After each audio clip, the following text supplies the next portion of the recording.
Lord of Mystery, The Undead Don't Die from Passing Fire by author Ni Di Xun Zong chapter 381-400. Welcome to Fanfic Audiobook, your go-to place for immersive audiobooks. If you enjoy the content, don't forget to like the video and subscribe to our channel for more amazing stories. And those who want to support me, I have a Patreon channel, get early access to video on Patreon.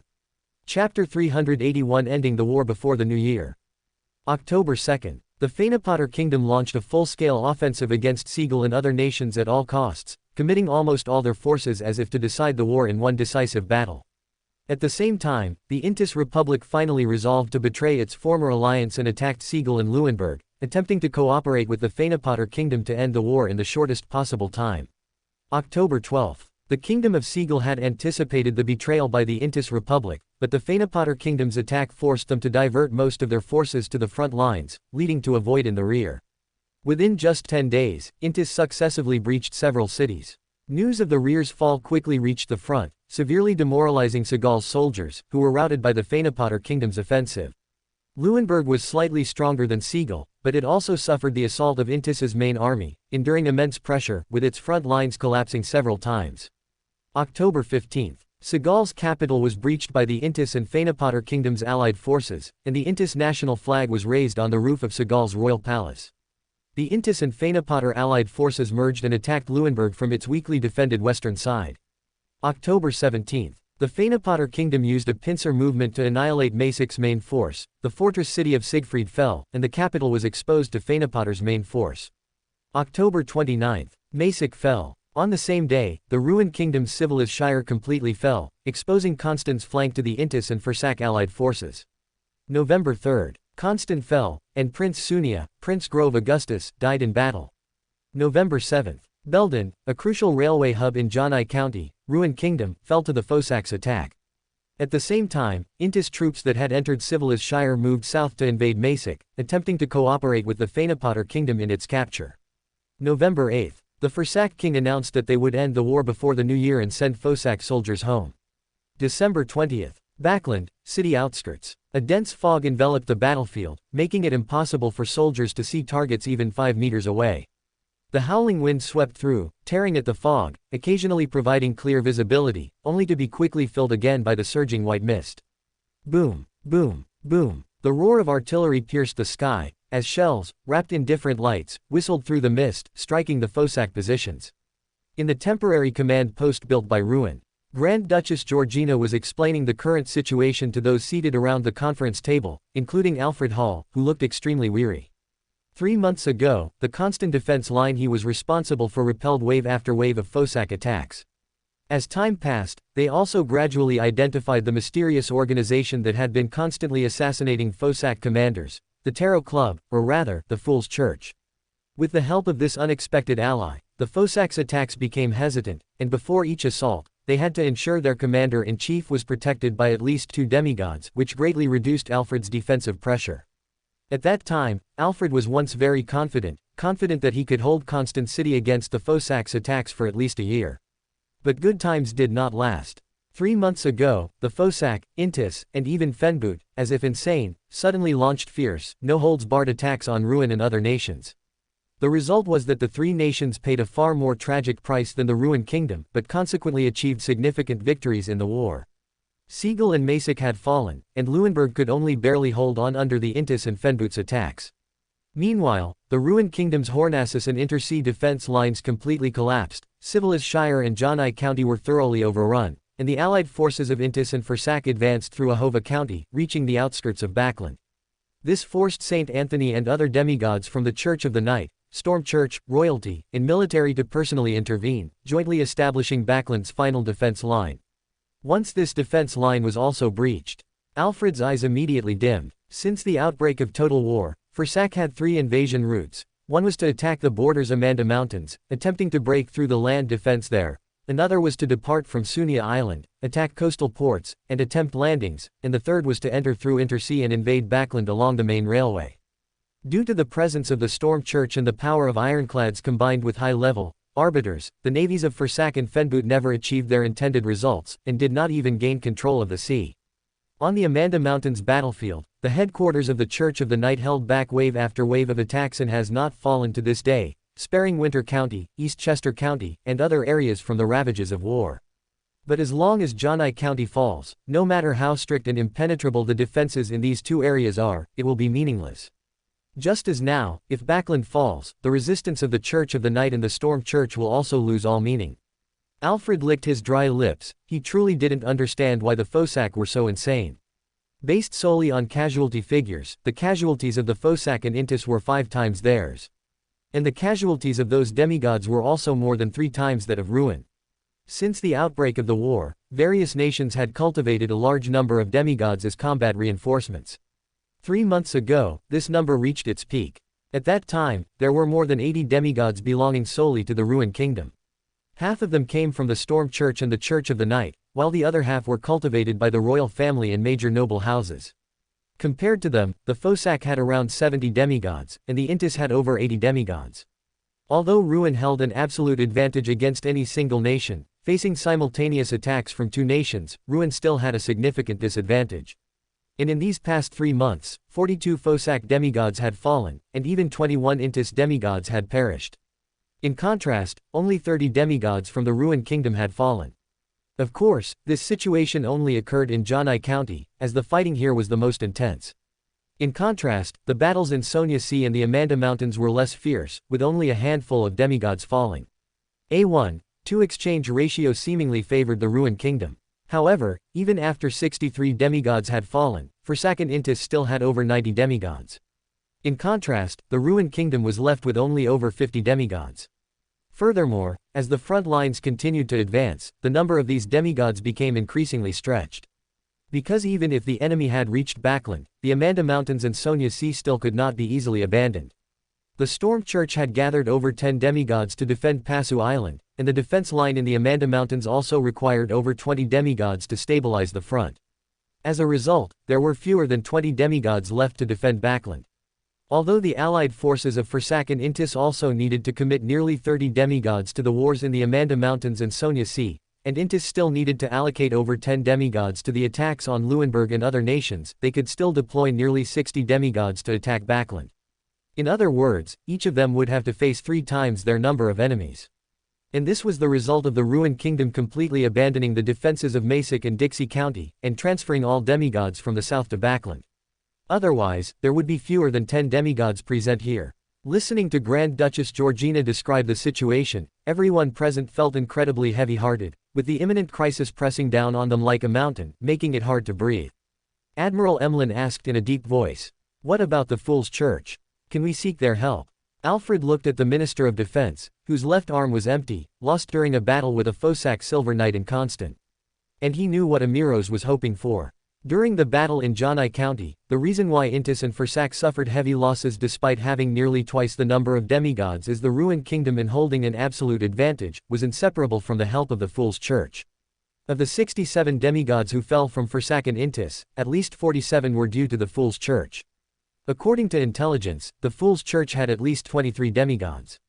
And among these demigods were many, secret sorcerer, who acted mysteriously, using teleportation, to suddenly appear behind enemy lines. These demigods never underestimated their enemies, often acting with over 10 demigods at once, while their targets at most numbered only 3. With a double crushing advantage in both quantity and quality, they were naturally invincible. But even with the help of the Fool's Church, the disadvantage on Ruin's side could not be reversed. Grand Duchess Georgina was silent for a long time, then said with difficulty, "It's difficult. We have no way to contact the Fool's Church, and the ships sent to Byam cannot dock there.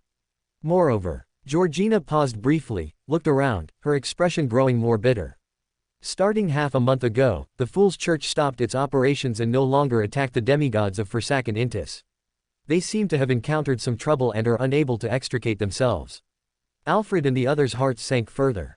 Encountered some trouble? What kind of trouble could it be? From the current situation, it was clear that the Fool's Church had almost abandoned the Ruin Kingdom, and they might even have secretly reached an agreement with forces like the Church of the God of War and the Eternal Blazing Sun Church, agreeing to replace the Church of the Night and the Storm Church after the war. In such circumstances, hoping for help from the Fool's Church was clearly unrealistic. But if they couldn't rely on the Fool's Church, who else could they rely on?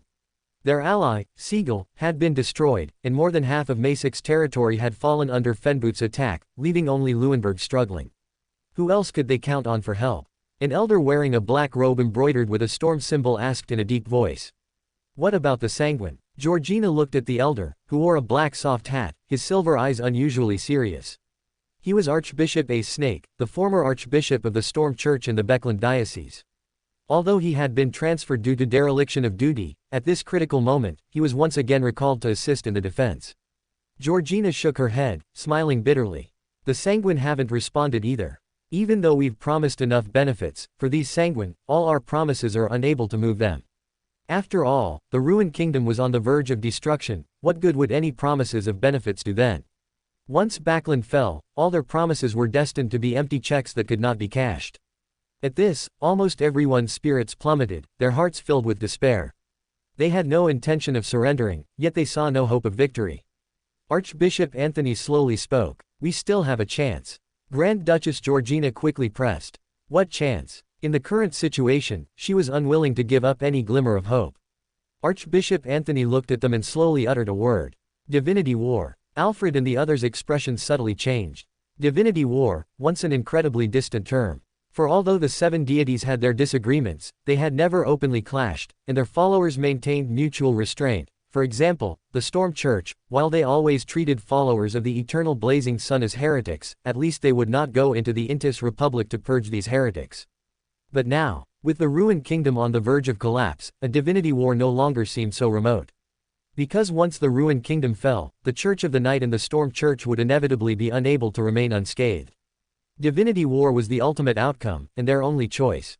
And this meant that one side's deity was destined to completely fall. And as long as Ruin won the Divinity War, they could naturally turn the tide of the battle and win this war. But the question was, could the Evernight goddess truly be a match for the god of combat? After all, the god of combat was never fighting alone. Archbishop Anthony said in a deep voice. We just need to defend this place, defend Beckland. As long as Beckland stands, even if we lose more land, we still have hope. Defend this city, this is the only thing we can do for the goddess. He firmly believed that the goddess would bring them a miracle. Alfred was silent for a long time, then drew the scarlet moon over his chest and murmured. Praise be to you, Evernight goddess. Just as Archbishop Anthony said, they could decide nothing, the only thing they could do was believe. Believe that the goddess could win this divinity war, even if the chances were slim. In a magnificent and vast bone cathedral, Adam stood quietly under the enormous light and shadow before a cross, and a text written in the most ancient language rapidly appeared. The apocalypse is approaching, everything is ready. Osekis has finally decided to act against Harabergen. Chapter 382 The beginning of the God War. Adam looked at the prophecy he had personally written, his expression incredibly calm. If he were to merge with the true creator, he could at least write 2 prophecies. But in that case, it would no longer be him dominating his consciousness, but the true creator.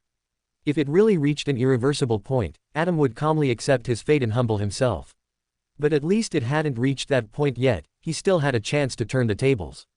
However, without merging with the true creator and without the help of the first blasphemy slate, merely writing 1 prophecy was already his limit in his current state. After all, the subjects of his prophecy were 2 deities. To control the actions of other deities, the subject of the prophecy must be clear enough and concise enough.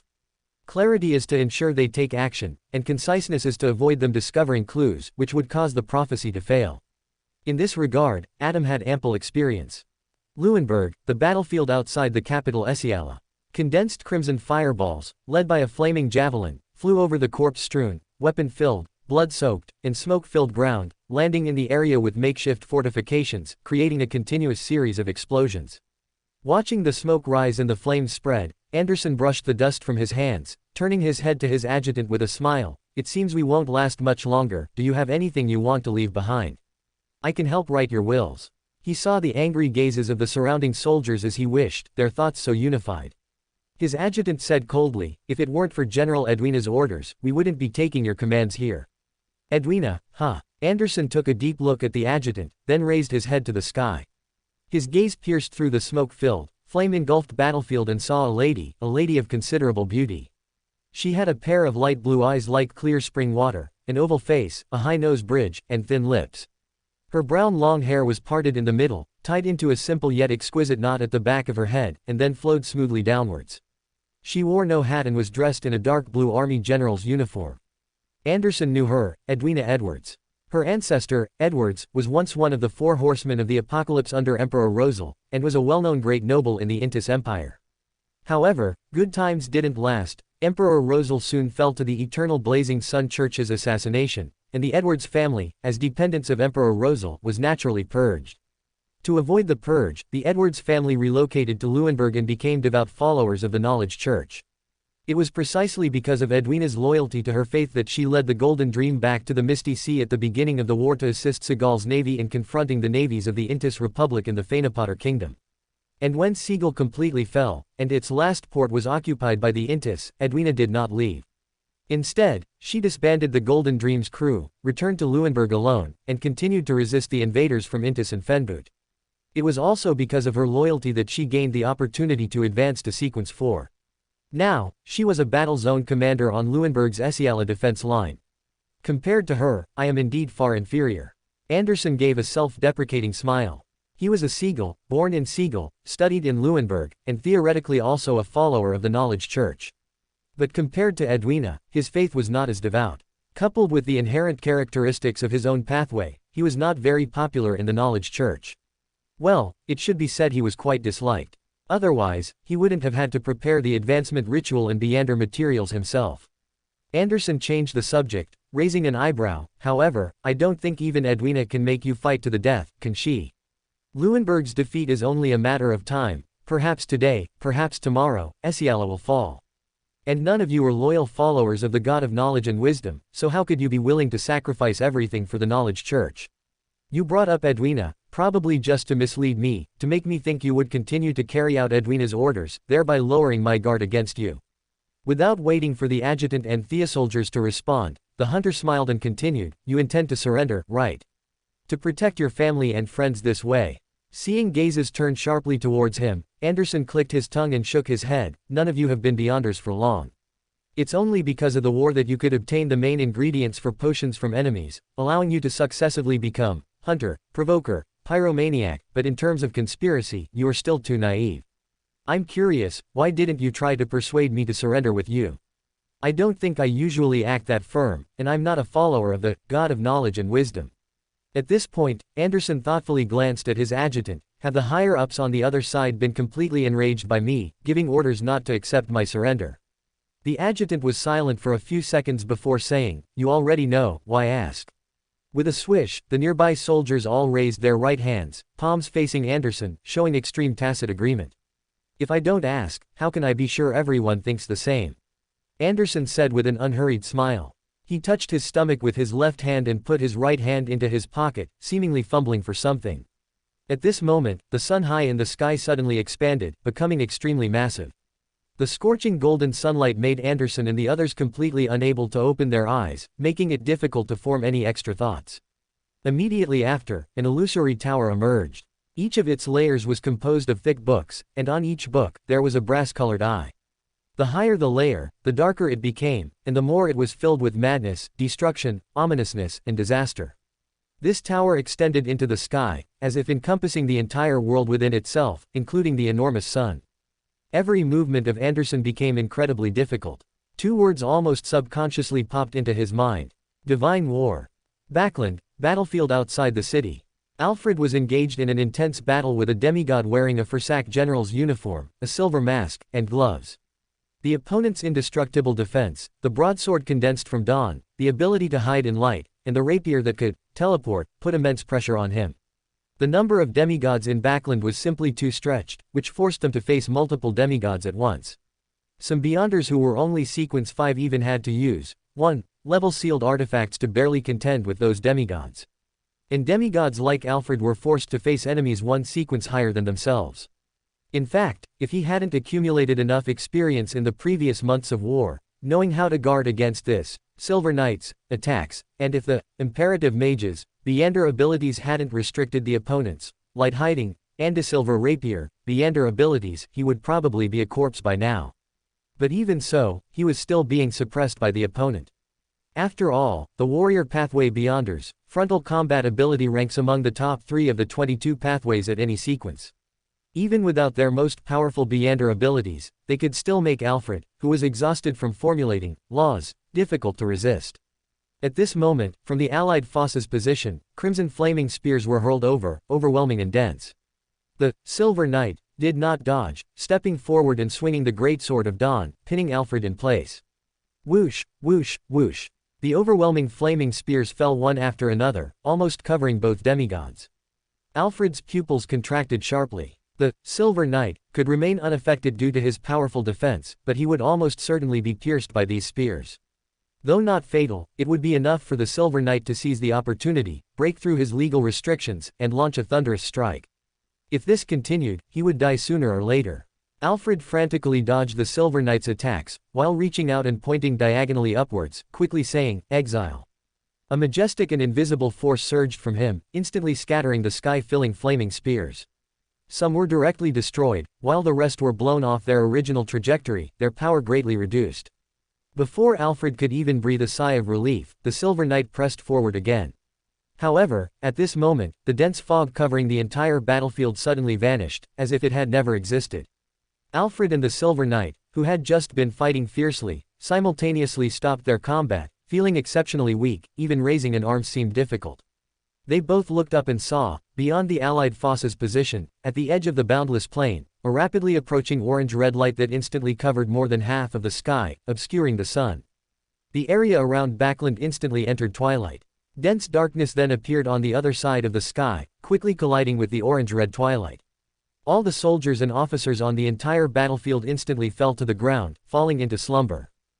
In the astral world, within an illusory kingdom composed of countless opened or closed books, different figures moved through it, enjoying reading.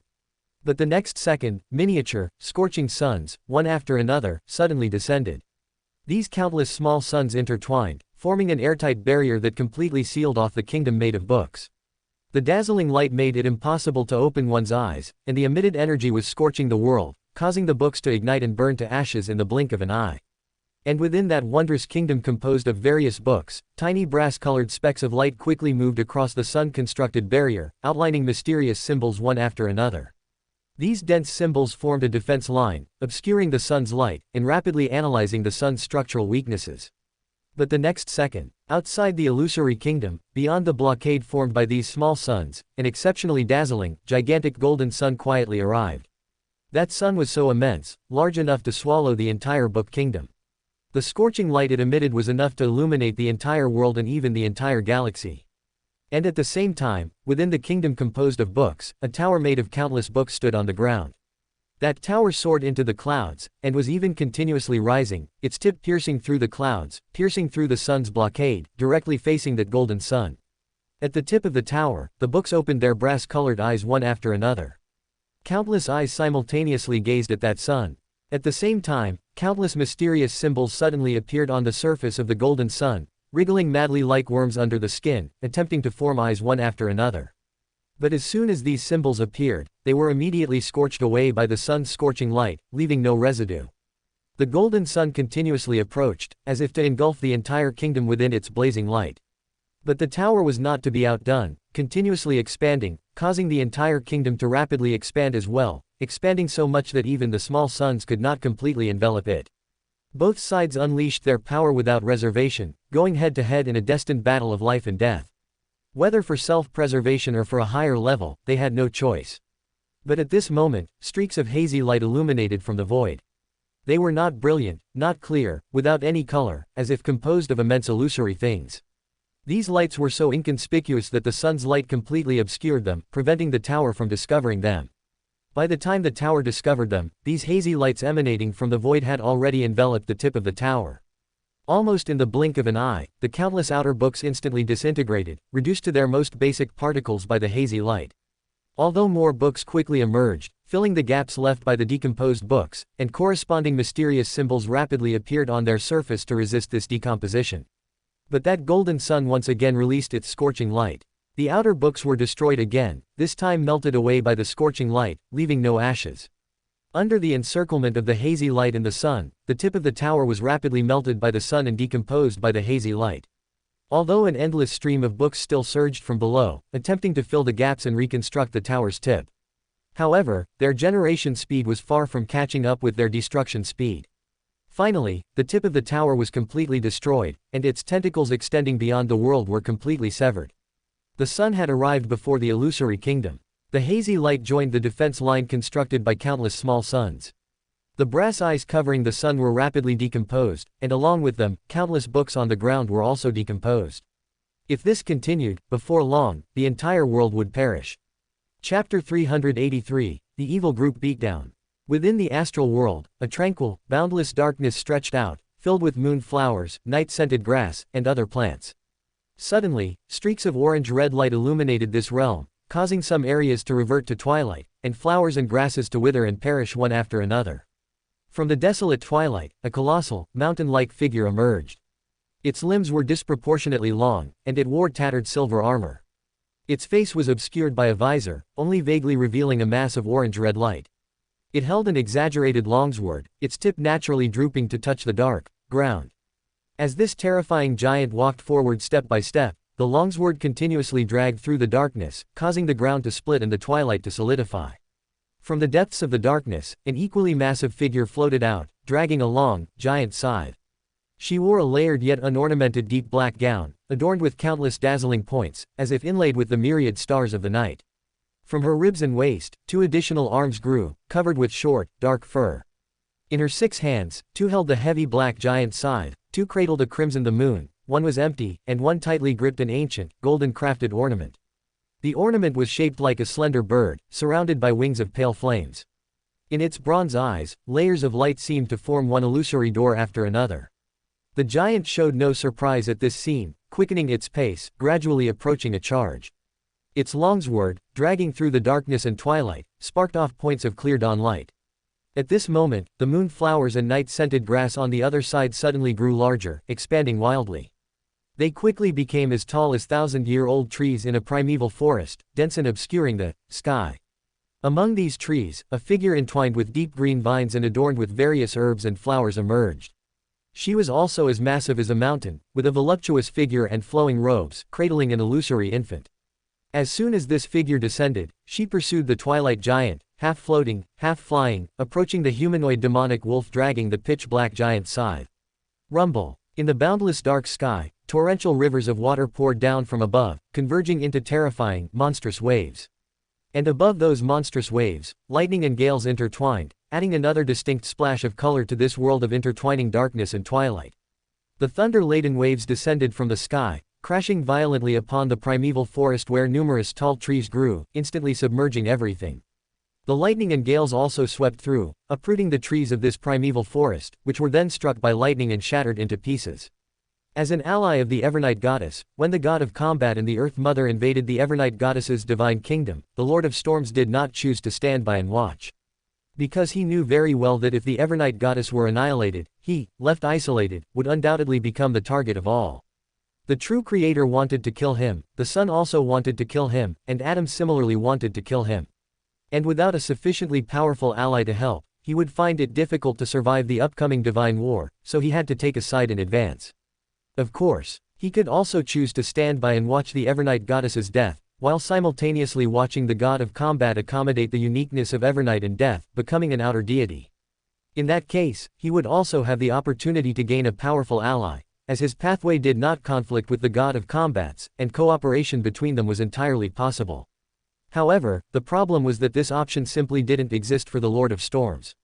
Because he knew very well that the god of combat was on Adam's side. Although Adam was at odds with the true creator, he had always been committed to resurrecting the ancient sun god, making him an undeniable mortal enemy of the Lord of Storms. If the god of combat had to choose between Adam and him, the god of combat would definitely choose Adam. Siding with Adam would be tantamount to seeking his own death. Only by choosing to help the Evernight goddess and maintaining their previous alliance would he have a chance to survive the upcoming divine war. Therefore, no matter what, he had to participate in this chaotic battle today. If he lost the Evernight goddess, his last ally, his situation would only become more perilous. However, the appearance of the Lord of Storms undoubtedly disrupted everyone's plans. The god of combat hadn't expected it, the Earth Mother hadn't expected it, and even the Evernight goddess hadn't expected it. Because in her original plan, the Lord of Storms should not have appeared. She didn't need the Lord of Storms' help, rather, the Lord of Storms' help would instead add unforeseen variables to what was originally a very smooth battle. Just like now, the Lord of Storms' appearance forced the Earth Mother to divert her attention to block him, and also forced the Evernight Goddess to face the god of combat alone. This was not good news. Especially with the unexpected variable of the Lord of Storms, it also made her wonder if there would be other variables. Even if there weren't, it wouldn't be easy for her to kill the god of combat alone. Because at the level of a true god, even if one cannot kill other existences of the same level, escaping is not difficult. This is most clearly demonstrated by Mr. Door, Adam, and Aemon.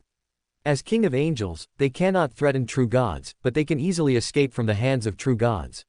For example, Mr. Door, although he was ultimately expelled by the joint efforts of the Evernight Goddess and the Lord of Storms, it was only expulsion, killing him was almost impossible.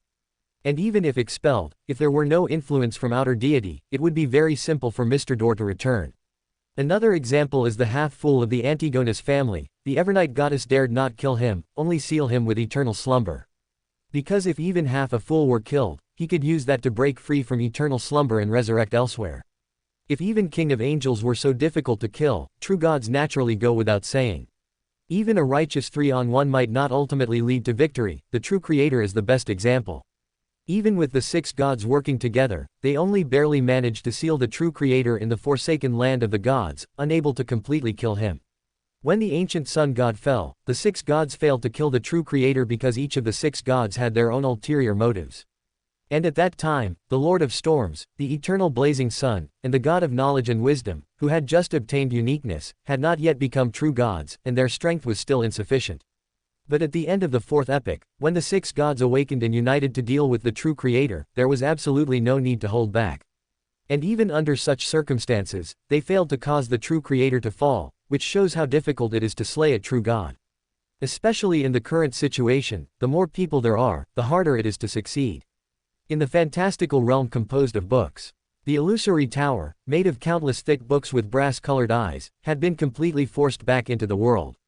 And outside the world, the combination of faint light and a golden sun continued to decompose and dissolve the divine kingdom's defenses. This was a battle of annihilation. The eternal blazing sun needed to ensure that the god of knowledge and wisdom had no chance of rising again. He had to kill him completely here, otherwise this divine war, achieved at great cost, would be meaningless. Soon, the outer defenses of the divine kingdom would completely collapse, and the blockade constructed by the eternal blazing sun would be perfected. By then, the god of knowledge and wisdom would be a turtle in a jar, and any struggle he made would be futile. But at this moment, just as the eternal blazing sun and the god of steam and machinery were about to sound the trumpet of victory, streaks of light, invisible to most Beander, fell straight down from above, directly colliding with the ceiling barrier composed of countless small suns. This light had no physical form, as if composed of complex streams of information. In an illusory state, it penetrated the gaps between the small suns like a torrent, creating openings in the blockade. That was the hidden sage. Large amounts of complex and meaningless information transformed into pure beams of light flying into the sky. These visible information were quickly disintegrated by the faint light, and those that luckily escaped disintegration would dissolve before the golden sun. But more information followed closely behind. This information was worthless, yet as vast as the Milky Way, enough to fill the entire world. The hidden sage did not intend to kill either the Lord of Steam or the eternal blazing sun. He did not possess such power. But driven by his own preferences, he still decided to help the god of knowledge and wisdom. The reason was simple. He had no enmity with the eternal blazing sun, but he was a fated mortal enemy of the god of steam and machinery, the kind that would fight to the death. Since the god of steam and machinery wanted to kill the god of knowledge and wisdom, then he, the hidden sage, had no choice but to lend a hand. Even if he couldn't save the god of knowledge and wisdom, he had to at least cause trouble for the god of steam and machinery.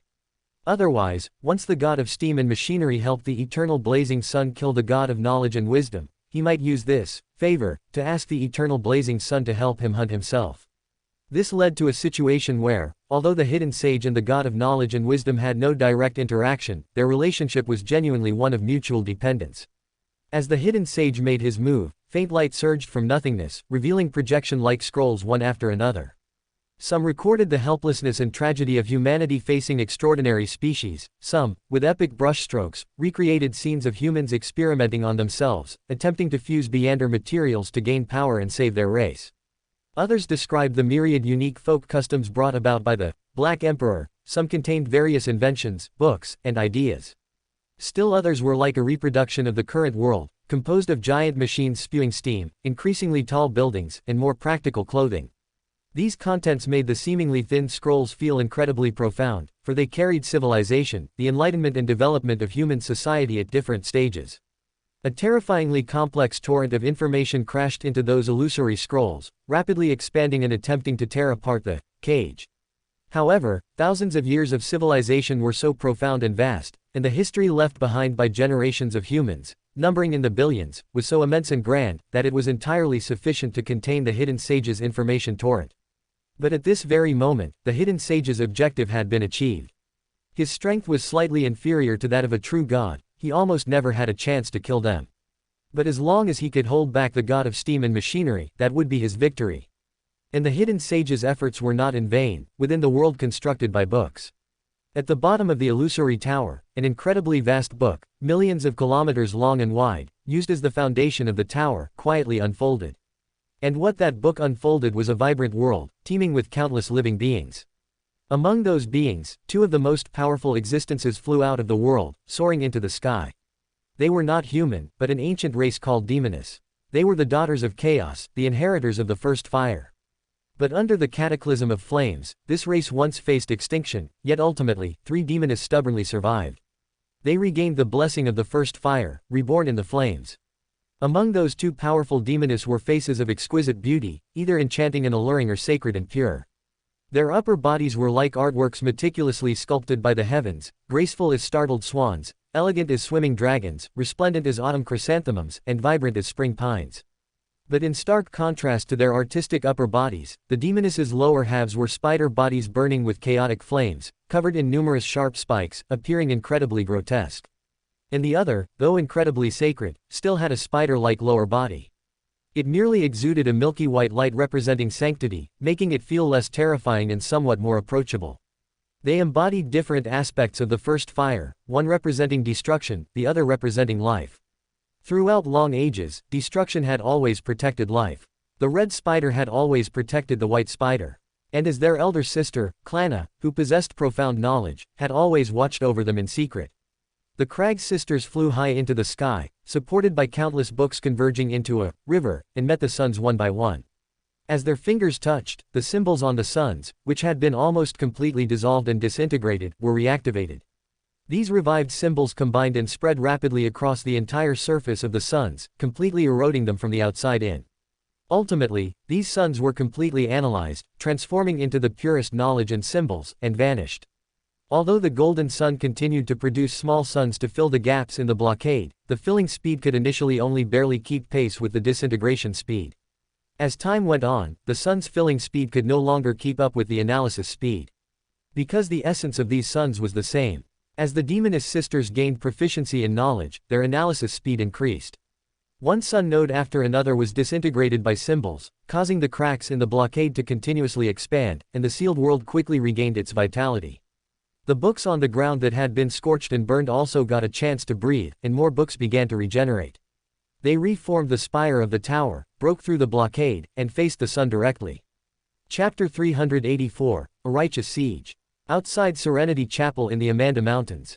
The Grand Patriarch of the Church of the God of Combat personally led a large army to attack Serenity Chapel, and Ariana, as one of the few angels of the Church of the Night, had no choice but to personally intervene to stop his attack. The Rune royal family's angel also stepped in to help the Church of the Night resist the angel from the Fursak royal family. But just then, two arms suddenly stretched out from the void. Both arms were over 10 meters long, pitch black, and oozing a viscous liquid, with strange protrusions like skull heads, three-dimensional eyes, or barbed tongues. That was Sia, the abomination, the current leader of the Rose School of Thought, and the child born from the Mother Tree of Desire and the Bound God.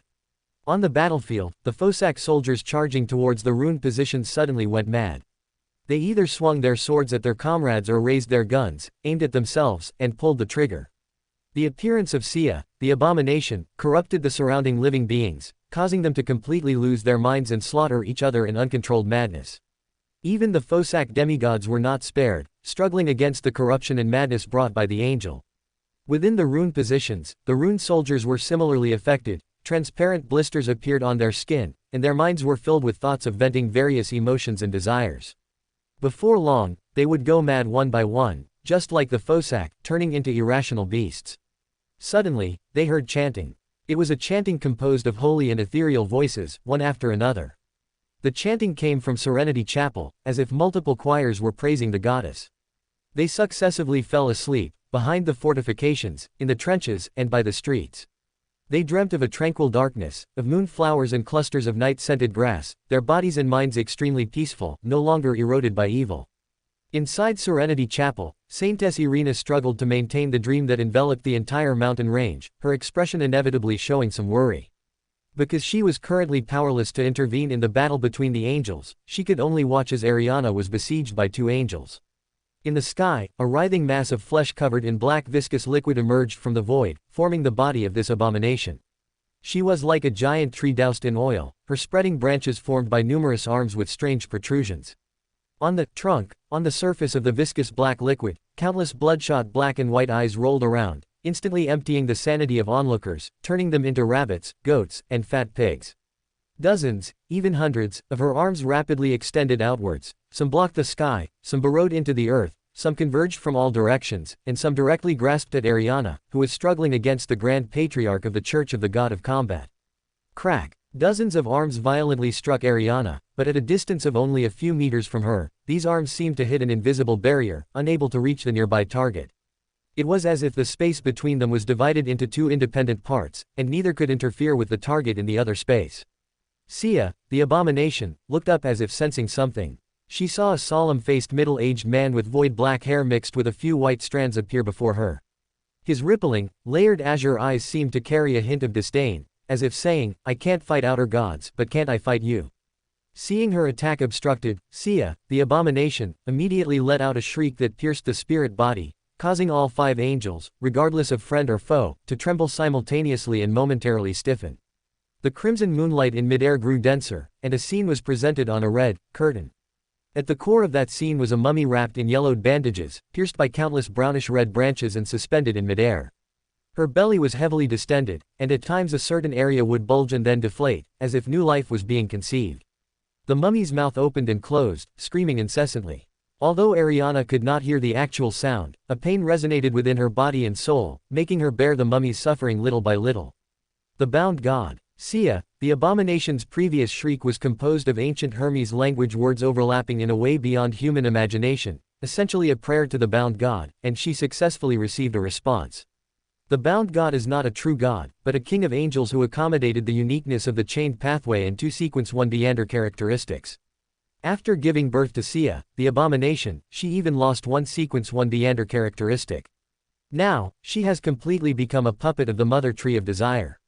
In other words, it is the mother tree of desire herself who is currently responding to Sia, the abomination's prayer. With the appearance of the bound god's projection, the entire land was stained dark red. Under the bound god's gaze, the connection between this land and the spirit world was almost completely severed. Mr. Door's eyes narrowed slightly. Although he had broken free from the control of the outer gods, he still felt lingering fear even now. In Emperor Rosal's words, the mother goddess of depravity had left an indelible psychological shadow on Mr. Door. But he was an angel after all, and what stood before him was not the mother goddess of depravity. Mr. Door's eyes quickly regained clarity. He coldly gazed at Sia, the abomination, and slowly raised his palm. He was no longer the king of angels who was only one step away from being a true god, he was just an ordinary Sequence 2 angel. But even at Sequence 2, his power and application of Beyonder abilities were far superior to Sia, the abomination. He might not be able to kill Sia, the abomination, but the apprentice pathway has never been best at direct combat. Snap! Mr. Door snapped his fingers, and the surrounding scene instantly changed, revealing a magnificent palace frozen in twilight. Mr. Door, Sia, the abomination, Ariana, the Grand Patriarch of the Church of the God of Combat, and the angels of the Rune royal family and Fursak royal family were all simultaneously teleported to the Giant King's court. The Giant King's court, silent for thousands of years, suddenly saw more than 6 angels gather there for a grand event. Such a spectacle even far surpassed the time when Giant King Ormir was alive. Mr. Door waved his hand, once again dividing the surrounding space into 3 parts. Ariana and the Grand Patriarch of the Church of the God of Combat, the angels of the Rune royal family and Fursak royal family, and himself with Sia, the abomination. Giants with gray-blue skin and tall figures emerged from the palace, their vertical single eyes coldly staring at the culprits who disturbed the Giant King's court's tranquility. Renette Tinacle, dressed in an intricate, somber long gown, headless, carrying 4 golden-haired, red-faced, beautiful heads, also emerged from a palace on the other side, clearly having been waiting there for a long time. Sia, the abomination, realized she had fallen into a trap and immediately prepared to react. But suddenly, she heard the sound of flapping wings and instinctively looked up, only to find a black dragon already coiled overhead at some unknown point. And judging by the aura emanating from it, it was clearly an angel as well. What Sia, the abomination, didn't know was that it wasn't a visionary pathway dragon, but a genuine descendant of the immortal ancient dragons, possessing the immortal power inherited from the ancient dragons. Its name was Midir, the devourer of darkness. Mr. Door chuckled, his gaze at Sia, the abomination, who was surrounded in the center, filled with amusement. Although none of them were Sequence 1, they had strength in numbers. Moreover, this was the forsaken land of the gods. All connections to the outside world would be sealed, and the Mother Tree of Desire's power could not penetrate. As long as there was no help from the Mother Tree of Desire, Sia, the abomination, would not be their match. And he had already sealed the Giant King's court in advance. No one would be able to leave before Sia, the abomination, fell. Amanda Mountains. Due to Sia, the abomination's departure, the bound god's projection's connection to her was severed, preventing her from further permeating power into reality. It quickly dissipated, and the influence it exerted on the surroundings was soothed by the power of the dream, as if nothing had ever happened. But just then, a figure suddenly appeared near the projection and drilled into it before the projection completely vanished.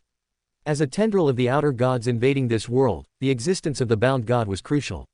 For the Mother Tree of Desire, the bound god's existence was the foundation of her invasion of the world, ensuring she had an advantage over other outer gods when invading this world. And for the other native gods, eliminating this tendril naturally became crucial.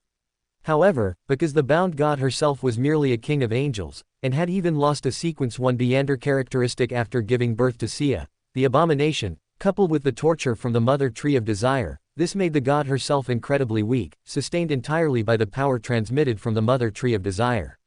In other words, as long as this connection was severed, any god could easily kill the bound god. However, the prerequisite for severing the connection was to find the bound god's location. It was precisely because both sides understood the importance and vulnerability of the bound god that the Mother Tree of Desire always prioritized concealing the bound god, which led to no true god being able to find her whereabouts. Over time, it simply became an unresolved issue. But as a manifestation of the bound god's power, the projection was bound to have a connection with the bound god, forming an invisible channel for power transmission. In other words, other gods could completely use the connection between the projection and the main body to trace back and find the bound god's location. Just like now, using the projection as a door and the connection as a channel, Ashmi, the eternal king, arrived before the bound god. Before her was a mummy wrapped in yellowed bandages, pierced by countless brownish-red branches, suspended in midair. The mummy's mouth opened and closed, emitting painful screams and moans. And the brownish-red branches piercing the mummy's body were connected to an incredibly thick, towering giant tree that seemed to reach the sky and connect to the sun. Just as the previous projection came from that mummy, this towering giant tree was the Mother Tree of Desire's projection in reality. As an outer god directly conceived and created by the First, the Mother Tree of Desire was undoubtedly one of the most powerful beings among all outer gods in the entire cosmos. In this world's chained and abyss pathways, and even the tenebrous world, one of the 9 Sephiroth, once belonged to the Mother Tree of Desire's power. And the Mother Tree of Desire's presence here was merely to reclaim her Sephira and characteristics that had been torn away and attracted here. In a sense, she was actually a victim. Even other outer gods, in a sense, were not invaders, because they were all part of the First, and what they craved was also part of the First. And if they devoured enough power, the First would resurrect within them, in a cycle. So, in the end, no matter how they contended, this was a family matter. In contrast, Ember was truly a foreigner. He coveted the power of the First, but he himself did not belong to the First, like a greedy giant serpent devouring everything that benefited him. However, for the lives of this world, the existence of these outer gods was undoubtedly a disaster. Once they descended, both mortals and gods would only face destruction. Fortunately, so far, the tendrils of the outer gods have been successively severed, the cosmic dark side was devoured by the giant serpent, Mr. Door was rescued, and now only the bound god remains enslaved by the Mother Tree of Desire. Some people might think that one must first pacify internal unrest before expelling external threats. But Ember believed that internal pacification did not delay external expulsion, these two tasks could be carried out simultaneously. So Ashmi didn't care why the Mother Tree of Desire came to this world, or whether she was a victim. She only knew that this outer god coveted their power and needed to be expelled. Perhaps sensing Ashmi's thoughts, or perhaps simply out of anger at being invaded. The towering giant tree furiously waved all its branches, and dark red shadows poured down, as if to completely crush this shameless invader. If it were her main body, there might not be no chance. But she was ultimately just a projection, and the strength she could exert was extremely limited. Ashmi gazed at the towering giant tree, a nostalgic look flashing in her eyes. So similar, very similar. Just like the golden tree she had once burned down. Facing the sky filling, wildly waving branches that struck like countless vines, her hand grasped the hilt of the blade at her waist. Crack! The long blade was unsheathed, and the brilliant azure blade light seemed to cleave the entire world in two as it streaked across the sky. In an instant, the overwhelming branches were shattered by the blade light, disintegrating into their most primitive particles. The dark red shadows that had covered the earth quietly receded, and the entire world was left with only the clear and pure azure. This was the famous blade, Moon Shadow. Chapter 385 Let the World Burn. In the astral world, an endless stream of useless information converged into an invisible galaxy, forming an indestructible defense that blocked out the faint light capable of disintegrating all things. Although the golden sun was not affected by this, the god of knowledge also followed closely, launching a fierce assault on him. The small sun that enveloped the world had been completely disintegrated, and the god of knowledge, now unrestrained, extended the tower, composed of countless books, from his divine kingdom. The densely packed brass-colored eyes on the books stared intently at the golden sun, converging countless mysterious symbols on its surface, as if to analyze the sun itself. At the tip of the tower, the white spider and the red spider each occupied a side, as if to ascend the tower to reach the sun. Such a sudden turn of events was clearly not within the eternal blazing sun's expectations. Whether it was the suddenly appearing hidden sage, or these two mythical creatures, half human and half spider, whom he had never seen before. Although they had never had any contact before, the eternal blazing sun's spirituality was wildly warning him. His spiritual intuition told him that although these two creatures seemed to only possess the strength of an angel, they possessed an essence that could threaten him. This essence made the eternal blazing sun uneasy. He even suspected that everything happening now was a trap.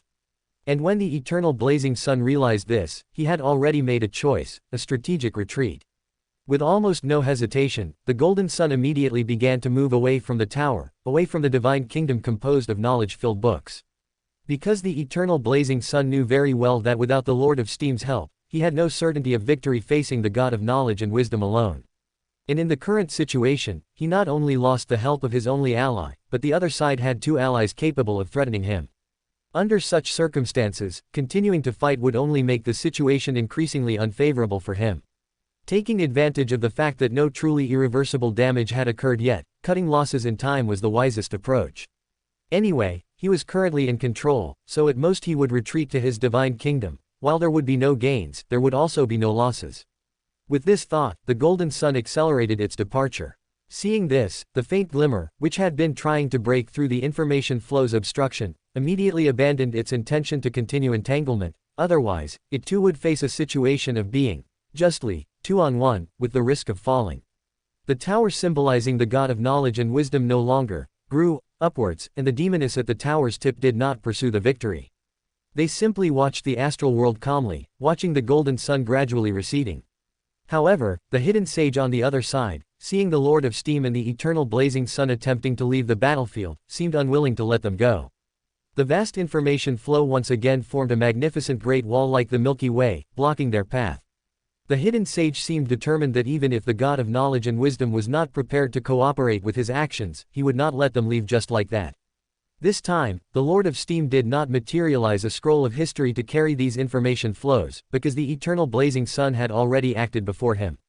The golden sun's light shone brightly, and the scorching sun seemed to want to plunge the entire astral world into a sea of fire, incinerating everything in its path. The great wall of information flow, seemingly indestructible, disintegrated in an instant under the sun's devastation. But just as the eternal blazing sun finally broke through the obstruction of the information great wall, a figure suddenly appeared before him. It was an ordinary-looking man. Even in the astral world, he did not manifest his mythical creature form. He wore a simple white robe, had a thick golden beard, and wore numerous cross pendants on his chest, but his face no longer held a gentle smile. His gaze was extremely calm, his eyes as clear and pure as a baby's, quietly looking at the golden sun with immense indifference.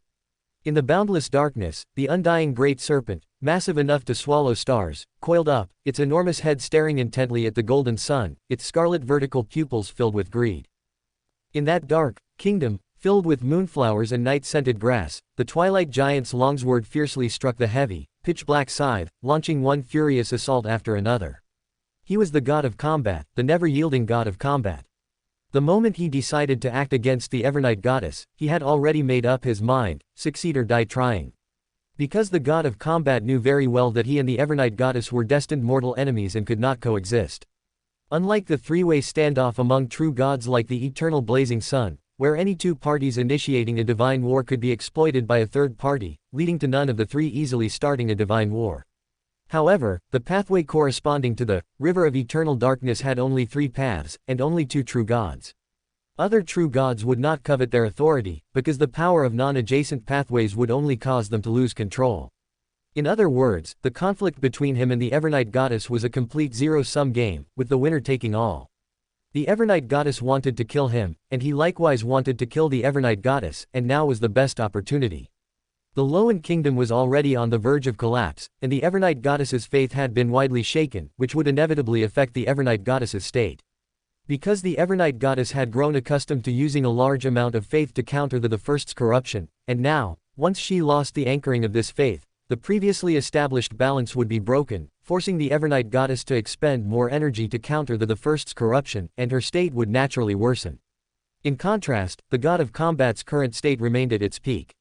Peak against trough, this was absolutely the god of combat's greatest advantage when facing the Evernight goddess.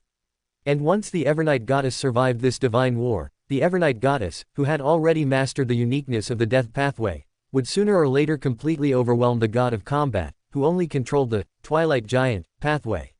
With one's strength increasing while the other's wanes, it was almost destined to end with the god of combat's fall, so he had to consider whether this was his only chance in this life.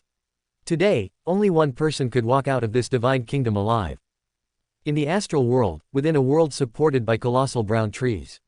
Azure light streaked across the sky, severing the tentacle-like branches dancing at the top of the giant tree, providing free pruning services for this towering tree. But the mother tree of desire seemed ungrateful. She grew even more enraged, attempting to infiltrate more power from beyond the cosmos into this world. Unfortunately, there was a barrier set up by the first blocking her. Her influence was extremely limited, so she had to protect the bound god, lifting the bound god, who was pierced by branches, high up to avoid being harmed by the blade light.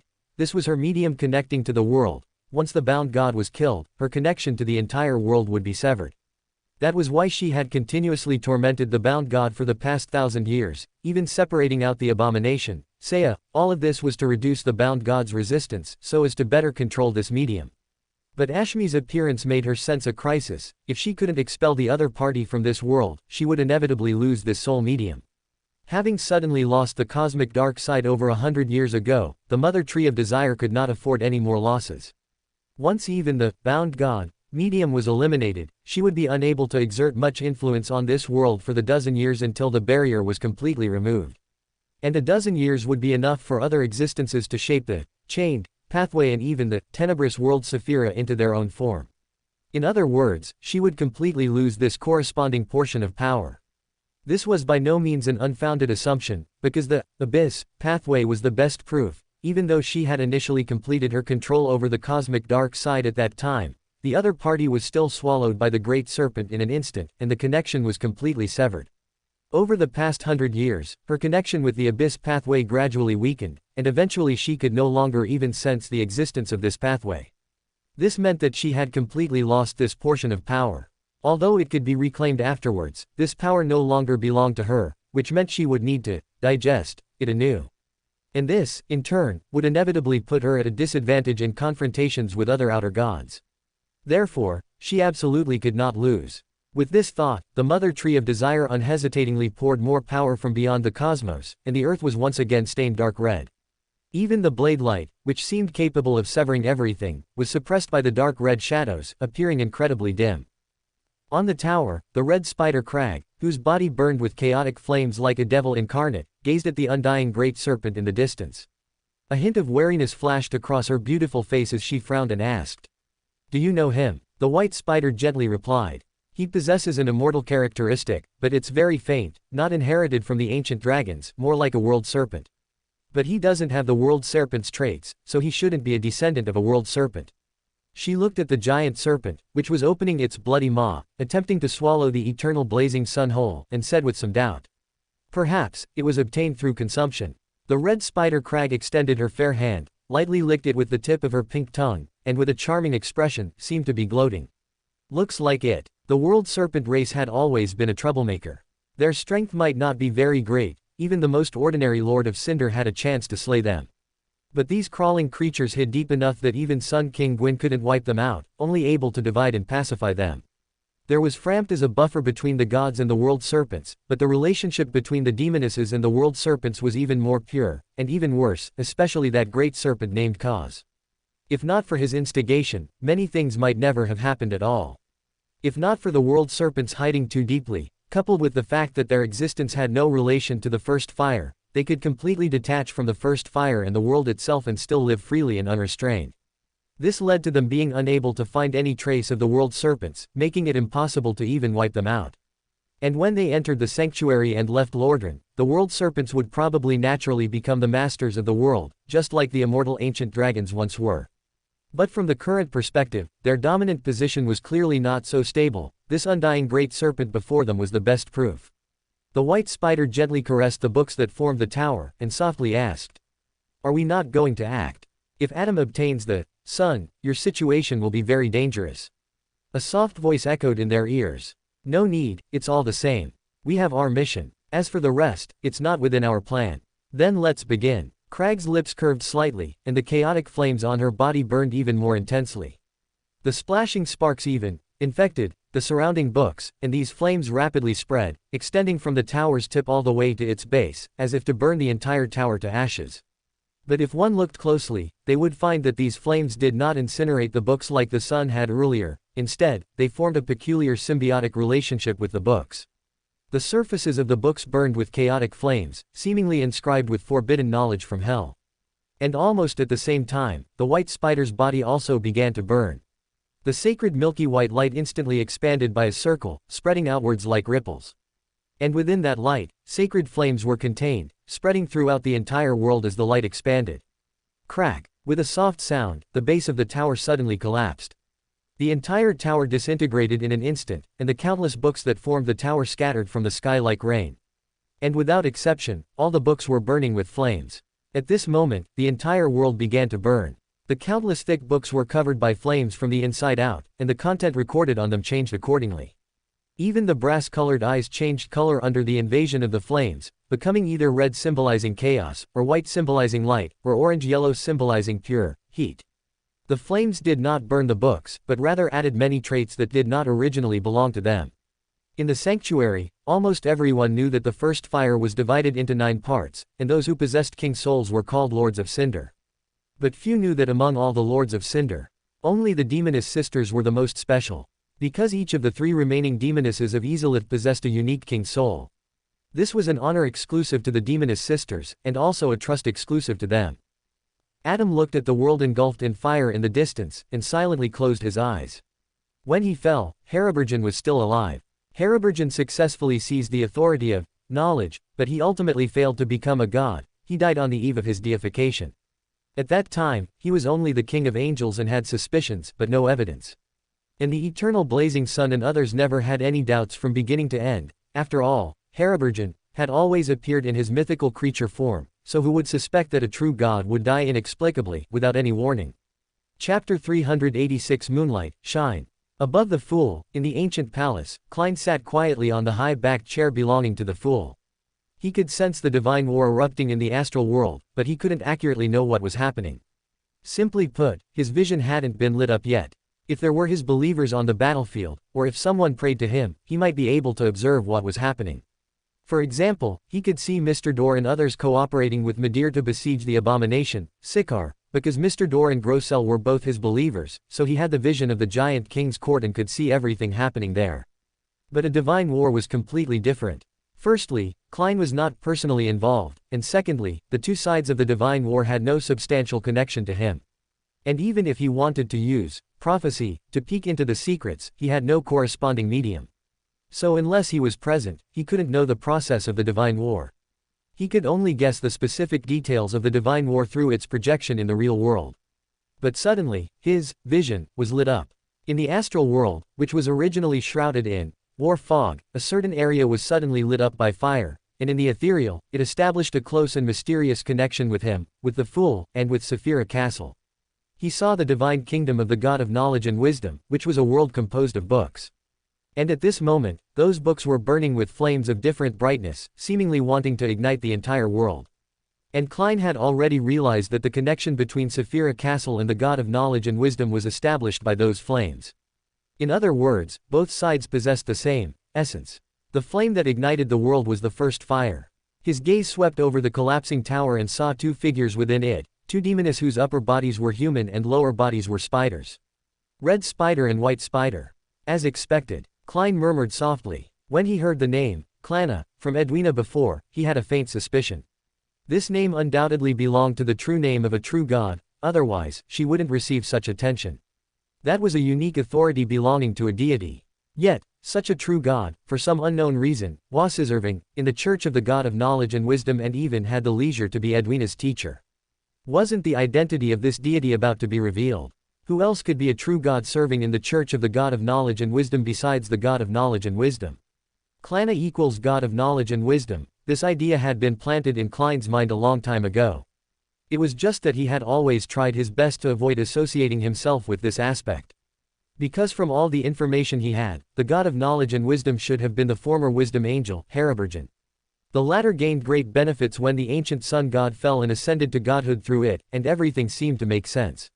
Under these circumstances, naturally, no one would doubt the identity of the God of knowledge and wisdom, until he received an accurate reply from Queen Mystic, Bernadette. Harabergen had already fallen. As for how Harabergen fell, it's not hard to guess. The Evernight goddess possesses the authority of secrecy.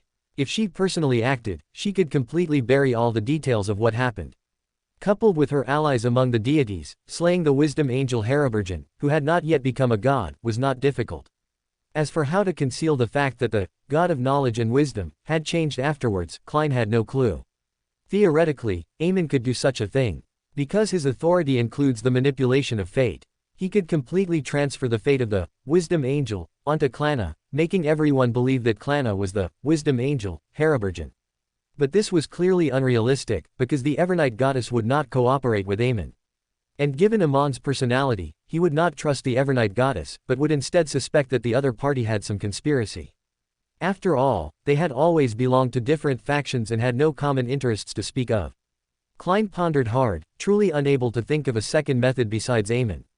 Although there were other methods, none could be done without anyone noticing, making it impossible for all true gods to detect. Since he couldn't figure it out, Klein simply gave up decisively. Anyway, it has been confirmed that the God of knowledge and wisdom is an ally, so why not just ask after the fact? As for now, Klein turned his gaze beyond the burning divine kingdom. The golden sun's light was incredibly dazzling, almost occupying his entire vision. But he could still clearly see the priest who remained calm under the scorching golden sun, and the giant serpent whose gaping maw seemed capable of swallowing a star, a maw so vast that even the sun's light couldn't conceal it. As the giant serpent coiled in the astral world, a terrifying human face, growing on its back, could be vaguely seen. Lekad. Klein's expression shifted slightly. The various features of that giant serpent reminded him of Lekad, the undying great serpent mentioned in Russell's diary. And in Emperor Rosel's diary, this great serpent came from beyond the heavens, devouring the cosmic dark side, a deity of the abyss. Even in the late stages of Emperor Rosel's life, when he was on the verge of despair, he tried to seek help from Lekad. Although Emperor Rosel ultimately gave up on seeking help from him, it was enough to show Lekad's standing in Emperor Rosel's heart. But the problem was, Lekad was clearly teaming up with Adam to hunt the eternal blazing sun now. When did they meet? And when did they stand on the same front? Could it be Emperor Rosel? It's possible. After all, Emperor Rosel knew Lekad and was also a member of the Twilight Hermit Order. And as a transmigrator from Saphira Castle, Emperor Rosel would inevitably carry the aura of Saphira Castle, which would naturally draw Adam's significant attention. Furthermore, Adam, as a king of angels second only to deities, and belonging to the spectator pathway, prying into people's hearts would be incredibly simple. How could Emperor Rosal's little thoughts escape Adam's notice? Even if Adam didn't use Beyonder abilities, for this priest who came from Chernobyl, learning Chinese was not difficult. Emperor Rosal's petty affairs were all written in his diary, a single glance would reveal everything. And if one thought about it that way, then in every aspect, it would not be surprising for Adam to know Laquad. However, their cooperation was clearly driven by ulterior motives. Adam asking Laquad for help obviously meant he wasn't confident in taking down the eternal blazing sun alone and needed the assistance of other deities. Yet, the greed in Laquad's eyes was clear even to Klein. This undying great serpent was undoubtedly seeking an opportunity to devour the eternal blazing sun. And if the undying great serpent truly succeeded, then Adam would truly suffer a double loss. It's no exaggeration to say that Adam was playing with fire, and a slight misstep could lead to complete ruin. Klein even suspected that Laquad's greed wasn't just for the eternal blazing sun, he might even want to devour Adam as well. Klein frowned slightly, looking towards the distance in the astral world. The divine war between the god of steam and machinery and the hidden sage was still ongoing, but these two clearly no longer had their initial passion. Their battle now was more perfunctory, evidently with some reservations. Although Adam and Laquad's target was the eternal blazing sun, who could guarantee that they would leave after hunting the eternal blazing sun? They didn't intend to interfere in this divine war, but they also didn't want to become the prey in the fisherman's net. Of course, this laxity could also be a feint. The god of steam and machinery and the hidden sage, both sides might have some dealings with Adam. They might both be hoping that when Adam frees up his hands, he will help them deal with the other side. That's why they chose to temporarily cease hostilities and wait for the end of this hunt. Of course, if the eternal blazing sun successfully escapes, all of Adam's schemes will be in vain. Klein was pondering the inner thoughts of these true gods when his vision suddenly blurred, and another patch of mist lit up. This time, what lit up was a tranquil darkness filled with moonflowers, night-scented grass, and other plants. This darkness had been invaded by twilight, with half the sky turning into twilight, while the other half remained tranquil night. Within the twilight, winds raged and lightning surged. Thunder descended from the sky, destroying all the overgrown plants, buying the Evernight goddess a moment to breathe. But the Evernight goddess's condition was clearly not good. This might be because she was digesting the death's uniqueness, coupled with the widespread loosening of her anchors of faith, forcing her to expend more energy to resist to the first's corruption. In contrast, for the god of combat, this divine war was the result of his all-out gamble. So he wouldn't consider retreating, he would only attack the Evernight goddess like a madman, intending to kill her in the shortest possible time. As soon as the Evernight goddess died, the Lord of Storms would inevitably flee in disarray, and all threats would be resolved. However, the moment light appeared in the darkness, the situation was already reversed. The light was initially just a spark, like an ember about to burn out, hardly noticeable. But a single spark can start a prairie fire. Though the burning embers were faint, they had an instinct to continuously spread outwards. These tiny sparks connected into a continuous expanse, transforming into a void fire, a dark fire, that ignited the entire world. The flame was hidden in the darkness, almost merging with it, so inconspicuous yet so surging enough to dye that twilight sky back into night. At this moment, Klein also realized that what the Evernight goddess possessed was the Black Soul. This was unexpected, but upon closer thought, it all made sense, for weren't the Black Soul world shelters drawn with Black Soul blood? Among the 7 deities, 2 the true god have already lit up their divine kingdoms. Although this is still a minority among the 7 deities, it will soon become a majority, presumably. After all, 2 true gods are already on the verge of falling. As soon as these 2 die, the 3 true god will become the majority. Finally, Klein got what he wanted. In that deep darkness, within the void dark fire, Ember's figure slowly coalesced. He looked up at the sky, at the twilight giant so tall that he couldn't see its end. Klein looked at Ember, who was smaller than an ant at the giant's feet, his expression somewhat subtle because he was pondering a question. Because with such a disparity in size, pedicures are unrealistic, Ember could at most only trim some foot skin. Well, of course, this is just a joke. After all, the current Ember is long past the point of needing a pedicure. With Ember's appearance, the divine kingdom was suddenly shrouded in shadow, becoming like layers of thin gauze. These gauze twisted and recombined, seemingly forming a sufficiently sturdy eggshell that enveloped the entire world. And upon that eggshell, a phantom door protruded, then slammed shut. Clang! The great door slammed shut, its sound echoing throughout the divine kingdom. And at the same time, the four true God in the divine kingdom simultaneously stopped all their movements. Because they all sensed that the Gauze had completely isolated the Evernight's divine kingdom from the outside world. Whether it was the astral world, the spirit world, or the material world, everything was cut off from this world. Even the believer's faith in the deities was cut off. Because the door had been closed, everything from the outside world was blocked by the door, and could not pass through. Unless that great door was destroyed, this state of isolation would continue indefinitely. The god of combat clearly understood this, so he didn't hesitate at all, raising the longsword in his hand and slashing fiercely at the phantom door. But the phantom door moved nimbly on the gauze, instantly teleporting to the other side of the divine kingdom, making it difficult to catch. And beneath the twilight giant, Ember slowly extended his palm, reaching out towards the giant that seemed to connect heaven and earth. Then, he clenched his hand. Crack! Amidst the tearing sound like paper being ripped, the area around the twilight giant suddenly collapsed inwards as if squeezed mud. Under the violent compression, space seemed to turn into fragile glass, countless cracks appearing, shattering inch by inch. And from those cracks, the void blackness of birth gushed out, surging towards the twilight giant, who still stood firm on the ground. Crack! Crack! Amidst crisp shattering sounds, countless cracks appeared on the twilight giant's decaying armor, caused by the cutting of shattered space.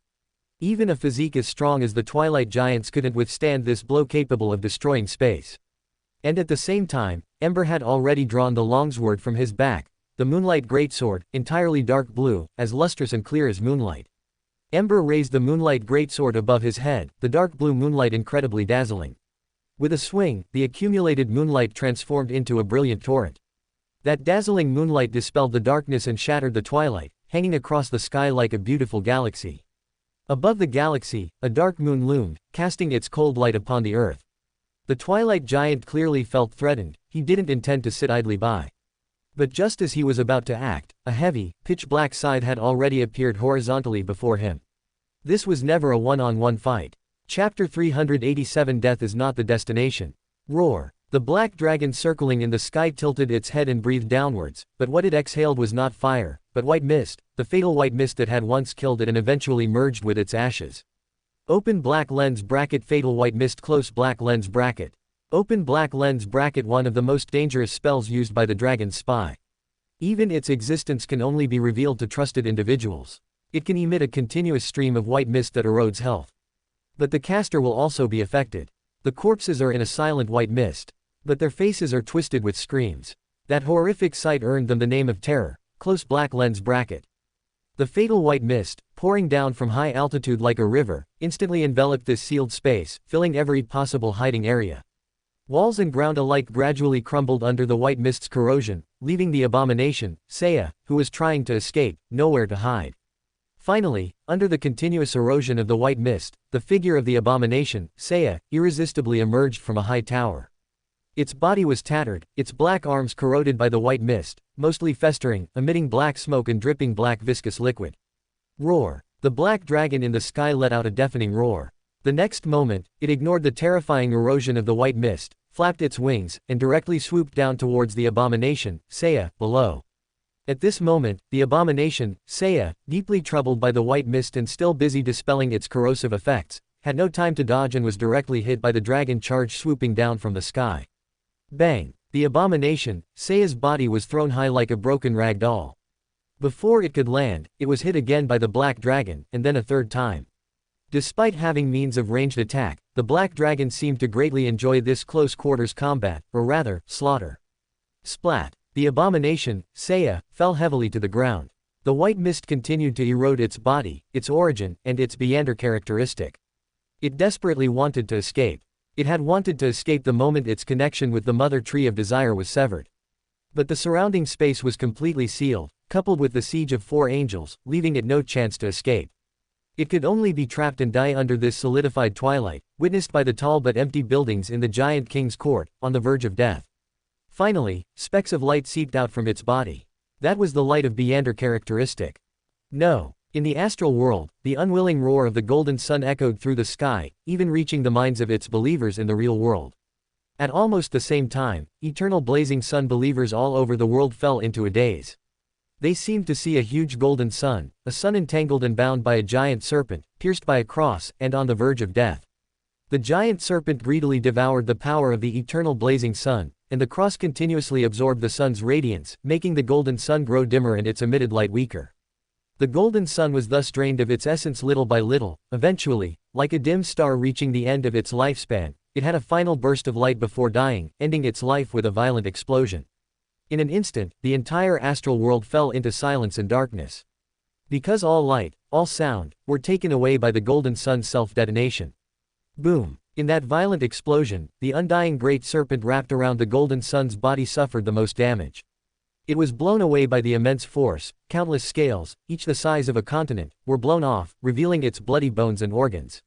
Especially in its waist and abdomen, flesh and bones were completely dissolved, and the entire serpent was almost blown into two halves, with only a tiny bit of flesh connecting them. Even the distant divine kingdom was affected. Countless books were destroyed by the aftershock, and the tower that was being rebuilt instantly disintegrated. Roar! The undying great serpent roared in fury, opening its bloody maw and biting fiercely at the remnants of the golden sun's self-detonation, as if to retaliate for its actions.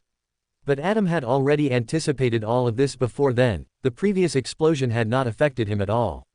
And at this moment, he had also taken a step ahead, taking the remnants of the supernova explosion into his possession. Hiss! The undying great serpent flicked its tongue and bit at Adam, seemingly intending to swallow this former ally who had stolen its spoils. Adam looked at the giant serpent biting at him, his expression utterly calm. He had never believed this great serpent would have any so-called loyalty to its allies, and naturally, he had long anticipated the great serpent's betrayal.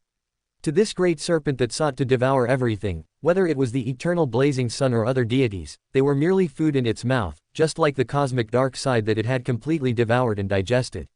In this regard, the undying great serpent indeed possessed an enviable talent. Because it did not need to worry about losing control due to non-adjacent pathways, nor did it need to worry about the pollution from the first revival. But no matter what, it was still just a beast. In the kingdom overgrown with moonflowers and night-scented grass, darkness was no longer the only dominant color. A dark blue moonlight spanned the cosmos, as if draping the land in a silver shroud. Within the entire world, only a small area was still covered by twilight, and the twilight giant bathed in it was still stubbornly resisting. The humanoid demonic wolf, wearing a starry gown and possessing 6 arms, held a giant scythe. Whenever the twilight giant attempted to act, it was met with her obstruction. And above the cosmos, moonlight and darkness were slowly eroding the twilight. Before long, the twilight would be completely shattered. The god of combat had long lost his previous high spirits and complacency. Now he no longer had the courage to fight to the death, because he didn't even have the ability to perish together with the Evernight goddess. He couldn't even escape. Because he had actively trespassed into this divine kingdom, the Evernight goddess inherently had the advantage of fighting on home ground, which could compensate for the disadvantage of a significant shake-up in faith. Initially, he could, by invading with his authority, cause this divine kingdom to be occupied by twilight, thereby offsetting the Evernight goddess's home ground advantage. But with the door's entry, the world was sealed, and twilight was defeated. Now he was completely cornered, unable to escape and powerless to resist. And in the distance, the divine battle between the Lord of Storms and the Earth Mother had also significantly weakened. Clearly, Ember's appearance also made the Lord of Storms feel threatened. Because now, not only the god of combat but also he and the Earth Mother were sealed in this divine kingdom.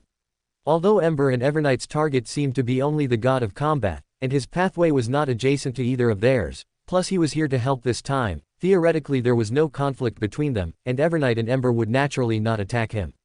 But it's better to be safe than sorry. What if they weren't satisfied after killing the god of combat and decided to kill him as well for entertainment? At this moment, the Lord of Storms even regretted his proactive involvement. If he had known that the Evernight goddess had a plan, he shouldn't have rushed to help. It made sense. If the god of combat knew to ask the Earth Mother for help, how could the Evernight goddess not ask him, her ally, for help in advance if she was truly in danger? Since Evernight didn't actively ask for help, didn't that just prove that this divine battle was actually a trap targeting the god of combat? And now, he too was caught in the trap, having willingly jumped in. How could the Lord of Storms not regret it? So he also had to secretly weaken his offensive against the Earth Mother, and the Earth Mother clearly realized this as well. Both sides tacitly began to slack off. The Earth Mother cultivated large forests, which were then destroyed by lightning, in a cycle, but that was all. For both sides, killing the other offered no benefit. Because their pathways were not adjacent, killing the other would not allow them to accommodate and digest the other's Beander characteristic. Instead, it would put them at risk of severe injury or even falling. If that were the case, why would they fight to the death?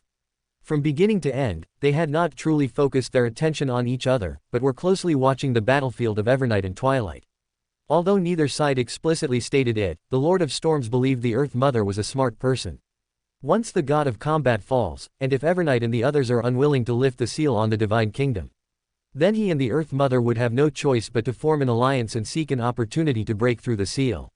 Of course, the best-case scenario is that even the god of combat doesn't have to die. Otherwise, he and the Earth Mother alone might not be able to defeat the combination of Ember and Evernight. With this thought, the Lord of Storm's sense of crisis grew stronger. Initially, he tried his best to stop the Earth Mother, preventing her from helping the god of combat to overwhelm Evernight. But now he was deliberately holding back, trying to achieve a balance with the Earth Mother, preferably with neither side acting rashly, preserving their strength. Because in the Lord of Storm's mind, he neither wanted the Evernight goddess to fall, as this would cause him to lose his only reliable ally. But at the same time, he also didn't want to see the god of combat fall, because then Evernight would gain the ticket to advance to outer deity. This would make him, as an ally, dispensable, and even turn him into a bargaining chip in Evernight's hands for exchanging benefits with other existences. So in the Lord of Storm's heart, it would be best if the god of combat could survive, as this would maintain the status quo. Of course, the Lord of Storms was not stupid. He could hold back and peacefully coexist with the Earth Mother. But he would not intentionally allow the Earth Mother to help the god of combat escape. Such treacherous behavior would bring no benefit, it wouldn't make the god of combat grateful, and it would instead make him resented by the Evernight goddess. At that time, the Earth Mother and the god of combat might cooperate and escape smoothly, but he would definitely be unlucky. Therefore, although he didn't want the god of combat to fall, he wouldn't give the Earth Mother a chance to offer aid, nor would he personally intervene to do anything. If the Earth Mother showed no such signs, then they could peacefully coexist. If she did, then he would have no choice but to continue to stop the Earth Mother. Since he had already chosen a side, he could no longer waver. As early as when he chose to betray the ancient sun god, he had already deeply understood this principle. Bang! The giant scythe and giant sword clashed violently again. The Twilight Giant's armor, condensed from Twilight, was already tattered and covered in shattered marks. The shoulder pads and breastplate were mostly broken, revealing a greenish-black, gnarled body that defied normal human perception, formed in a peculiar way. And beneath his faceplate, his single eye revealed deep anger and unwillingness. He did not beg for mercy. Because he knew it was useless, their relationship was destined to be a fight to the death, and he would not be spared by begging. Moreover, his dignity would not allow it. The god of combat roared again. The god of strength and glory would never yield. He raised his giant sword, shrouded in orange-red twilight, once more. With each swing, it was as if twilight descended, causing all things to decay. Along the trajectory of the giant sword's swing, the surrounding matter and even the void warped, and all things uncontrollably began to decay. Whether it was darkness, or moonlight, everything began to decay, collapse, and perish. The twilight, which had been forced into a corner, gained a moment of respite and rapidly expanded outwards, occupying the gaps left by the collapsing darkness due to decay. But just as the Twilight Giant struggled, his peripheral vision suddenly caught a glimpse of a dazzling golden light. It was a spear made of shimmering golden lightning. The spear was large enough to pierce a normal person through the waist, but to the Twilight Giant, who was as tall as Pangu, capable of splitting heaven and earth, the sunlight spear was not even a toothpick, not even as thick as one of his hairs. But this inconspicuous spear, in the blink of an eye, broke through the decay zone created by twilight, swiftly pierced through the air, and impaled his body. The Twilight Giant seemed to hear a crack sound. It was the sound of his faceplate shattering. That sunlight spear, at the same moment he glimpsed it with his peripheral vision, pierced through his single eye. The Twilight Giant let out a painful groan, his massive figure stumbling back several steps. Before he could recover from his injuries and adapt to the pain brought by the sunlight spear, a large number of golden specks broke through the air into his vision. Those specks of light were sunlight spears, overwhelming and dense enough to contend with the moon, darkness, and twilight. From the ground, the countless sunlight spears combined as if the sun had fallen to the ground, like the end of the world. Finally, the sky full of sunlight spears poured down like a torrential rain, precisely piercing every inch of the Twilight Giant's skin. Clatter, clatter, clatter. The Twilight Giant's armor shattered one after another under the dense barrage, eventually leaving him almost completely exposed. His entire body was covered in golden hair, covering every inch of his skin, every single cell. And those hundreds of millions of golden hairs were actually sunlight spears piercing into his body. That heartbreaking pain was like having steel needles inserted into every fingernail of a normal person, and then slamming them against a wall. Even as a god, under such extreme pain, every one of his cells seemed to transform into distorted human faces, writhing and wailing in agony. The sunlight spear pierced not only his physical body, but also his spirit, his authority, his everything. Chapter 388. Didn't expect this, did you? The heaven-supporting giant's screams were equally world-shaking, echoing throughout the entire divine kingdom. Witnessing the god of combat's miserable state, the Lord of Storms felt no particular emotion, he was merely somewhat wary. This wariness remained at the stage of suspicion and had not been put into practice, so although he had intentionally or unintentionally kept dark clouds hovering near the door, he did not act to break the blockade. And the Earth Mother clearly understood his thoughts. Both sides tacitly began to passively avoid combat, constantly monitoring the changes in the other battlefield. However, when the god of combat was on the verge of despair, the Earth Mother finally couldn't sit still. The passively avoiding Earth Mother suddenly launched an attack. Moonflowers and night-scented grass on the ground grew wildly, covering the sky and sun in the blink of an eye. Both the dark clouds and lightning were obscured by the rapidly growing forest in a short period. And she herself took this opportunity to quickly approach the besieged god of combat. At the same time, near the god of combat, a large number of plants grew from the bare ground, isolating darkness and ember, and forming a temporary protective barrier for the god of combat. The god of combat also sensed the Earth Mother's arrival and felt a slight sense of comfort. Although the Earth Mother's passive avoidance earlier had hints of selling him out, they were ultimately in a relationship where one's demise would lead to the other's. Once he was surrounded and killed, the Earth Mother would certainly not escape either. So, even if not for him, but for the Earth Mother's own sake, she would definitely lend a hand. Of course, the previous situation couldn't be entirely blamed on the Earth Mother. After all, the Lord of Storms was indeed very troublesome. They were already at a disadvantage, so how could they expect more in a 2-on-3 situation? And as long as the Earth Mother could come to the rescue, there would be a chance for everything to start anew. The erosion of the sunlight spear indeed caused him immense pain, but his authority was still there. The power of dusk would rapidly decay these long spears piercing his body, and he would soon break free. As long as the Earth Mother helped him stall for a bit, everything would be fine.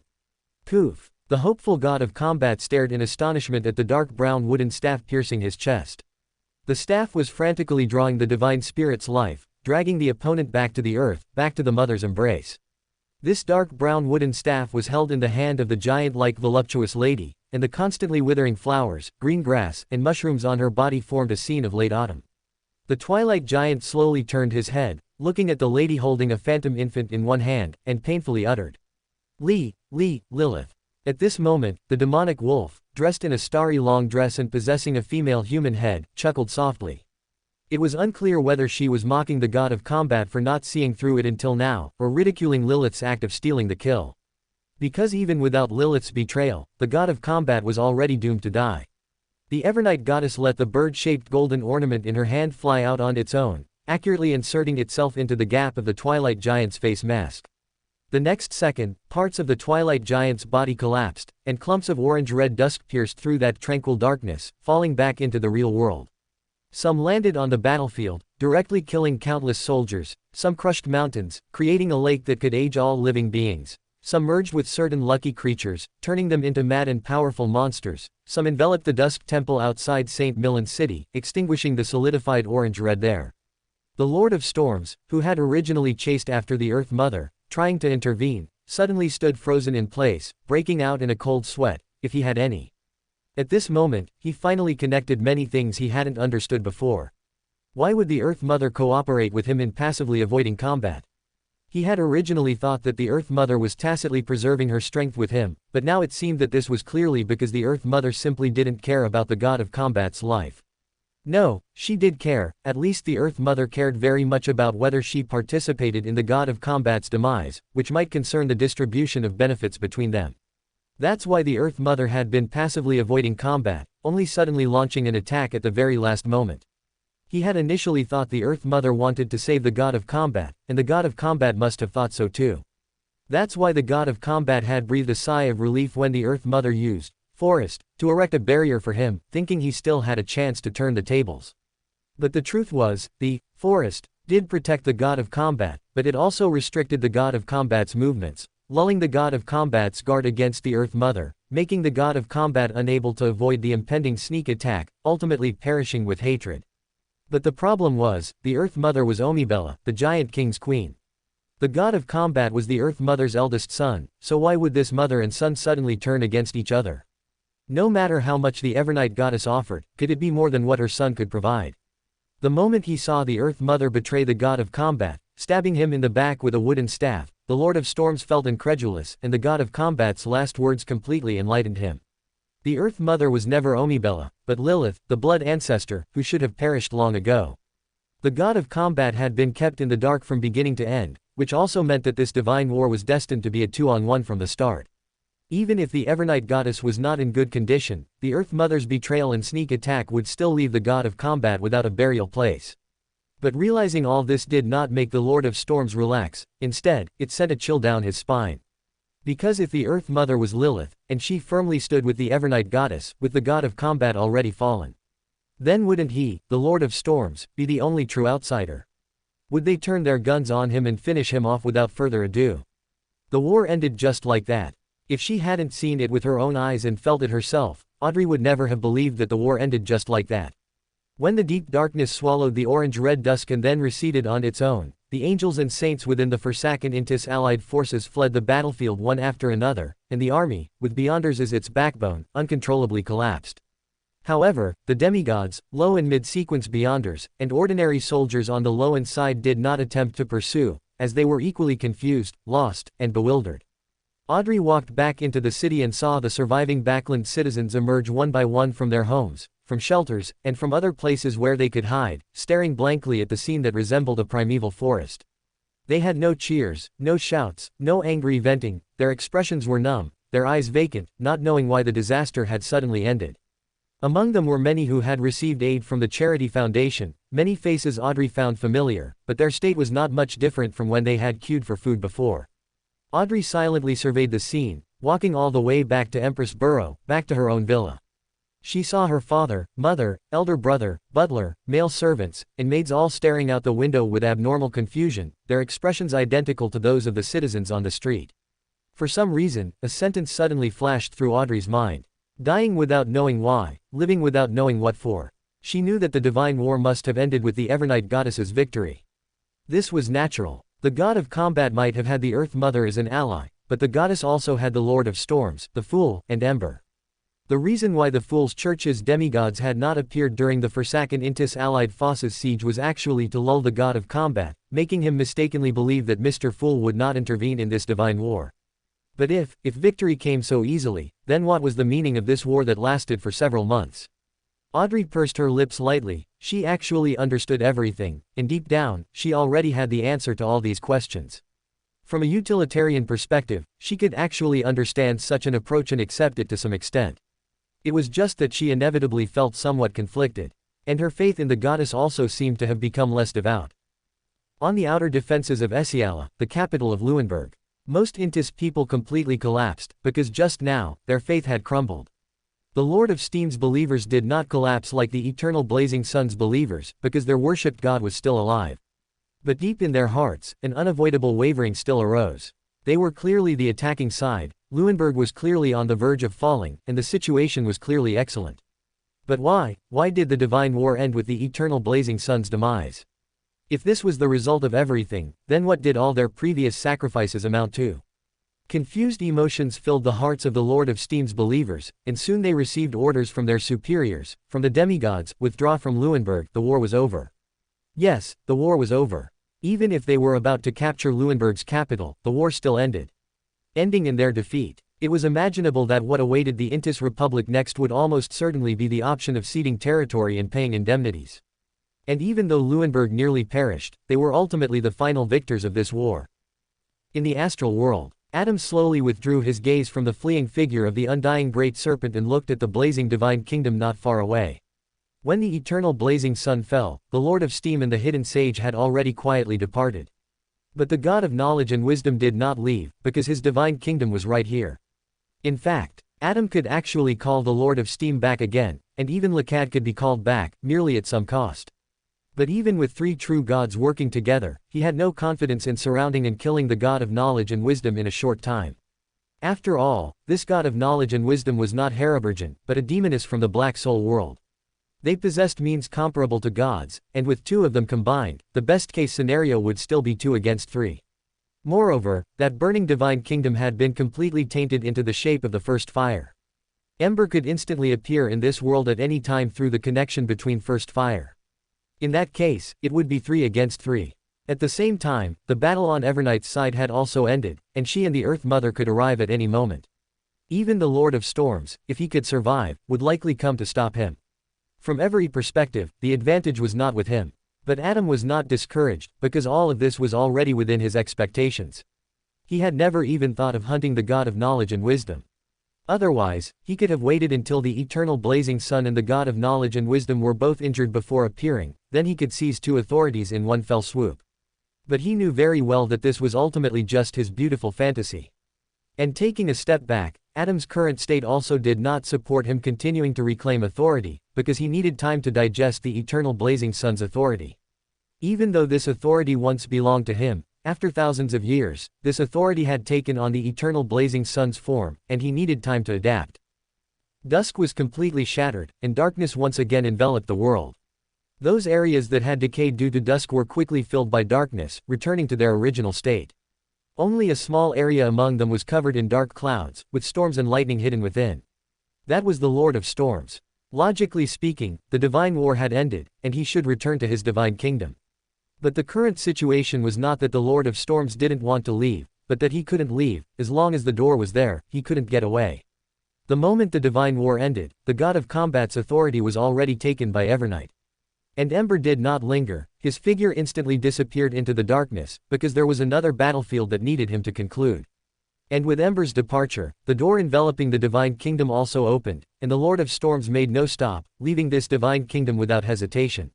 Whatever happened next, it had nothing to do with him.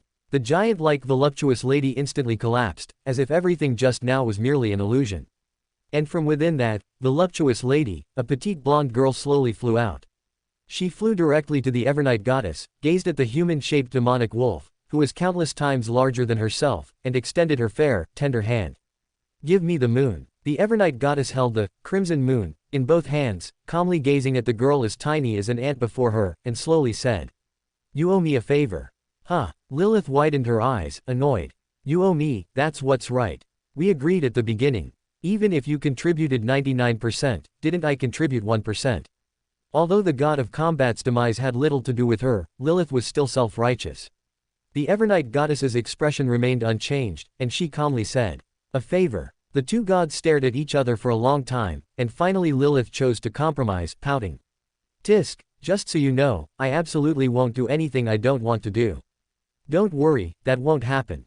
The Evernight goddess's eyes held a hint of a smile as she tossed the crimson moon, held in both hands, to her. Moon and Mother are adjacent pathways, and Lilith was originally a true god of the moon pathway. If she wanted to ascend to outer deity, she had to refine both pathways along with the Sephira. And through various coincidences, this pathway ultimately fell into the Evernight goddess's hands. Chapter 389 No plan required. There was no day, no night, no light, and no dawn. There was only an impenetrable darkness, a boundless ocean, a vast and endless continent, towering mountains, and a sky as black as ink. Everything was shrouded in a dense darkness, and this place was commonly referred to as the abyss. In the perception of most people, the abyss is an abstract term, a synonym for danger, pain, depravity, and filth. In mysticism, the abyss is widely recognized as the most defiled, most decadent, and most chaotic place. Legend has it that the abyss is the most polluting place, even angels would fall and lose control there, and those who guard the abyss would eventually be assimilated by it. At the same time, the abyss is also the dwelling place of devils. In the mid to early Second Epoch, devils often left the abyss and were active on the land, until the ancient sun god emerged, causing the continuous fall of ancient gods, at which point they retreated to the abyss and sealed it off. But the current abyss has become a place where even devils cannot survive. The only living being here was the undying great serpent, coldly observing the world from within the dense darkness. However, now, this great serpent has also gone missing. Ember stood on the mountaintop, gazing at the cunning, pervasive blackness of the seemingly endless abyss, feeling a slight surprise. Did he escape? Since, descending from the sky, over 100 years ago, Lekad had remained in the abyss, never leaving. Because for Lekad, who had successfully devoured the cosmic dark side and become a true god of the abyss pathway, the abyss was his divine kingdom. Here, his strength could be amplified to the greatest extent, and he could more safely digest the devoured deity. Yes, Lekad was still digesting. The cosmic dark side had indeed been devoured by Lekad long ago, but that was, after all, a genuine deity. Even if the essence of the undying great serpent was superior to the cosmic dark side, digesting a true god controlled by an outer deity, still required a vast amount of time and effort, and could not be disturbed by external forces. That's why Ember came directly to the abyss, to search for and hunt the undying great serpent. However, Lekad seemed to have anticipated this. He unhesitatingly abandoned his base and preemptively dealt with the traces he left in the abyss, preventing Ember from locking onto any target and thus from tracking his current location. Ember was not surprised by this. Lekad might be a fool, but Adam was not. The battle in the astral world had already exposed the relationship between Lekad and Adam. When they met and what kind of transaction they conducted were not important. What was important was that they had formed an alliance. Moreover, since both sides had a common enemy, this alliance would be incredibly close. And as one of Adam's few allies, he would naturally pay special attention to Lekad, who had the most potential. Therefore, Adam would definitely warn Lekad in advance to prevent Ember from seizing the opportunity to defeat them one by one. Of course, even if the boss wasn't home, it didn't mean Ember couldn't do something to the abyss. After all, since I'm already here, Ember murmured softly, slowly extending his palm, and dark souls transformed into a vortex in his palm. With a wave of his hand, the dark souls instantly turned into scattered starlight, merging into the dense darkness. That dense darkness contained an unimaginable level of pollution, which even angels could not resist. But at the same time, this darkness was also the best camouflage.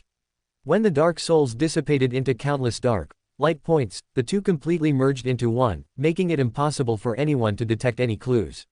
If Lekad returned to the abyss, the Zeshbarks would give Karat a little dark soul shock. Ashmi turned around, casting her gaze towards the bound god, who had fallen to the ground and was struggling to get up. Although he was a king of angels with a uniqueness, he had been tormented by the mother tree of desire for too long, and his current state was even worse than that of a mortal. The Beander characteristic within his body had a strong tendency to separate, just like the abomination that had been separated from him before, yearning for birth. The bound god endured the painful torment of the mother tree of desire while trying to suppress the Beander characteristic within his body to achieve a new balance. At least, he needed to be able to use his Beander abilities freely, only then would he have a chance to escape from here. However, before the bound god could even get up, he felt a sharp pain in his chest. A long blade pierced his body from his back, the tip of the sword penetrating his heart, pinning him to the ground. Ashmi calmly walked in front of the bound god and pulled out the blade, which glowed with a sapphire light. The bound god struggled to raise his head, his voice trembling as he spoke in pain. "You, let me go. I am a king of angels. I can help you." Foolish. Ashmi's tone was incredibly calm. "If I kill you, I can cultivate a new king of angels." Under the dazzling blade light, the bound god's body was dismembered, and his head rolled down, his lips parting as if he wanted to say something. But his gaze quickly met the scene behind Ashmi. It was a towering, dark brown giant tree. For the past 1,000 years, he had been suspended at the top of that giant tree, its dark brown branches piercing his body, constantly absorbing his power and tormenting him.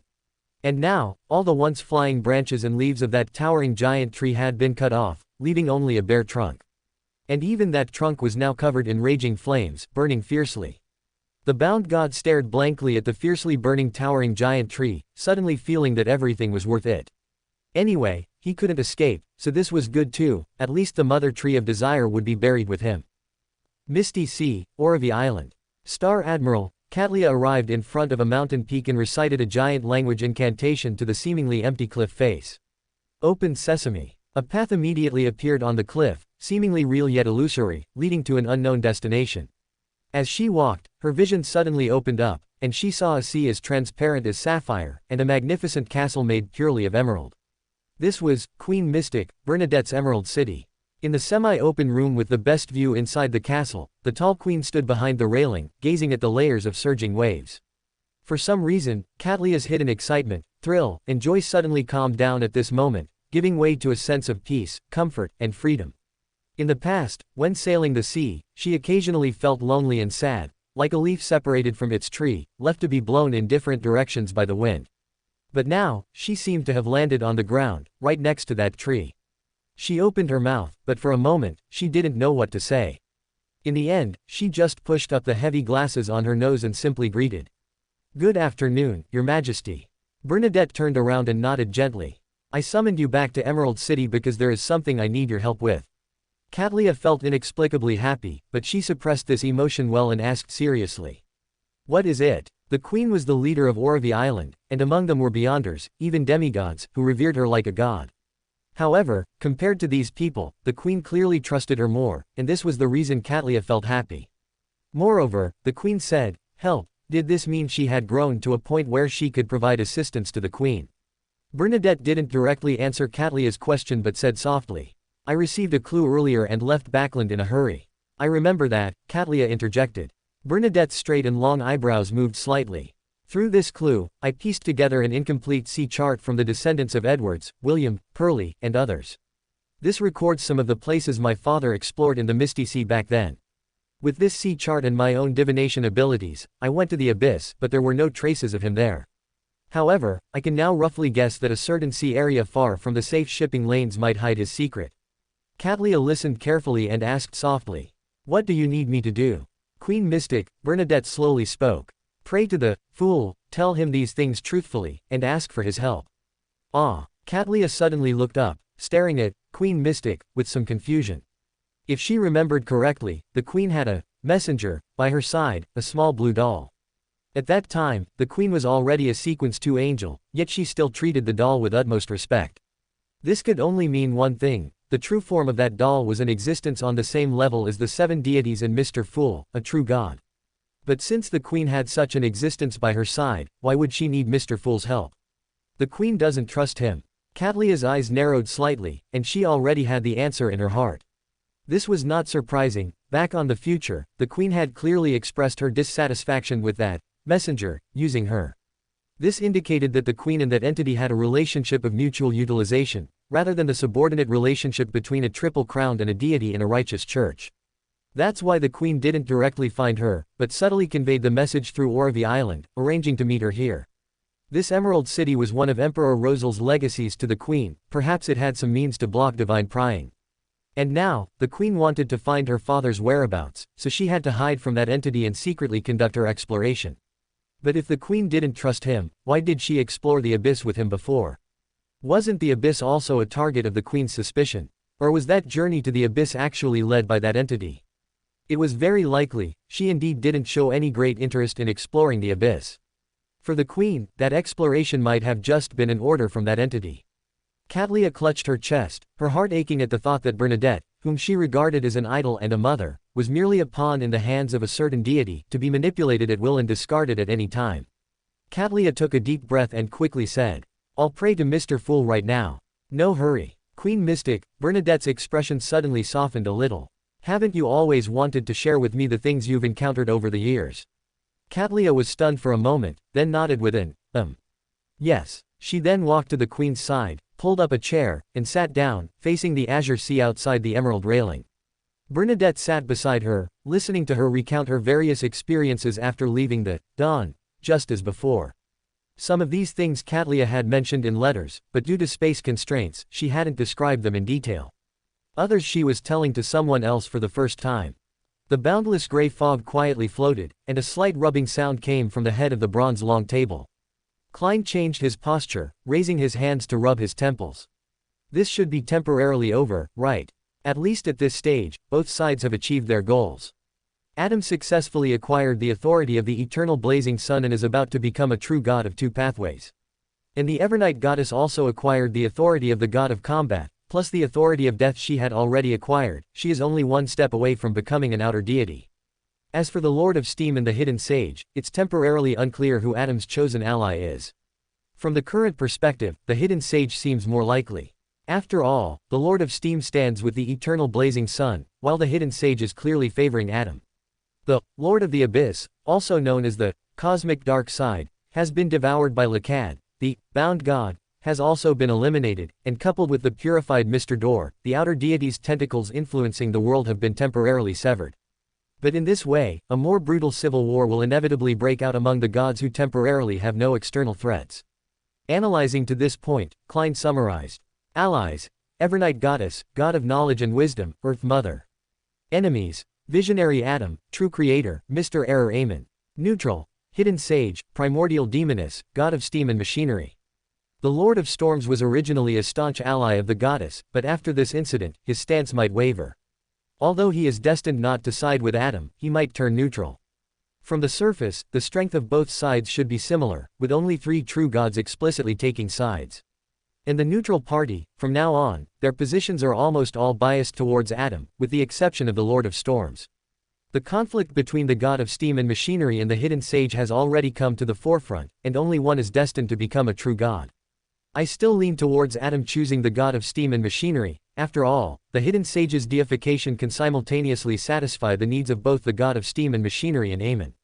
The former can become a true god of 2 pathways and glimpse the outer deity sequence, while the latter can also take the opportunity to become a god. As for the primordial demoness, as early as the George III incident, she had already clearly sided with Adam, so we cannot hope for their help. It seems that our paper strength is still weaker. Although we have Ember, the other side also has First Fire. However, if I can become a god, the situation might be reversed again. Klein took a deep breath. The key to fooling the world was in his hands. This reshuffling of the war also made the conditions for fooling easier. At least for now, among the 4 nations of the North Continent, at least 3 will accept the history they write. Even if the Intis Republic remains stubborn, it won't cause much impact. His time to become a god is not far off. Chapter 390, The Saints' Order. December 20th. The god of combat fell, and the eternal blazing sun fell. The morale of the Fasak and Intis allied forces almost collapsed, surrendering without a fight. On the same day, the Intis Republic issued a surrender statement to the world via radio. The next day, the Fasak royal family, the Einhorn family, announced unconditional surrender. At this point, the war was completely over. Although negotiations regarding war reparations had not yet concluded, the Fasak Empire had already tacitly approved all actions of the ruined military. Even if they were to take over St. Milan, the Einhorn family would have to welcome them with a smile. On the Sunia Sea, a fleet consisting of dozens of ships of varying sizes sailed towards the port of Sunia Island. As the distance closed, the flags became clearer. The crimson but faint moonlight allowed the people at the port to see 10 white stars of the same size on them, and these stars encircled a cold, lashless eye. That was the flag of the Star Pirate Group, led by the newly promoted Pirate King, Katlia, the Queen of Stars. The deep blue, almost black, night sea was tinged with a faint crimson, more leisurely and quiet than during the day. The future gently rose and fell with the waves, like a ghostly shadow, sailing towards the red moon. Katlia stood at the bow, gazing at the distant coastline. From this distance, she could clearly see a massive fleet anchored outside the Sonia seaport. On the future, Nina, the tall, pale-skinned, light-eyed sailor chief with distinct Fasak features, wearing a black tight-fitting garment made of fish skin, swallowed with difficulty and asked in a low voice. "Captain, are we really going over there?" That was the regular navy of the Fasak Empire. Although they didn't have the cross-era ironclads like the Ruined Kingdom, it was still a formidable fleet of hundreds of warships. If a naval battle broke out, Katlia might miraculously survive with her Beander abilities, but the Star Pirate Group would undoubtedly suffer heavy losses, possibly even be wiped out. Katlia glanced at her sailor chief and said calmly, "Don't worry, the Fosak have already surrendered, they won't resist." Nina mumbled softly, "The Fasak Empire has surrendered to the Ruined Kingdom, but what does that have to do with us? We're pirates. War was a matter between 2 countries, what did it have to do with them, the pirates?" The Ruined Kingdom's navy hadn't even spoken, yet the captain was brazenly bringing them, a group of pirates, to claim the spoils. This action would undoubtedly offend both Fasak and the Ruined Kingdom simultaneously. Fasak itself could easily deal with them, even without the Ruined Kingdom's intervention. After all, although the Fasak Empire had been defeated, their strength had not been significantly affected. On Sunia Island alone, there were at least 3 Beander stationed. Their current actions were practically suicidal.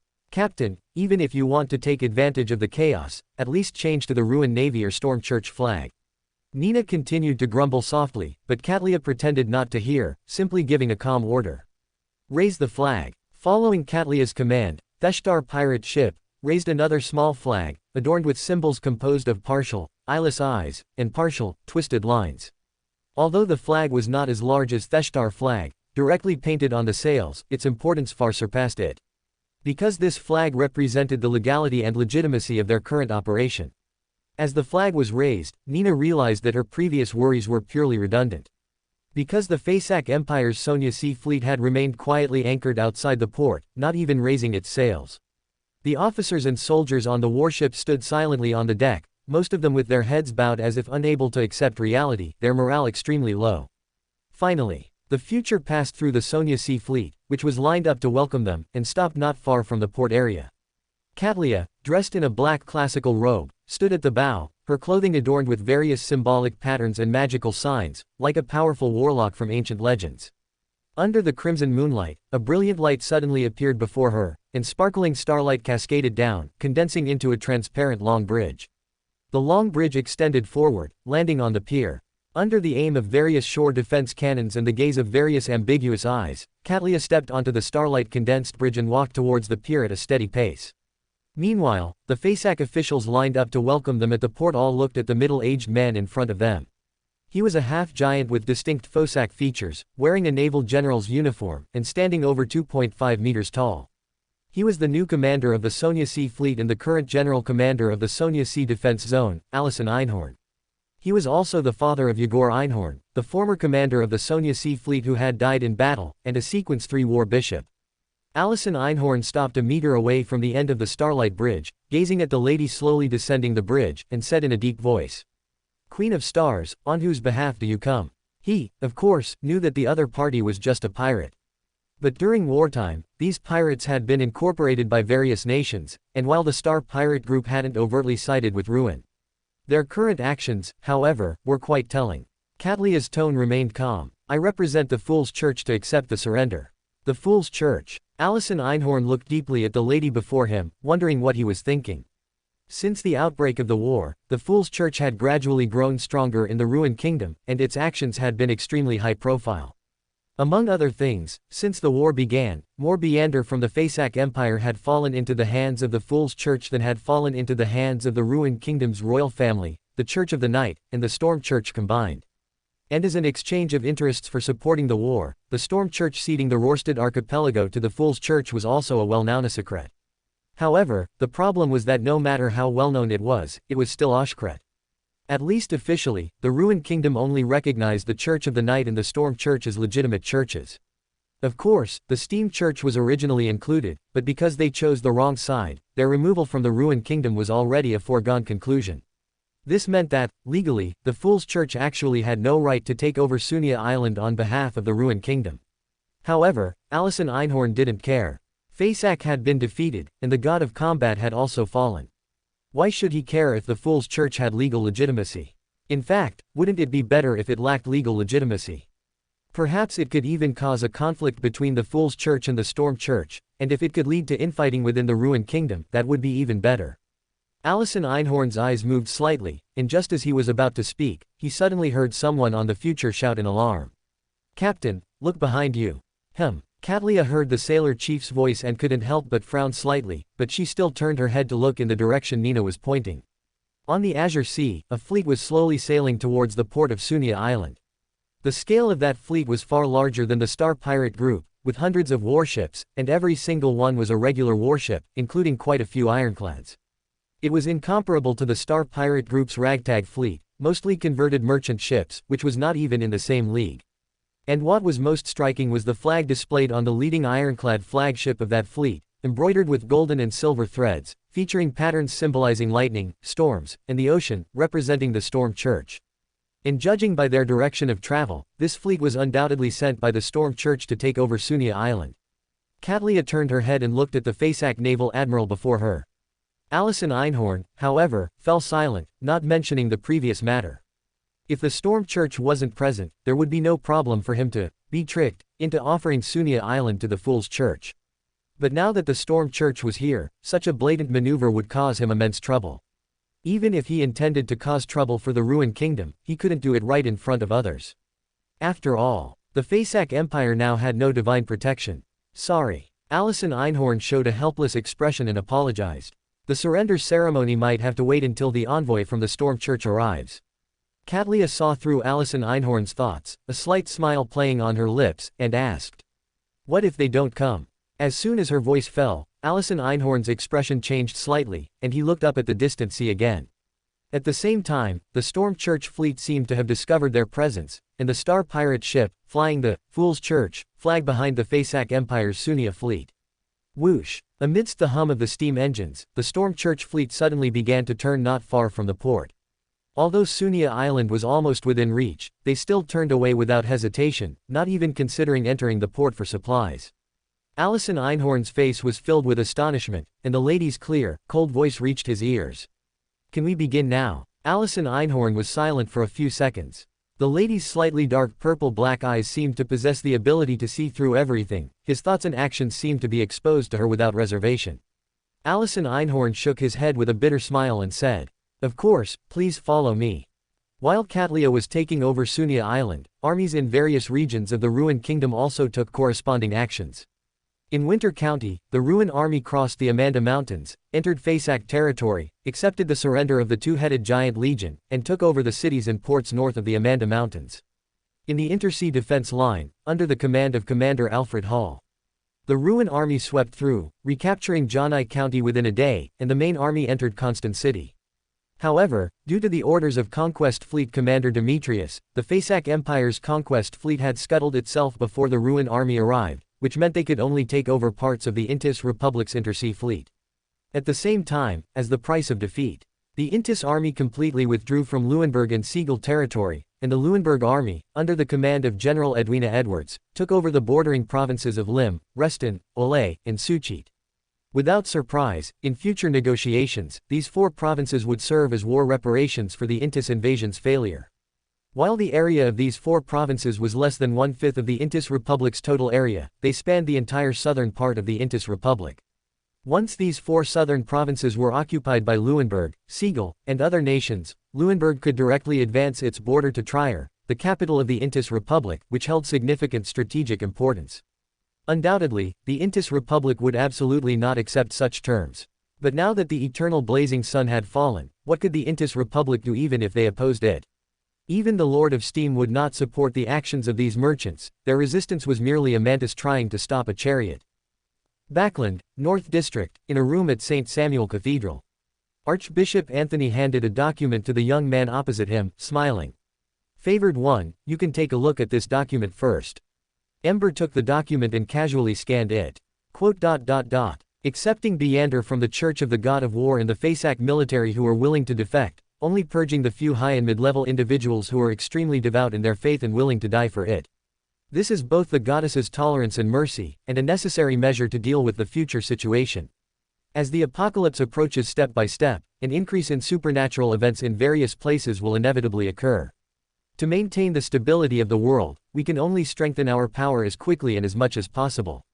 If we harvest the Beander of the Church of the God of War and the Fasak military, even if we obtain the corresponding characteristics, we will not be able to cultivate experienced Beander of the same standard within a few years. Both digesting the potion and accumulating knowledge require sufficient time. For the ordinary nobles and common people of Fasak, there is no need to proclaim the fact that the goddess has replaced the God of Combat. Let them retain their faith in the God of Combat. This will help us and the defecting priests and bishops take over the major churches and stabilize the situation in Fasak as quickly as possible. On the other hand, it will also prevent the goddess from being disturbed by unmanageable faith before she fully grasps the God of Combat's authority. Once a new oracle descends, we will make the replacement. For now, only formulate corresponding contingency plans. Try not to provoke strong resistance from Fasak and other nations. We have lost too many Beander and soldiers, and consumed a large amount of resources and items. Both the church, the nation, and people of different social strata are very weak and need a period of peace and stability to recover. Finally, from now on, reduce the number of times the red moon appears in missionary work, rituals, masses, and other segments. In formal texts, no longer mention the goddess's title of Crimson Lord. Archbishop Anthony explained. These are the instructions personally given by the saint. He paused, then Archbishop Anthony added. The saint's meaning is, do you have any suggestions for this handling document? Or rather, do you think there are any parts that need to be revised? Ember looked up, slightly surprised. Chapter 391 The Red Sea can become a blue sea. The major Orthodox churches have different titles for their triple crown, such as Pope, Patriarch, Great Sage, and Pontiff. Compared to other Orthodox churches, the Church of the Knight's triple crown title is more modest, simply Pope. The current Pope of the Church of the Night, and the only Pope, is Saint Irina, an angel who followed the Evernight goddess as early as the 3rd epoch or even earlier. Yes, within the Church of the Night, they are more accustomed to referring to this Pope as Saintess. In the 5th epoch, when deities could not freely walk among humans, most decisions of the Church of the Night were issued and executed by this Pope. All promotions and replacements of key positions within the Church of the Night were also handled by her personally. It is no exaggeration to say that Saint Irina's control over the Church of the Night surpasses even that of the Evernight goddess. If one day she wished to deceive and conceal things from the Evernight goddess, doing things unfavorable to her, she could also command 100 responses with a single call. However, the Church of the Night is, after all, a church that believes in the Evernight goddess. Even if the Pope's control is strong, it cannot withstand a single divine oracle from the Evernight goddess. On the other hand, given the relationship between the Saintess and the Evernight goddess, such a situation would only exist in hypothesis and would never actually happen. Just like the document now appearing before Ember. Although the document was personally written by Saint Irina, its content must have been tacitly approved by the Evernight goddess, or even backed by a divine oracle. For example, the command to abandon the honorific title of Crimson Lord would certainly cause some commotion within the Church of the Night. But the essence of this matter is an exchange between the Evernight goddess and the Earth Mother beneath the poker table, a necessary price. After all, the current Earth Mother is actually Lilith, the blood ancestor, and she was once a sequence 0 of the Moon Pathway, the original and true Crimson Lord. If the Evernight goddess were to continue to retain this honorific title, she would inevitably come into conflict with the Earth Mother. Therefore, the Evernight goddess would certainly issue a divine oracle in advance to explain this matter to the high-ranking members of the Church of the Night. For example, Archbishop Anthony, and also Ariana, the head of the Black Knight Nunnery. Ember does not intend to interfere too much with the private agreement reached between the Evernight goddess and the Earth Mother, they will resolve it themselves. And in handling the Fasak Empire, Irina's considerations were also very thorough. Since the outbreak of the war, the Evernight goddess's anchor has experienced widespread shaking, the fundamental reason being that a large number of believers chose to switch their faith to the Steam Church, or even the Church of the God of War. Because once Loan is defeated and the Evernight goddess falls, they, as followers of the night, would certainly not have a good end. Only by changing their allegiance early could they avoid being purged after the war. This is actually understandable, as these ordinary people just want to live. But precisely because ordinary people just want to live, the same principle applies to any Orthodox God. Once an Orthodox church shows signs of decline, believers will inevitably change their allegiance. And once an Orthodox church faces the risk of annihilation, this situation will escalate, eventually leading to only a few loyal church members maintaining their faith, while others, even if they don't convert to other denominations, will quietly hide their beliefs. This was the case for the Church of the Night before the war ended, and it will be the case for the Church of the God of War after the war ends. Most people will feel confused and will also resist the rule of the ruined kingdom. Therefore, the Church of the Night will not allow the ruined kingdom to fully occupy the Fasak Empire, thereby reducing the Fasak people's rejection of the ruined kingdom. Similarly, the Church of the Night will not force them to change their faith, or even support their faith in the God of Combat. Because even for the most devout believers, in the face of the fact that the God of Combat has fallen, their devout faith will only bring them despair. Even if the Church of the Night does not interfere, over 90% of the Fasak people will abandon their faith within a short period. Once they abandon their faith, changing their allegiance is only a matter of time. Furthermore, it's not just these ordinary people, even the priests and bishops of the Church of the God of War, their faith may not be that devout. According to the Church of the Night's estimation, at least 30% of the priests and bishops will voluntarily surrender to them. And as long as the Church of the Night shows kindness and tolerance towards these surrendered priests and bishops, those who are still observing will also choose to surrender one after another. Ultimately, this proportion may even gradually expand to over 80%. In other words, they only truly need to deal with about 20% of the devout believers of the Church of the God of War. And even these stubborn individuals may not necessarily consume too much of the Church of the Night's energy. Because those surrendered priests, bishops, and beyonders, in order to prove their worth, will be more actively pursuing and executing these stubborn individuals than the Church of the Night. Facing this sufficiently detailed document, Ember could not offer more constructive suggestions. He simply read it carefully twice, and meeting Archbishop Anthony's gaze, he slowly spoke. There is nothing significant that needs to be changed, but there is one question. This document does not seem to mention how to deal with the steam church. Yes. Archbishop Anthony nodded gently, saying with some regret. Frankly speaking, over the past 1,000 years, we have cooperated very happily with the steam church. But this time, they must pay the price for their error. However, the steam church is, after all, one of the 3 great Orthodox churches of the ruined kingdom, so the saintess personally went to the steam church to discuss related matters in detail with great sage call of the steam church. The final result is that the steam church must withdraw most of its beyonders, including all demigods, from Loan within half a month, and at the same time, the sealed artifacts above sequence 2 feet that it holds within Loan cannot all be transferred. Half of them need to be handed over to the Church of the Night and the Storm Church for supervision. And considering that there are too many followers of the god of steam and machinery within the ruined kingdom, and many of them hold important positions in the government, the steam church is also permitted to retain a small number of churches and personnel. In addition, as a condition of the exchange, the Church of the Night and the Storm Church will not actively expel the steam church, nor will they mention this incident in any official documents. In exchange, the steam church needs to be responsible for most of the reconstruction work of the ruined kingdom without compensation. Ember understood. In the end, it was essentially a face-saving project. As one of the 7 Orthodox gods, the steam church, although it had to pay the price for choosing the wrong side, did not want to be ignominiously driven out of the ruined kingdom. In contrast, the statement that the steam church voluntarily withdrew from the ruined kingdom to compensate for its error was undoubtedly much more palatable. As for abandoning most of its churches and believers within Loan, this loss was not that significant for the steam church. After all, the eternal blazing sun has fallen, and his followers will inevitably fall into confusion, and the eternal blazing sun church is also destined to disintegrate as a result.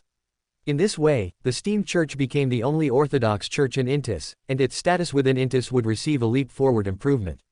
Ember thought for a moment and asked, how does the Church of the Night plan to deal with these steam church believers? Archbishop Anthony answered fluently, clearly having a strategy for this already. The war has just ended, and the matters in Fursak have a higher priority. Those god of combat believers also require us to spend a lot of time and energy to deal with. Therefore, neither we nor the Storm Church can spare enough manpower in a short period to change these people's faith in the Steam Church. It was also considering this point that we allowed the Steam Church to retain a small number of churches and church personnel to appease these believers and prevent them from taking extreme actions. However, the Steam Church's right to preach has been restricted, so there's no need to worry about them further expanding their sphere of influence. Ember thought for a moment and asked, then how about letting the Fool's Church handle these believers? Archbishop Anthony smiled and said, of course, Your Grace. The Saintess has said that no matter what decision favored one makes, we will fully cooperate. After a pause, Archbishop Anthony continued.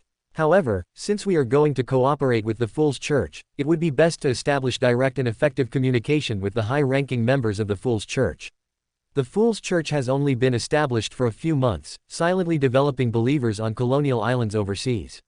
It hasn't even had much interaction with the Storm Church, and even when the two sides had to communicate, it was always through Cardinal Alger. So it's not hard to imagine that the communication channels between the Fool's Church and the Church of the Night are even more scarce. Therefore, in previous documents and various decisions, the existence of the Fool's Church was almost never considered. But if the Fool's Church seeks cooperation, the Church of the Night has no reason to refuse. Regarding this, Ember thought for a moment, then reached out and grabbed into the void. As he retracted his right hand, a figure quickly outlined itself. It was a tall, simple young man with brown-yellow hair. Mr. Ember. Derek Berg looked at the two people in front of him blankly, not quite understanding what had just happened. This is Archbishop Derek of the Fool's Church. You can discuss the specific cooperation matters in detail. Ember briefly introduced them, then said to the still bewildered Derek. This is Archbishop Anthony of the Church of the Night. As the two explained, Derek quickly understood the purpose of his presence. Followers of the Steam Church account for 1/3 of the ruined kingdom's total population, and with the Steam Church's withdrawal, these people are ultimately an unstable factor. However, neither the Church of the Night nor the Storm Church has time to deal with them, which is why he, the Archbishop of the Fool's Church, was called upon. Derek's heart tightened immediately. He was no longer the naive young man who knew nothing. He was now an Archbishop of the Fool's Church, and he also had the personal guidance of Cardinal Alger of the Storm Church, so he clearly understood what this meeting meant. This was to allow the Fool's Church to replace the Steam Church and become one of the three great churches of the Ruined Kingdom. But precisely because he realized the importance of this meeting, Derek became even more nervous. He was afraid he would mess things up. Generally speaking, wouldn't this situation be more suitable for Archbishop Lovia to handle? Why did Mr. Lovers call him? Archbishop Anthony noticed Derek's discomfort and smiled. Don't be nervous. I understand your missionary methods, they are very effective during this special period. Exchanging faith for food, while seemingly taking advantage of others, cannot be denied its immediate effectiveness. The war has lasted so long, half of Loan has been ravaged, and a large number of people are on the brink of hunger and poverty. This applies to followers of the night, followers of the storm, and followers of Steam alike. Everyone is in the same situation. In such circumstances, the Fool's Church, which can provide them with food and warmth, undoubtedly holds an unparalleled allure. This was undoubtedly a win-win cooperation. Archbishop Anthony was clearly looking forward to this cooperation, and under his active guidance, Derek quickly got into the swing of things, beginning to discuss the details of the cooperation with Archbishop Anthony. Derek was simply inexperienced, which didn't mean he was stupid. And seeing the two getting into the swing of things, Ember also quietly left at some point. For him, whether it was the faith of the night, the faith of the Fool, the faith of the Earth Mother, or the faith of the storm, the faith of the true Creator, or the faith of the Lord of Steam, none of it truly mattered. He walked a different path from these true gods. He didn't need to fight the primordial one's corruption through faith. The only thing that truly mattered was the first fire. As long as these Orthodox churches could replace the Creator in their religious scriptures with the first fire, then even if the target was Adam or even Amen, it would be completely acceptable to Ember. Backland, inside a relatively intact house. Katerina, the demoness of Undying, dressed in a pure white robe, ethereal and beautiful, put down the mirror in her hand and turned her head to the tall young man beside her, who was dressed in full black armor and rocking in an armchair. The war is over. They have finally decided to recall me to headquarters. I have waited too long for this day, the young man in the armchair, Sauron Einhorn Medici, scoffed. Katerina pressed her hands down on the table, sat on it, and said with a slight curl of her lips. Aren't you worried about being discovered by the primordial demoness when you go to our headquarters?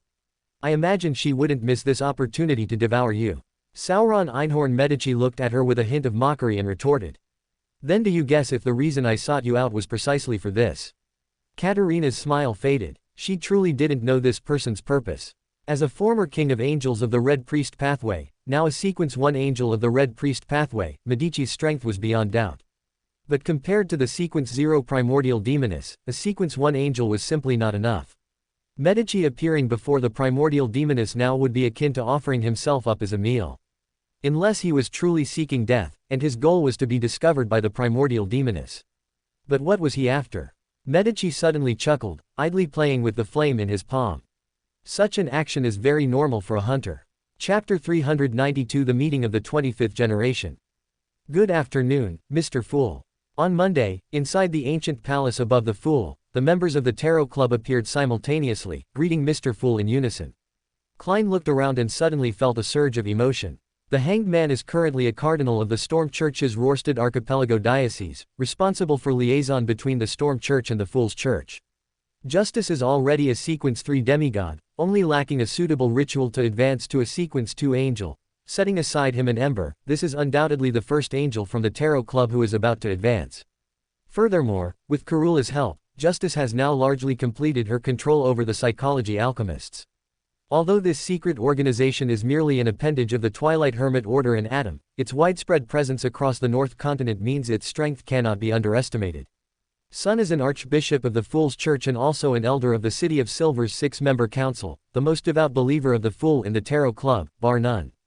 Besides Sun, the second most devout is probably the Hanged Man, that double-crosser from the Storm Church. The Moon is a sanguine count, and may also serve as an archbishop of the Earth Mother Church in a while. The Hermit has already advanced to Pirate King, and is also one of the 10 pillars of the Moses Ascetic Order. Magician, backed by the Abraham family, is leading its members, utilizing the special Beander abilities of the Door pathway to rapidly travel between the Ruined Kingdom and the Fenboot Kingdom, providing ample food for the Fool's Church's great missionary endeavor. Although Judgment only joined MI5 last year, due to her demigod strength, her outstanding performance during the war, and her achievement of killing a Fursak demigod in the Backland Defense War, she has now successfully advanced to Lieutenant General, becoming one of MI5's high-ranking officials. The weakest in terms of strength remains the star. Although he has fully digested his potion using the power of the dream world, he still needs a sequence 4 Nightwatcher Beander characteristic to advance. This is a very difficult task without betraying the Church of the Night. Even if he accumulated a lot of merits during the war, allowing him to exchange for an opportunity to advance to sequence 4 from the Church of the Night, there are many Nighthawks with similar ideas and enough merits who are waiting for this advancement opportunity. This means that to advance to sequence 4, the star must wait in line.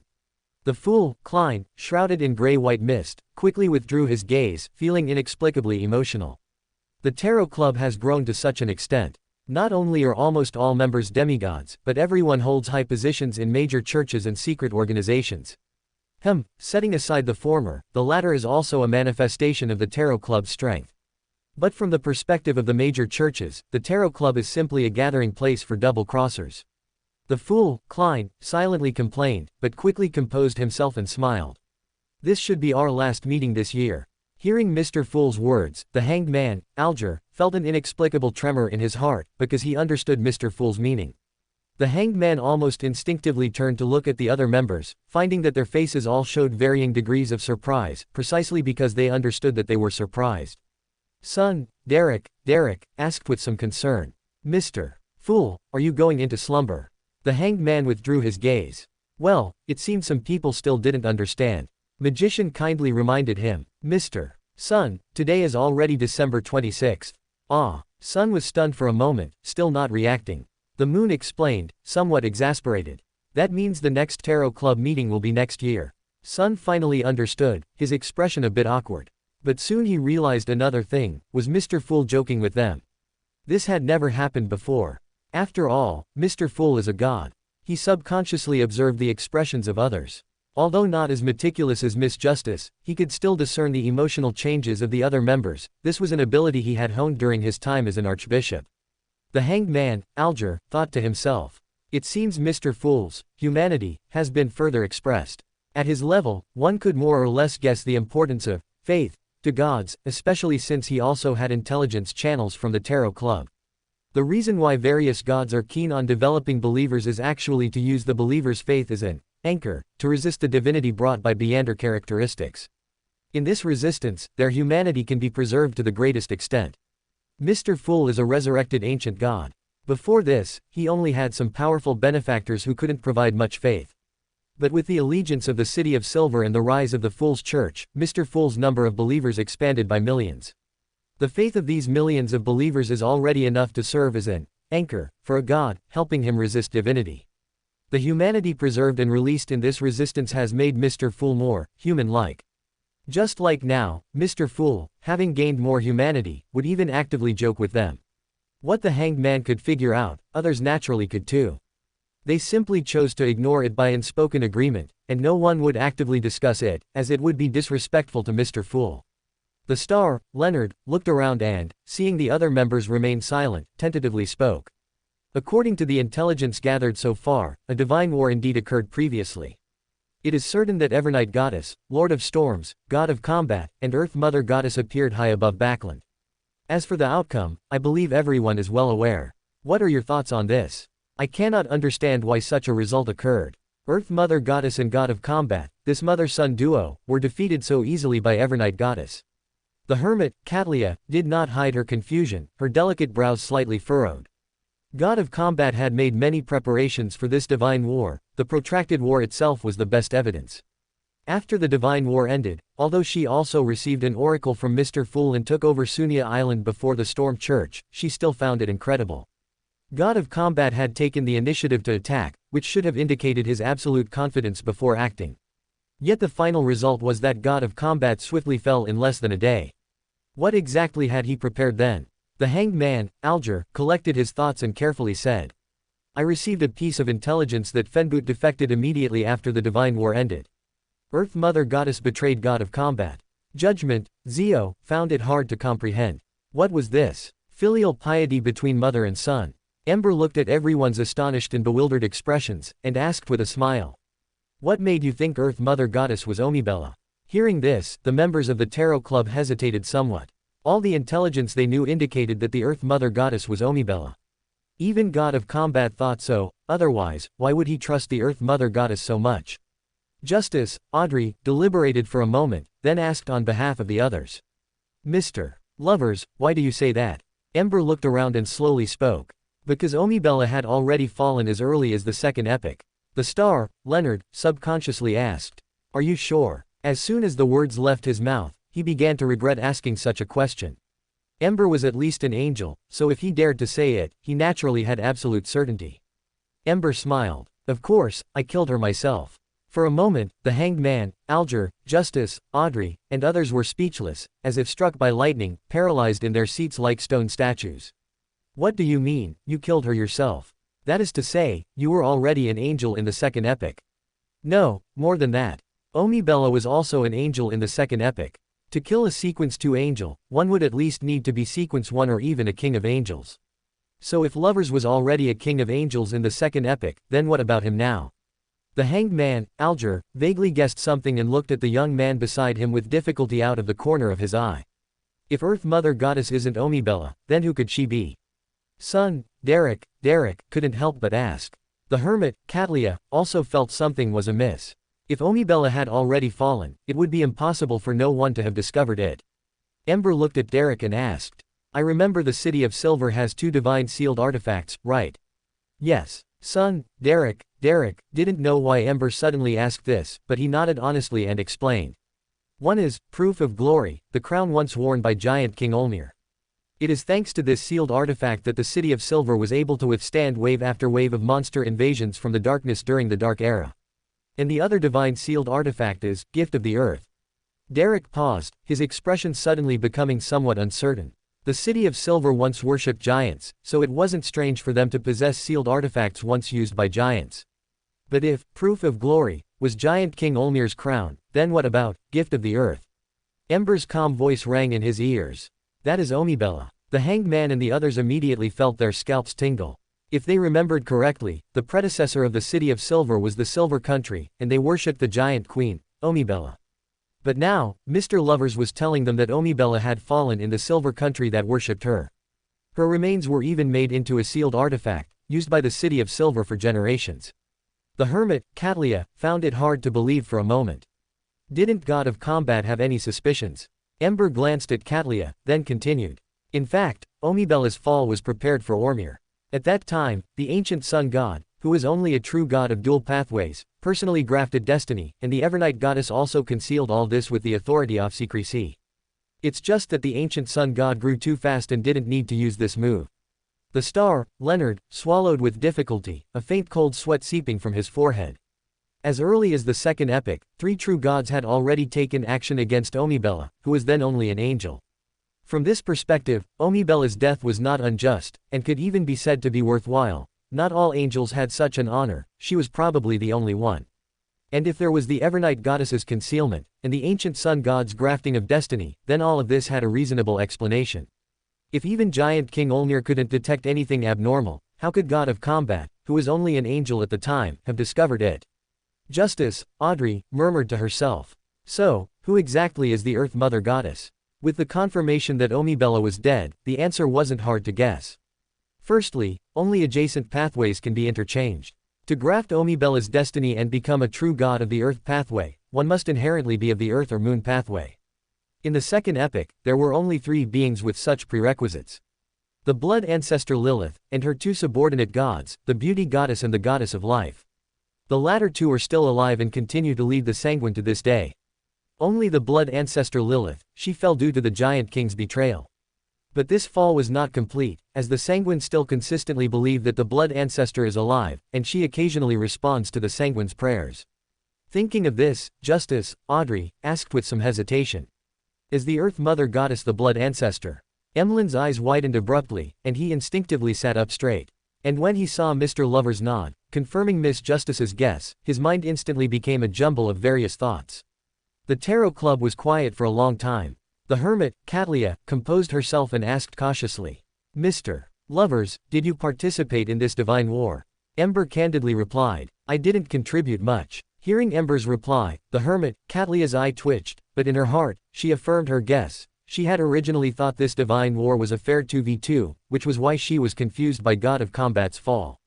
After all, he was the mighty God of Combat, why did he lose so quickly in a one-on-one fight? But now, she understood everything. This was not a fair 2v2 at all, but a righteous 4-on-1. Having figured this out, Katlia no longer doubted God of Combat's strength, instead, she felt a subtle sympathy. Facing the encirclement of 4, or even more, true gods simultaneously, God of Combat's loss was not unjust. As for Ember saying he didn't contribute much, wasn't that precisely the case? After all, this was a righteous 4-on-1, so not much effort was indeed needed. On the contrary, God of Combat managed to hold on for a day under such circumstances. It must be said, he lived up to his name as God of Combat. Chapter 393 Shadows. Chapter 393, Faint Shadows. The mother is the first is the mother, so I never changed my faith. No wonder, even without the priest's psychological suggestion, I still habitually went to the Harvest Church. It was because my intuition told me that the mother was the first. Therefore, the first favored me and made me the sanguine savior. Emlyn's mind was flooded with one thought after another, finding reasonable explanations for all his previous guilty feelings. He began to believe that he was the most devout sanguine, and scenes flashed through his mind. His kin, who had previously mocked him for believing in the Earth Mother, would line up to come before him and receive his baptism. Thinking this, Emlyn's mood became extremely pleasant, and he couldn't help but raise his chin slightly. Everyone. Son, Derek raised a hand and said, 2 days ago, I went to St. Samuel Cathedral and met with Archbishop Anthony. Oh. The Hanged Man and others' expressions subtly changed, and they looked at the son in unison, wanting to know what happened next. The hermit Katlia asked directly, what did you all talk about? Since the son brought it up, it meant that this matter didn't need to be kept a secret. Derek deliberated for a moment, then explained. It's like this, the Church of the Night hopes to cooperate with the Fool's Church. The Fool's Church can take over the churches left behind by the Steam Church's withdrawal and officially gain official recognition. But at the same time, they also need to bear certain responsibilities, such as changing the beliefs of the former Steam Church followers and forming certain Beander teams to help maintain order. The Hanged Man's eyes flickered slightly, as if he understood something. Not long ago, the Fool's Church had already reached cooperation with the Storm Church. Both sides tacitly understood the Fool's Church's evangelism, which essentially meant they had already acknowledged the Fool's Church having equal rights to the Orthodox churches. It was just that because they hadn't yet received the Church of the Night's approval, the Storm Church found it inconvenient to publicly acknowledge the Fool's Church. Now that even the Church of the Night had acknowledged it, the Fool's Church would officially gain official recognition and truly step onto the historical stage. The hermit Katlia thought for a moment, then slowly said, this is a good thing. Do you have any other concerns? Son, Derek quickly shook his head. No, it's not because of concerns. Since Mr. Lover personally helped to facilitate the connection, and the Church of the Night showed sufficient sincerity, and they indeed needed an opportunity to officially preach in the Lowen Kingdom, how could he have any concerns? Derek hesitated for a long time, then said, I'm just a little worried that I won't do well. I don't have experience in this area.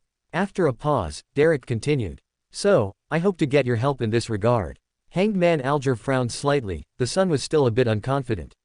No, it couldn't be said to be unconfident, it should be said that he was a bit overly concerned about gains and losses. The former little son, though naive, wouldn't be so timid as he was now. Ultimately, it was due to the change in his identity. The former son was just the son, but the current son was also the Archbishop of the Fool's Church, bearing the heavy responsibility of spreading the word for Mr. Fool. Before this, the son had never held a similar position in the City of Silver, and even becoming an elder was a recent development. As a result, he was burdened with such a heavy responsibility right after leaving the forsaken land of the gods, which led him to worry about making mistakes in everything he did. In the end, it was due to too much pressure. But objectively speaking, at least from Alger's own perspective, Derek's performance was actually excellent. At least in the evangelism in the Rorstad archipelago, Derek never made any fatal mistakes. Although Luvia and other elders of the City of Silver contributed to this, the final decisions were all made by Derek. Of course, Derek's timidity might not necessarily be a bad thing. Precisely because Derek was always worried about making mistakes and failing Mr. Fool's expectations, he would be more proactive in listening to others' suggestions to avoid making mistakes. Therefore, the Hanged Man did not intend to correct Derek all at once, as that would not be a good thing. Moreover, Mr. Fool was still here. The Hanged Man pondered for 2 seconds, then slowly said, "You don't actually need to worry too much. The Fool's Church is already on the right track, and many things no longer require your personal handling. And if it's a major decision concerning the church's development direction, it won't be too late for you to seek our help then. The hanged man's words brought some comfort to son Derek, but he still seemed hesitant to speak. Seeing this, Klein couldn't help but sigh. Little son is a bit too unconfident. It was his fault for giving little son too much pressure all at once. But there was nothing he could do. After all, he truly had no one else to use under him. Although the residents of the City of Silver were his believers, almost all of them believed in him passively. This included Chief Colin Iliad. The reason he believed in the Fool was, to put it bluntly, only to lead the City of Silver out of the forsaken land of the gods. This is not to say that Colin Iliad's faith was not devout enough, because from Klein's own perception, the most devout believers were undoubtedly the residents of Moon City. The reason Moon City devoutly believed in the Fool was because the Fool guided and led them out of the land of miracles. And the former's faith was even more devout because most Moon City residents had physical mutations, and the Fool's angel helped them resolve these mutations. But this doesn't mean that the residents of the City of Silver are not devout enough, because the Fool also bestowed grace of salvation upon the City of Silver, so their devotion to the Fool is second only to the residents of Moon City. And if we were to rank the devoutness of the Fool's believer groups, it would be Moon City greater than City of Silver greater than Abraham family greater than Rorstad Archipelago natives greater than others. But Klein couldn't entrust the great task of evangelism for the Fool's Church to the priests of Moon City, nor could he entrust it to the other elders of the City of Silver's 6-member council. Because, in the final analysis, these people didn't know enough about the Fool. Even if Klein wanted them to preach, how would they introduce the Fool to others? Would they go around saying, "Excuse me, sir, can I have a moment of your time? I'd like to tell you about our Heavenly Father and Savior, the Fool"? This certainly wouldn't work. People would just think you were crazy or from some obscure cult. Because to develop a church, one must first have a complete set of scriptures of their own. And to create scriptures for the Fool, one must have a sufficient understanding of the Fool. Only members of the Tarot Club could meet this requirement, so the Fool's Gospel could only be jointly compiled by the Magician, Son, Hanged Man, and Hermit. Among the 4 authors of the Fool's Gospel, the Magician was more inclined to be an atheist. She revered deities, feared deities, but lacked faith. The Hanged Man outwardly believed in the Lord of Storms. Before completely betraying the Storm Church, he could not serve in the Fool's Church. The Hermit was similar to the Magician. She revered the Fool, but did not believe. Among these 4, only Little Son could be called a true Fool believer. And as the only Fool believer among the compilers of the Fool's Gospel, the position of Archbishop naturally belonged to none other than Little Son. Fortunately, however, the Fool's Gospel has already spread among the residents of Moon City and City of Silver. Once these believers have a deep enough understanding of the Fool's Gospel, they can actually share some of the pressure and responsibility with the Son. As for now, he can only let Little Son suffer for a while, and the Hanged Man will bear the blame. Fool Klein silently thought. The Son lowered his head, looking somewhat distressed. In truth, he didn't want to shirk responsibility, because deep down, he felt that preaching for the Fool was a matter of course. He was simply afraid of making mistakes, afraid of messing things up, and failing Mr. Fool's expectations. Such guilt was enough to crush him. And even if these things didn't happen, the pressure he accumulated was growing greater and greater. After discussing this matter, the members of the Tarot Club fell into a brief silence, unsure of what to say. A few seconds later, the Star Leonard broke the silence and said, "There's something you might not know yet. The Church of the Night recently issued a new version of the Revelation of Night to its church personnel, which made some revisions to the part concerning creation." The Magician's eyes flickered slightly as she asked, "First fire creation?" "Yes." The Star Leonard, who had also read the Fool's Church's Fool's Gospel, nodded solemnly and said, "In terms of creation myths, the content in the Revelation of Night is almost identical to the Fool's Gospel. Archbishop Anthony also issued instructions, requiring bishops in various cities and churches to teach the new version of the Revelation of Night to believers within the shortest possible time. And because the Church of the Night is severely understaffed due to the war, even we Nighthawks have to participate." Magician Furs clicked her tongue in wonder, feeling a bit subtle. When she wrote the Fool's Gospel, she referenced the Revelation of Night and other holy texts from the Orthodox churches. Now, the Church of the Night was referencing her Fool's Gospel. Well, it must be said, Emperor Rosal's saying, "All writings under heaven are largely plagiarized," has some truth to it. Hearing the Star Leonard say this, Moon Emlyn's expression also shifted slightly, and he said, "It's the same for the Sanguine. Not long ago, Duke Olmer personally sought me out, hoping I would compile a holy scripture praising the first for the sanguine based on the Fool's Gospel. And recently, this scripture has begun circulating among the sanguine. After a pause, Emlyn continued. If nothing unexpected happens, the Earth Mother Church's scriptures should also undergo similar revisions. The Hanged Man frowned slightly, and slowly said, I submitted a new version of the Book of Storms to the Abyss of Storms, but I haven't received a reply yet. They are probably still hesitating whether to fully implement this version of the Book of Storms. Justice, the Hermit, and others exchanged glances, already largely seeing the problem. Whether to adopt the new version of the holy text containing the first fire creation theory is undoubtedly a manifestation of whether the Orthodox churches are taking sides. From the current perspective, the Church of the Night and the Earth Mother Church have clearly sided with the Fool's Church, while the Storm Church is still observing and hesitating. This is likely because the deities have not yet reached an agreement, possibly because the benefits offered are insufficient, or perhaps the Lord of Storms has other concerns. But no matter what, the main orchestrator of this revolution was undoubtedly Mr. Fool. Of course, it was more likely Mr. Lover. Hanged Man Alger subtly glanced at Mr. Lover beside him. He had already largely confirmed that Mr. Lover was also a deity. On one hand, among the subordinate deity list announced by Mr. Fool, even Mr. World Gairman Sparrow was prominently listed, but Mr. Lover was conspicuously absent. This actually provided the answer. Mr. Fool never considered Mr. Lover merely a subordinate deity, but an existence of equal standing to himself. And the content related to the creation of the first fire was originally proposed by the Lover. In addition, the authority of the first fire was also held by the Lover, not the Fool. Every deity needs believers, because they need enough anchors to resist divinity, and even angels need a certain amount of anchors to stabilize themselves.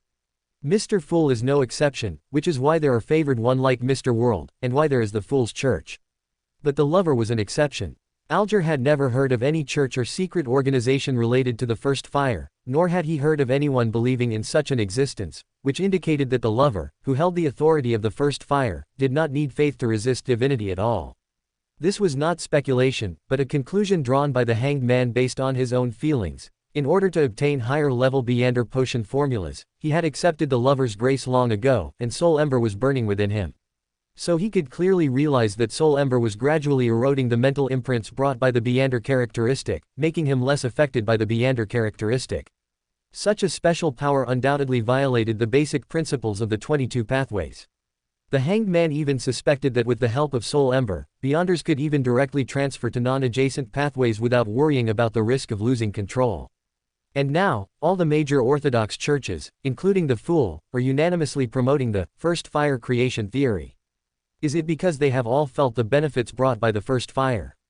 Since Soul Ember can help him wear away the mental imprints in the Beander characteristic, then the first fire can naturally help deities wear away or even devour divinity. Without the shackles of divinity, the deities' strength would undoubtedly be even greater. Perhaps it is under such a premise that the current revolution will be created. The Hanged Man's body trembled slightly, with both excitement and fear, as if he had vaguely touched upon the truth of the world. Chapter 394 The Moon is a Liar. On an island of considerable size in the misty sea, towering deep green, almost black, colossal trees rose one after another, covering the ground and obscuring the peaks. Bernadette stood at the forest's edge, pursed her lips, lowered her head, and intoned an honorific name.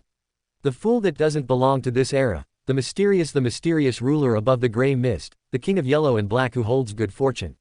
Before this, she had already prayed to the Fool through Katlia and received his promise of assistance. However, a deity would not constantly keep his gaze on her, which was why she intoned the Fool's honorific name upon arriving at the island. After 2 seconds, Bernadette turned her gaze towards the black forest. Within the lush forest, there was a path, seemingly opened by humans, that appeared to lead deep into the forest. But just as she was about to step onto that path, her peripheral vision suddenly caught sight of a figure abruptly appearing within her field of vision. Bernadette's eyes narrowed slightly until she clearly saw the other party's appearance. Bernadette knew him, Ash Black.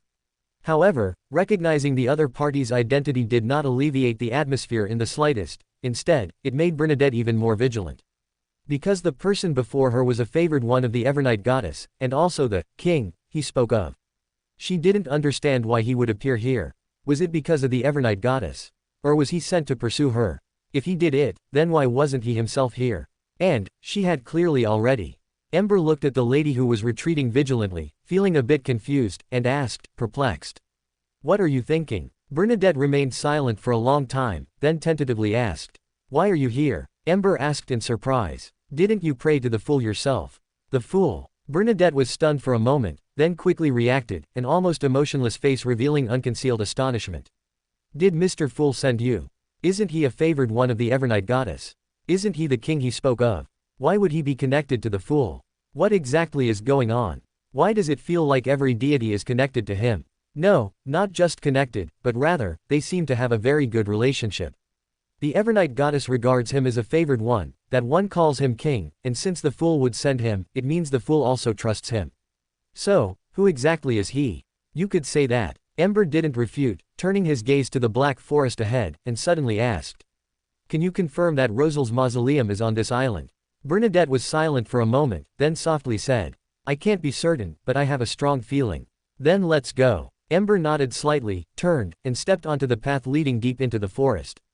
Bernadette silently watched Ember's back, and ultimately chose to follow him, entering the black forest formed by colossal trees. There were no bird calls here, no roars of beasts, nor the sounds of insects crawling. It was as peaceful as if time had solidified, as dead silent as if no living creatures existed. However, according to Bernadette's prior understanding, there should be many Beander creatures that are extinct in the outside world here, and it should normally be quite lively, but now, she felt as if she was walking through an uninhabited graveyard, with each giant tree being a tombstone. For Beyonders with weak minds, they would undoubtedly be tense and under heavy pressure at this moment, slowly approaching the brink of losing control, but Bernadette's expression remained unchanged. She had long been accustomed to navigating danger and strangeness. What's more, she was now an angel, a sage. Even if there was indeed some terrifying strangeness on this island, she was confident she could retreat unscathed. After walking for nearly 2/4 of an hour, she still hadn't seen any living creatures, nor even felt the presence of wind. Ember also remained silent, simply walking ahead of her, continuously advancing deeper into the forest. Suddenly, the area before them opened up, as the colossal trees ahead became sparse. Bernadette didn't feel any joy, instead, she slowed her pace, her eyes extremely vigilant. Because beyond the sparse trees was a large open space, where countless creatures lay prostrate. Among them were red giant dragons with fiery skin, treants with knots for eyes and cracks for mouths, 8-legged demonic wolves, giants with disproportionately long limbs, feathered serpents with dark green scales and oily feathers that looked like small hills just by coiling there, and various creatures that were a mixture of human and beast. And when her gaze met a few of the humans among them, Bernadette's blue pupils suddenly widened slightly. Ember noticed the change in Bernadette's gaze and asked, "Do you know them?" "Yes." Bernadette's gaze remained fixed on those humans, her tone somewhat complex. "Green, William, Pearlie, Edwards, and Benjamin, they were all my father's former subordinates." Ember mused. The 4 horsemen of the apocalypse. The first 4 were Emperor Rosal's most trusted subordinates in the early days, known as the 4 horsemen of the apocalypse. And Benjamin Abraham was a member who joined Emperor Rosal's command in the later period. Undoubtedly, all 5 of them had intricate connections with Emperor Rosal. And their appearance here now was clearly no coincidence. Ember said with a smile. "It seems you haven't come to the wrong place. This is good, it saves a lot of trouble." Bernadette's eyes remained complex, and she whispered, "You must have read my father's Rosel's diary, right?" Ember glanced at her, nodding noncommittally. According to the Rosel's diary, Emperor Rosal had explored this island twice. During his first exploration of this primitive island, Green was affected by some strange pollution and remained on the island forever. After that, Emperor Rosal would occasionally dream of this subordinate. Therefore, he gathered the other 3 members of the 4 horsemen of the apocalypse, and with the help of Benjamin Abraham, he rediscovered the island and conducted a second exploration, during which he also discovered the island's strangeness. Those Beander creatures coexisted harmoniously, gathered together, performing rituals, and the deceased Green was among them. That time, Emperor Rosal felt a long-lost fear. Everything seemed extremely strange. The details of the exploration are unknown. It is only known that William and Pearlie both died in this exploration, and only Edwards and Benjamin survived. But because of this, Emperor Rosal uncovered the secret of this island. The power affecting those Beander creatures came from the cosmos, and those who died from that pollution would return to their origin after death. However, this power from the cosmos could only project a very small portion into the real world, so Emperor Rosal eventually solved the problem, making this nameless island his secret base. It was precisely based on the contents recorded in the Rosel's diary that Bernadette firmly believed this small island was the location of Emperor Rosal's mausoleum. And from the current facts, at least it is certain that this small island is the nameless island Emperor Rosal once explored. The presence of the 4 horsemen of the apocalypse and others here is the best proof. But the appearance of these people also precisely proves one point: the Rosel's diary has a problem. Ember suddenly asked, could it be that Edwards also died here? No. Bernadette took a deep breath and quickly said, Uncle Edwards lived until my father's fall, and after that, his entire family moved to Leeuwenburg, living to nearly 100 years old. He eventually passed away very peacefully, accompanied by his family, and was buried in a cemetery on the outskirts of Leeuwenburg. You must have met Iceberg Admiral, she is a descendant of Uncle Edwards. Bernadette paused, looking at Edwards. That, Mr. had an aged appearance, his hair completely white, consistent with the late-life portrait of his ancestor displayed by Edwina Edwards. And from his facial features and contours, Bernadette could also discern his appearance in his prime. Uncle Edwards had served as her equestrian teacher, she absolutely hadn't mistaken him, that was Edwards. Edwards didn't die here, yet he eventually returned to this island.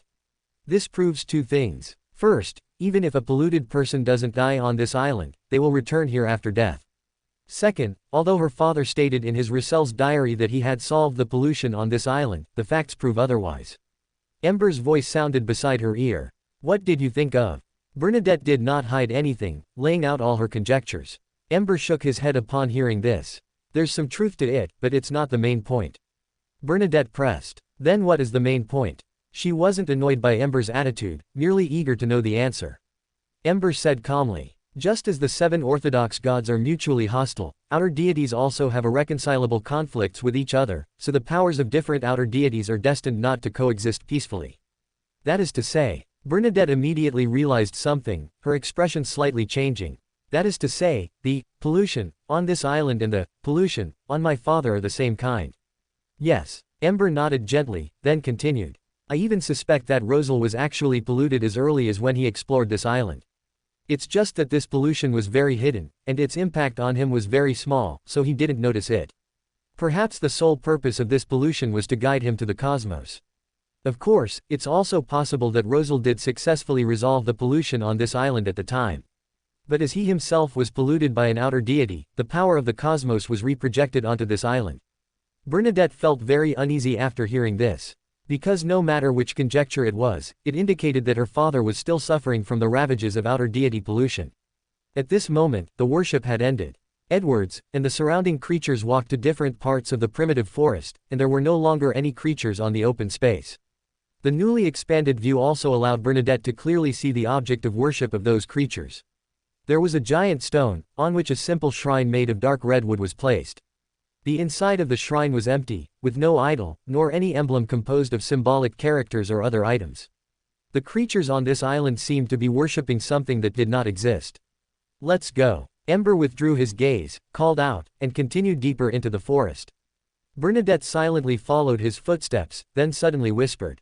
Catlia must have mentioned to you, and to Mr. Fool, that a powerful existence has been watching me.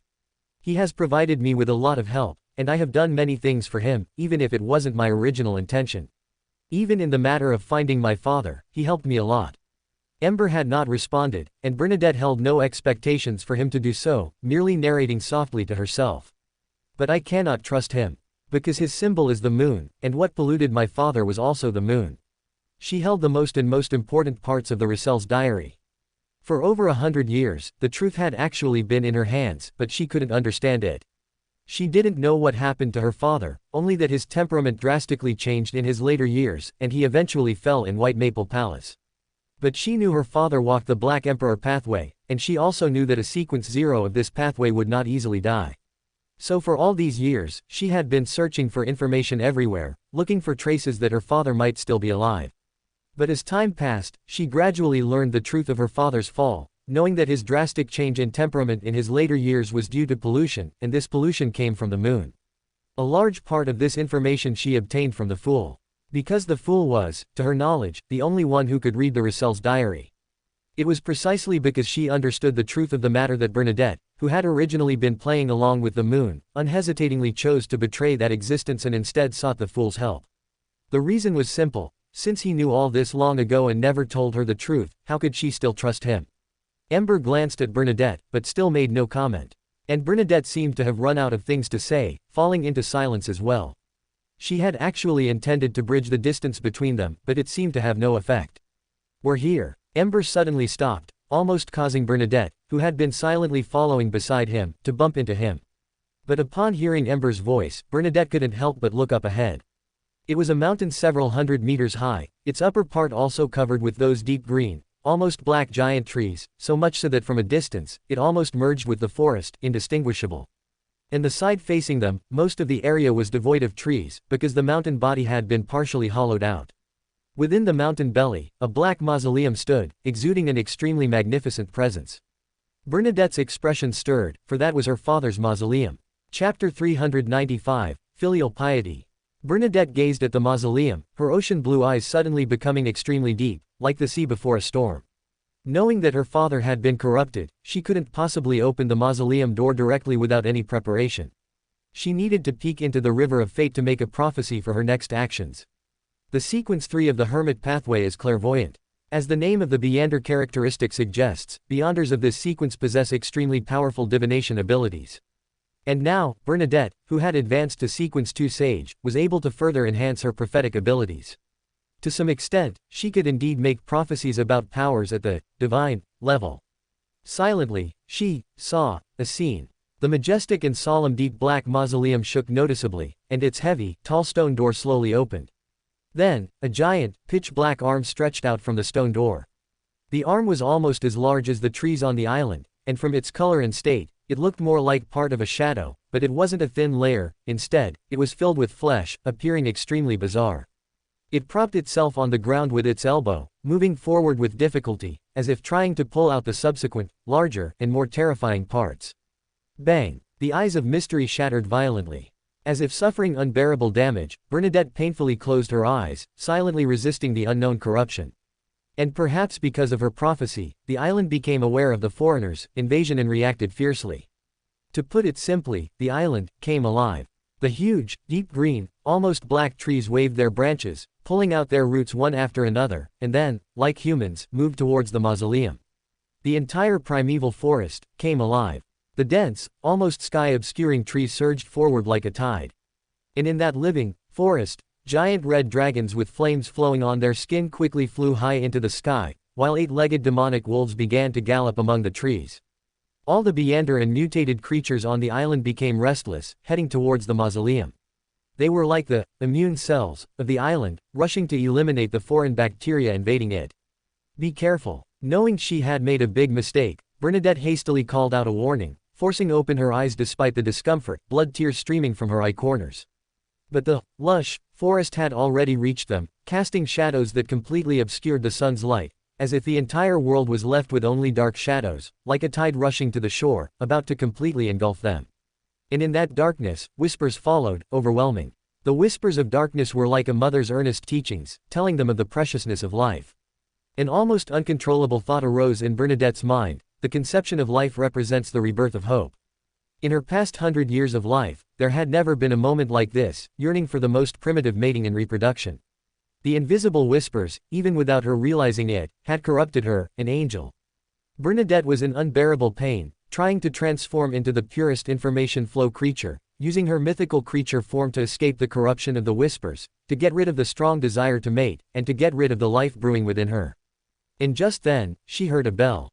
Ding-a-ling. The crisp bell sound dispelled the whispers, restoring tranquility to Bernadette's mind, which had been affected by the corruption and whose sanity was not entirely clear. She instinctively looked in the direction of the bell, trying to get closer to completely free herself from the influence of the corruption. Immediately after, she saw Ember.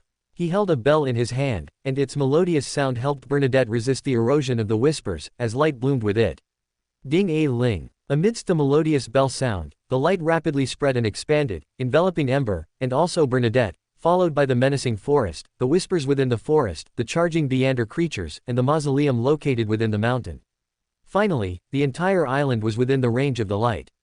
Bernadette tried to say something, but she couldn't make any sound. The world was incredibly quiet, everything covered by the white light had nowhere to hide. She could clearly observe everything around her, withered branches had almost reached her face. But they stopped there, motionless, as if solidified. At this moment, it seemed even time had come to a standstill. Her world was left with only that brilliant gray-white, neither beautiful nor sacred, but splendid enough light. Whoosh! The wind whistled past, as if something followed the expanding light across the entire island, and then bang! Amidst the brilliant light, a shockwave swept through everything. Bernadette could see the withered branches in front of her being swallowed by the invisible, then crushed and destroyed, slowly disappearing into the air, followed by the tree ant, connected to the branches, and then the entire forest, the red dragon soaring in the sky, or the demonic wolves rushing through the jungle. Everything was enveloped and annihilated. Snap! The light quickly retreated inward, returning to Ember's hand, as if everything just now had been an illusion. However, when Bernadette looked around, she could only see flat but incredibly desolate land. The ground was bare, not to mention a forest, not even a single weed. It seemed that apart from themselves, nothing could be higher than their shoelaces. Bernadette subconsciously looked at the mausoleum, seemingly worried that the mausoleum itself had been damaged.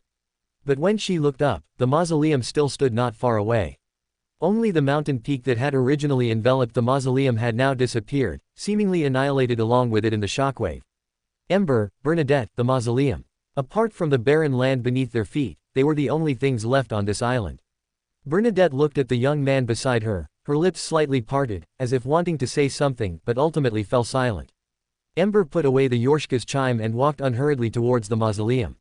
Bernadette followed behind him, watching him approach the mausoleum's stone door step by step, placing his hands on the two heavy stone doors. Bernadette whispered a reminder. There's something behind the door, related to the corruption just now. For Bernadette, the creature that escaped from the mausoleum in her prophecy posed a fatal threat, so she instinctively rejected the act of directly opening the stone door. But for Ember, this might not even be considered trouble. So Bernadette did not try to stop him, only offered a warning. Rumble. Amidst a heavy grinding sound, the stone door of the Black Emperor Mausoleum slowly pushed open, revealing a narrow slit, just wide enough for one person to pass through. Through that slit, Bernadette saw the interior of the Black Emperor Mausoleum. The light from the sky filtered through the slit, enough to illuminate a corner of the mausoleum, but in reality, it failed to illuminate anything.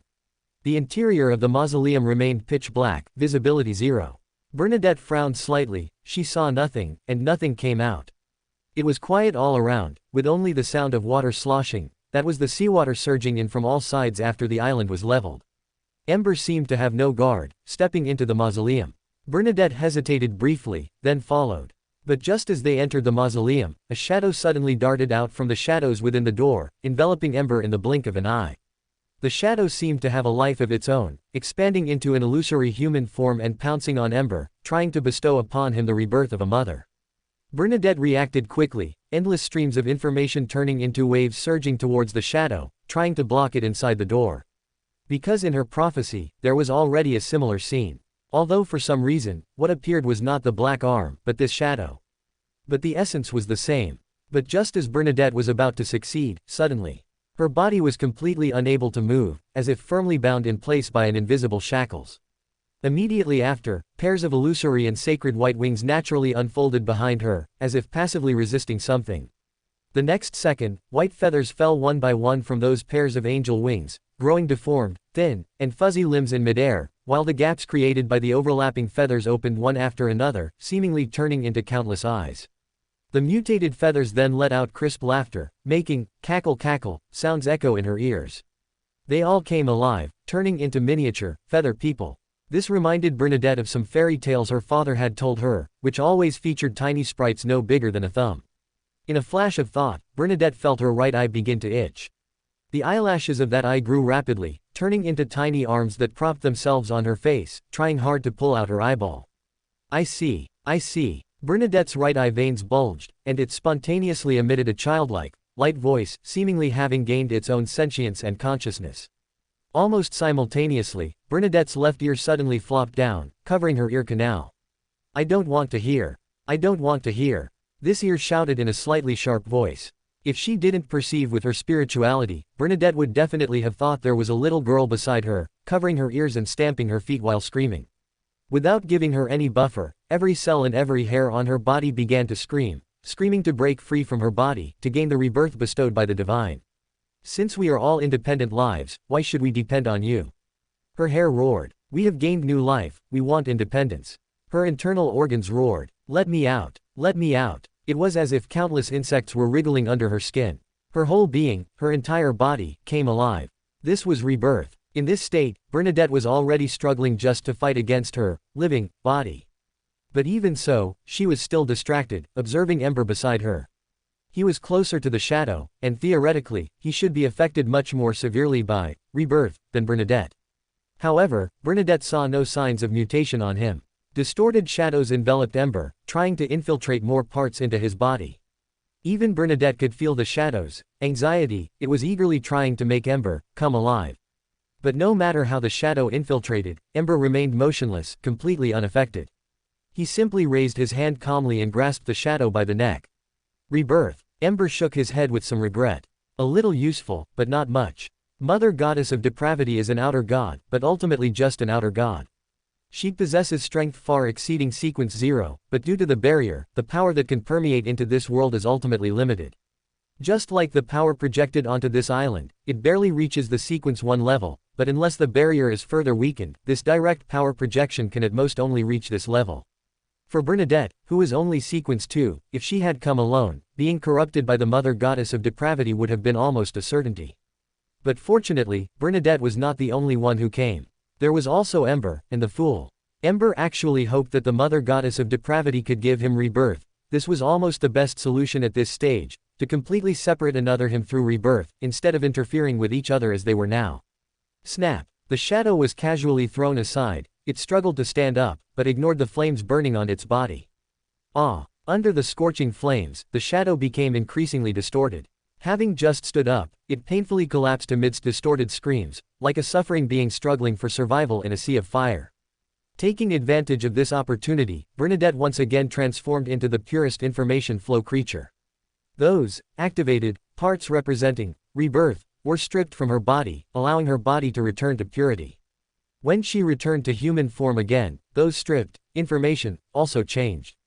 There were eyelashes that had mutated into arms, and puddles of constantly wriggling flesh fragments that grew eyes and limbs. But she still couldn't move, her body was still suppressed by rules.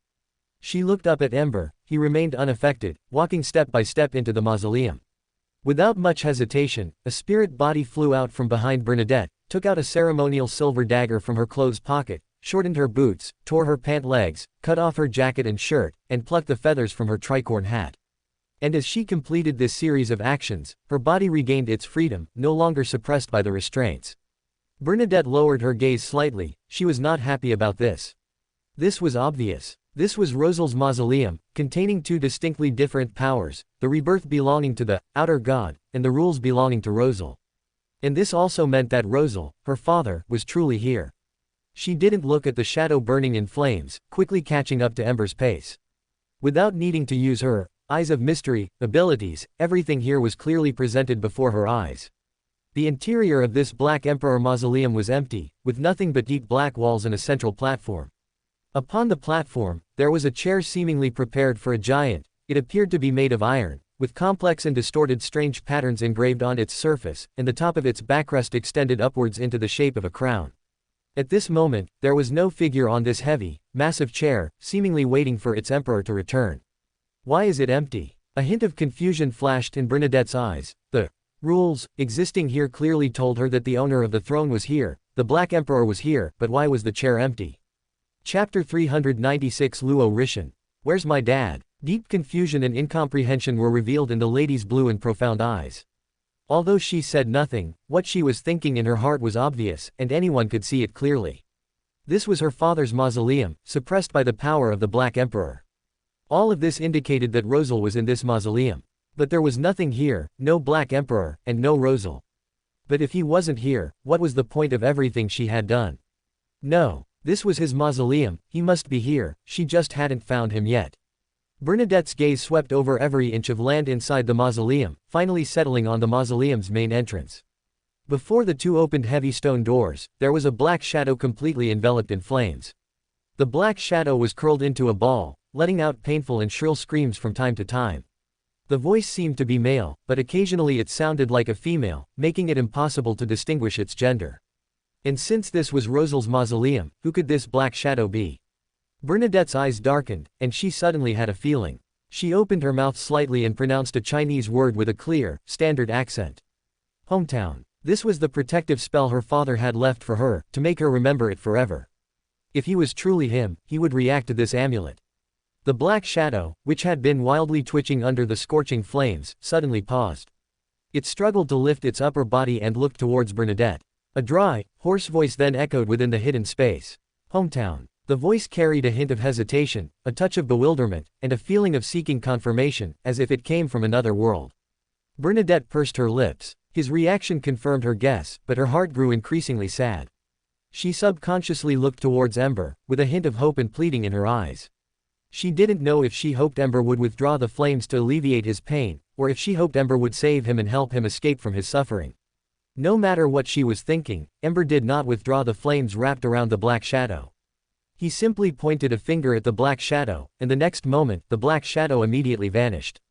Bernadette subconsciously turned around, and the black shadow appeared on the central high platform, sitting on the large, iron-black high-backed chair. Two slits immediately appeared on its face, as if it had grown two asymmetrical eyes. However, those eyes had no pupils. A pool of blood red reflected the raging flames around it. Immediately after, another slit appeared below the two eyes, also filled with pure blood red light. This finally gave the black figure a mouth. It raised its head, scarlet light emanating from its eyes, and looked at Bernadette, who was dozens of meters away, laughing with a dry, hoarse voice. You've truly become a big shot in the mysterious world, able to come here by yourself. Come over, let me see what my little princess looks like now. Bernadette's eyes suddenly turned red, but she didn't take a step. Suddenly, Emperor Rosel's body twitched, and the pain made him bury his head lower, saying with great effort. Stop. Don't come closer. I've been corrupted. His voice carried an indescribable pain. Bernadette stood there, staring blankly at the central high platform, at the black figure, her eyes revealing an indescribable sorrow. She could sense it, she could already confirm, that the black figure was her father, the man who called himself Caesar, Rosel Gustav. Emperor Rosel gripped the armrest tightly with one hand, suppressing his voice, and said with extreme pain. Leave here. Don't come back. As he spoke, the scarlet light once again gained the upper hand. More slits appeared on the black figure, extending from the head downwards, blooming into blood-red flowers on different parts of the body. This made Rosel seem like only a layer of shadow remained, enveloping a mass of blood-red matter emitting pure brilliance. At this moment, Rosel seemed to be transforming into a shadow, trying to obscure that red moon, but he was torn open with one gash after another, allowing more and more moonlight to shine into reality. Once these gashes connected, the black shadow would completely split open, giving birth to a brand new red moon. But soon, the flames engulfing Rosel's entire body also became more and more turbulent. The blazing flames, along the torn openings, drilled into the black shadow's body, rapidly sweeping towards that red moon. Bernadette looked at Ember beside her and pleaded in a low voice. Your Excellency, please, please save him. Ember glanced at Bernadette, then waved his hand to conjure a door, emitting a brilliant blue light in front of her, calmly replying. You wait outside for a moment. Bernadette looked at the black shadow on the high platform, seemingly wanting to say something more. But in the end, she couldn't make a sound and silently passed through that door. The next second, she found herself back at the edge of the primitive island. The seawater had covered the surface of the island, but she could still see the black mausoleum standing in the center of the island. She neither left nor approached again. She just watched the mausoleum from afar, her eyes filled with sadness and worry. Ember waved his hand, making the door disappear, then looked at the black shadow on the high platform and said with a smile. Now, we can have a good talk. Rosel pressed his palm on the armrest, leaning slightly forward as he looked at him, asking with burning eyes. Are you an undead, or Ember? Ember replied calmly. Both. I see. Rosel chuckled softly, then I won't ask for your real name, it's meaningless. Ember is your true name. As for my name, you should already know it, right? Indeed. Ember nodded lightly. After all, you wrote it directly in your diary, Rosel the god of the sun. Cough, cough, cough. Rosel coughed violently a few times, his eyes darting away. Those were mistakes made in my youth. A man is not a man if he isn't a bit of a playboy in his youth, a hero doesn't boast of past glories. Although he considered himself quite thick-skinned, especially after serving as an official and Caesar for so many years, making him extremely shrewd. But now, being caught off guard and having his past embarrassing moments dug up, it truly made him a bit awkward. He really wanted to change the subject, but Ember just smiled and looked at him without speaking. This made Emperor Rosel very helpless. He could only adhere to the truth that as long as I'm not embarrassed, the one who's embarrassed is someone else, while also smiling at Ember. However, his smile lacked a bit of confidence in comparison, because he truly had no embarrassing history of Embers.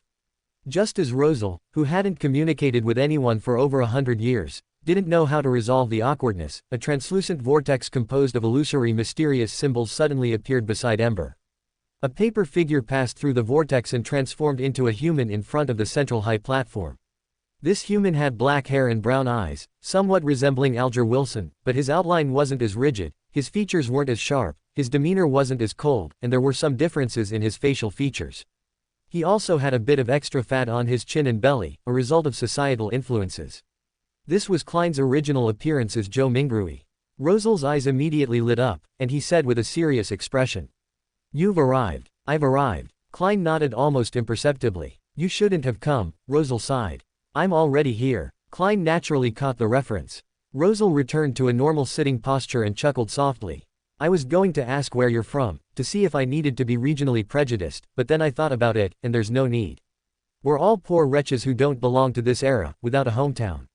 Klein waited for him to finish, then pointed at the red moon within him and asked, "Are you planning to talk to us in this state?"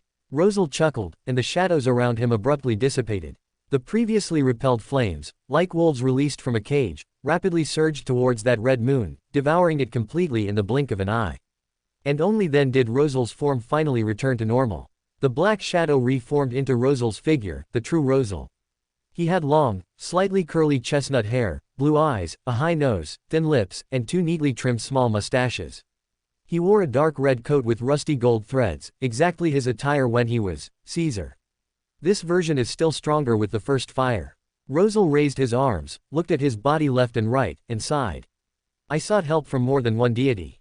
Although they had the ability to kill me, they were powerless against the corruption I suffered. Even the one with the king's soul was the same, that was, after all, just power split from the first fire." Klein made a tisk sound. "You really know a lot, don't you?"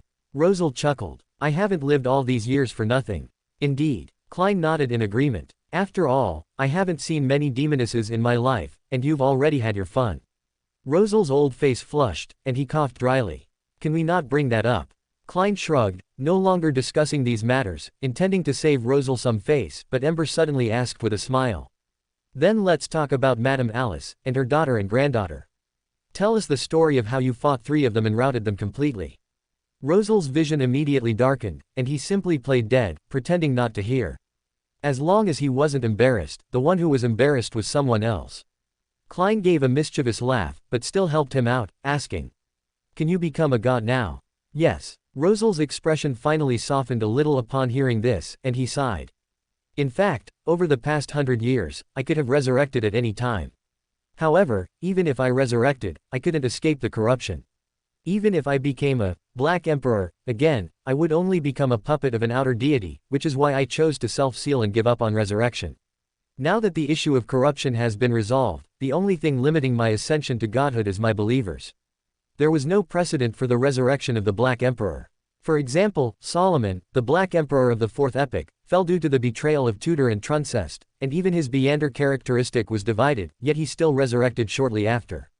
And Tutor and Truncest, who had already integrated and digested the Sequence 1 Beander characteristic at that time, consequently fell back to Sequence 2, and had to take risks by switching to other pathways. However, the Black Emperor Solomon's resurrection required 2 major prerequisites. Firstly, at least one of his 9 mausoleums needed to remain, or a certain amount of the order he established had to persist. Secondly, he needed enough believers to support him in resisting divinity after becoming the Black Emperor again. The Black Emperor Solomon met both of these conditions. Firstly, he had just fallen at that time, and there were still many old loyalists of the Solomon Empire who believed in the Black Emperor Solomon. Even the Tudor and Truncest dynasties still retained the asymmetrical aesthetics of the Black Emperor era, meaning that the order established by Solomon was preserved to the greatest extent. Under such circumstances, even if all his mausoleums were destroyed, he could still resurrect smoothly. And upon resurrection, he could immediately accept the faith of those old loyalists of the Solomon Empire. But Rosal wasn't Solomon, he couldn't do it. He met the former condition. Although the Intis Empire had collapsed, his mausoleum was still there, and he could reascend to godhood at any time. But the latter, the issue of believers, was something he couldn't resolve. Over 100 years had passed, and the Intis Republic's faith in Rosal had long ceased to exist. Although Emperor Rosal's famous sayings were widely spread and revered as classics by many, these people could not be considered Rosal's believers. And without any believers, if he rashly ascended to godhood, the only consequence would be loss of control. Divinity would completely control him, turning him into a perfect divine descent body, and at that time, the first would fully revive within him. Upon hearing this, Ember immediately said, "That's not a problem. I will help you suppress the Sequence 1 Beander characteristic and uniqueness, allowing you to resurrect only as a Sequence 3. Sequence 3 is the watershed for whether a Beander needs faith to resist divinity." Of course, Ember could also use the first fire as a substitute, just like Grosel, allowing Rosal to ascend to godhood without needing faith. But this did not align with his interests. Rosal was destined to become a god, and he had to ascend to godhood with the support of faith. Because the essence of the first fire's substitution is to burn away the divinity in the Beander characteristic, turning the creator's divinity into the first fire's divinity. And since the first fire does not need to revive, its possessor naturally does not need to worry about divinity overpowering humanity. However, if one wants to further refine the Sephira and become an outer deity, this method cannot be used. Because the creator's divinity in the Beander characteristic is the key, only by possessing this key can one be smoothly accepted by the Sephira.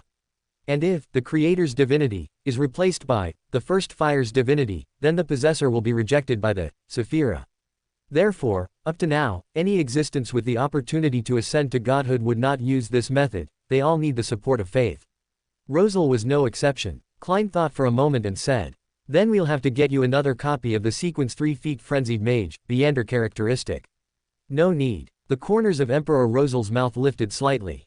"I can resurrect directly at the Sequence 1 level, you just need to help me suppress the uniqueness." Klein frowned. "What about the believers then? Without believers, it would be impossible to support Rosal in becoming a Sequence 1. And taking the path of the first fire was also unrealistic, because Rosal was a crucial part of the plan. The Black Emperor pathway, and even the Justiciar pathway, had no more suitable candidate for ascending to godhood than him. He couldn't take that path. Chapter 397, The Dark Moon is Watching You. Facing Klein's question, Rosal chuckled, his words full of confidence. "You don't have to worry about that. Although I've been dead for over 100 years, that doesn't mean I didn't leave any contingencies." Klein frowned. The Intis Empire had already been reformed into the Intis Republic over 100 years ago. The order Rosal left behind no longer existed, and the faith in the Black Emperor had long since disappeared under the encirclement and suppression of the Steam Church and the Eternal Blazing Sun Church. There was no soil for Black Emperor believers to survive in Intis now. Ember asked thoughtfully, "Painting world?" Rosal nodded frankly. "Yes." Klein's expression subtly changed, a hint of understanding in his eyes. Rosal's lips curved slightly, and he said with a touch of melancholy in his voice, "During the Intis Empire era, under my promotion, the Eternal Blazing Sun Church also made a deal with the Steam Church at that time, handing over the painting world they owned to the Steam Church. I also secretly spread faith within it, but I don't know how much is left after more than 100 years. After a pause, Rosal continued, "But it doesn't matter, because before becoming the Black Emperor, I also stole a painting world from the Storm Church. That painting world should be in Bernadette's hands now. The Steam Church might betray him and extinguish the faith he secretly spread back then. But as her father's little cotton-padded jacket, Bernadette wouldn't do that, would she?" Klein reminded him, "It's best to confirm this kind of thing with the person themselves." Rosal nodded, but then shook his head. Later, Klein's expression subtly changed, knowing that Rosal had more things to tell them, and these were not convenient for Bernadette to know.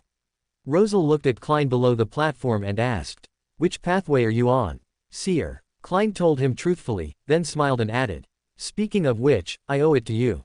It was your diary that made me determined to take the Seer pathway." Rosal sighed, his tone filled with emotion. "Seer, huh? Indeed, only by choosing the Seer, Apprentice, or Marauder pathways can a transmigrator enter Sephira Castle. By the time I figured out this factor, it was already too late. By the way, are you Sequence 0 now?" Klein shook his head. "Not yet, the fooling still needs to accumulate." Rosal raised an eyebrow, looking at him with a hint of playfulness. "In that case, it seems I might get ahead of you." Klein looked at him with a mix of amusement and exasperation. "You said all that just for this? Your daughter is still waiting outside, and you said all that just to compare notes?" "Of course not." Rosal flatly denied it, shifting his gaze to Ember and seamlessly changing the subject. My biggest problem in the first half of my life was being too confident, always feeling like I could reload and restart at any time, and not scrutinizing many details enough. When Green was contaminated by the strange power on this island and returned here after his death, gaining a new life, wasn't that an influence from the primordial moon? After I did all sorts of checks and performed corresponding purifications, I thought I was fine. But in reality, I had already been contaminated by the primordial moon at that time. It was just that the contamination was too subtle for me to discover. This led to me later, encountering Mr. Door, and being guided by him step by step to the moon. This can't be blamed on Mr. Door, his state might be even worse than mine now. Ember kindly reminded him, Mr. Door has returned. Rosal's expression became somewhat surprised and doubtful. Klein interjected. Ember helped him resolve the mother goddess of depravity's contamination. By the way, the primordial moon you just mentioned is the incarnation of the mother goddess of depravity. Rosal's fingers trembled as he pointed at the two, saying indignantly. In other words, knowing that both Mr. Door and I were contaminated, you chose to save him first instead of saving me first. Klein was somewhat speechless. Is there a possibility that we didn't know where your tomb was, but Mr. Door could be summoned at any time? And the diary recording your tomb was in Bernadette's hands. If she hadn't actively given it to us to translate, we probably wouldn't have found this island in our lifetime. Rosal's expression subtly froze, as if that made sense. But the problem was, could he be blamed for this? If he didn't build his tomb in a hidden place, what if someone dug it up? Knowing he was in the wrong, Rosal quickly stopped dwelling on the issue of who to save first, and instead corrected them seriously. This is called a mausoleum. Klein was somewhat amused, while Rosal once again changed the subject. Let's continue talking about the moon. At that time, I was irresistibly drawn to the moon. This was partly due to Mr. Door's guidance, and also related to the subtle contamination of the primordial, mother goddess of depravity. Speaking of this, Rosal sighed and said, the moon was so bizarre. I clearly felt terror, but I didn't think at all about whether I would be contaminated. Then, I became more and more extreme, more and more radical. After a pause, Rosal continued. I've gone off topic, that's not what I want to talk about. The key point is the moon itself. Rosal looked at Klein and asked. You should know that this is Earth, right? Yes. Klein answered frankly. Upon hearing this, Rosal said solemnly. Earth is still Earth, it's just that its topography has changed somewhat. And the moon is still the moon, it's just that because it was contaminated by the mother goddess of depravity, it appears as the scarlet moon. And the problem is, I saw a second moon. Klein's eyes flickered, but he wasn't surprised, because he had also seen two moons. Rosal didn't know what Klein was thinking, and said solemnly. That was a blue dark moon, somewhat similar to the original moon, but its color was dimmer, or rather, bluer. The dark moon has always been hidden in the shadow side of the scarlet moon, so we on Earth can never see it. But there's no doubt that that moon is also an incarnation of an outer deity, and an outer deity of the same level as the mother goddess of depravity. This is beyond doubt. The closer to Earth, the more advantage one will have in a future invasion. And the mother goddess of depravity being able to overpower many outer deities and occupy the moon itself proves her strength. And that dark moon can not only stand alongside her, but also contaminate me when the mother goddess of depravity contaminates me. Ever since I was contaminated by the mother goddess of depravity on the moon, I've rarely been sober. Have you seen Get Out? I was like falling into a dark pit, back then, only able to watch another self control my body through a small window. That kind of despair is still a nightmare I can't escape, even now. Rosal gave a self-deprecating smile. At that time, he even had the thought of simply dying. Klein frowned and asked, then how did you escape that state? I've read your diary, and you should have gained some sobriety. Rosal took a deep breath and said solemnly, this is what I want to say. Angels and true gods need to rely on the contamination of faith to resist the contamination of divinity, thereby maintaining their humanity. And at that time, the only thing that could help me resist the mother goddess of depravity's contamination was the contamination of another outer deity, which is that dark moon. Only in the confrontation between the two could I occasionally gain brief moments of sobriety. The mother goddess of depravity hoped to control me through contamination, so as to seize the initiative in the upcoming apocalypse. As for the dark moon, to be honest, even now I don't know what it wants to do. During that period, the mother goddess of depravity controlled me to do many things, the most important arrangement being the blasphemy cards. You should have collected a few of them, right? Klein nodded gently. I collected a few of them. Rosal's expression subtly changed, and he pressed on. Are there Mother, Demoness, and the moon? No. Klein shook his head. That's good. Rosal immediately breathed a sigh of relief, and meeting Klein's inquiring gaze, he said solemnly.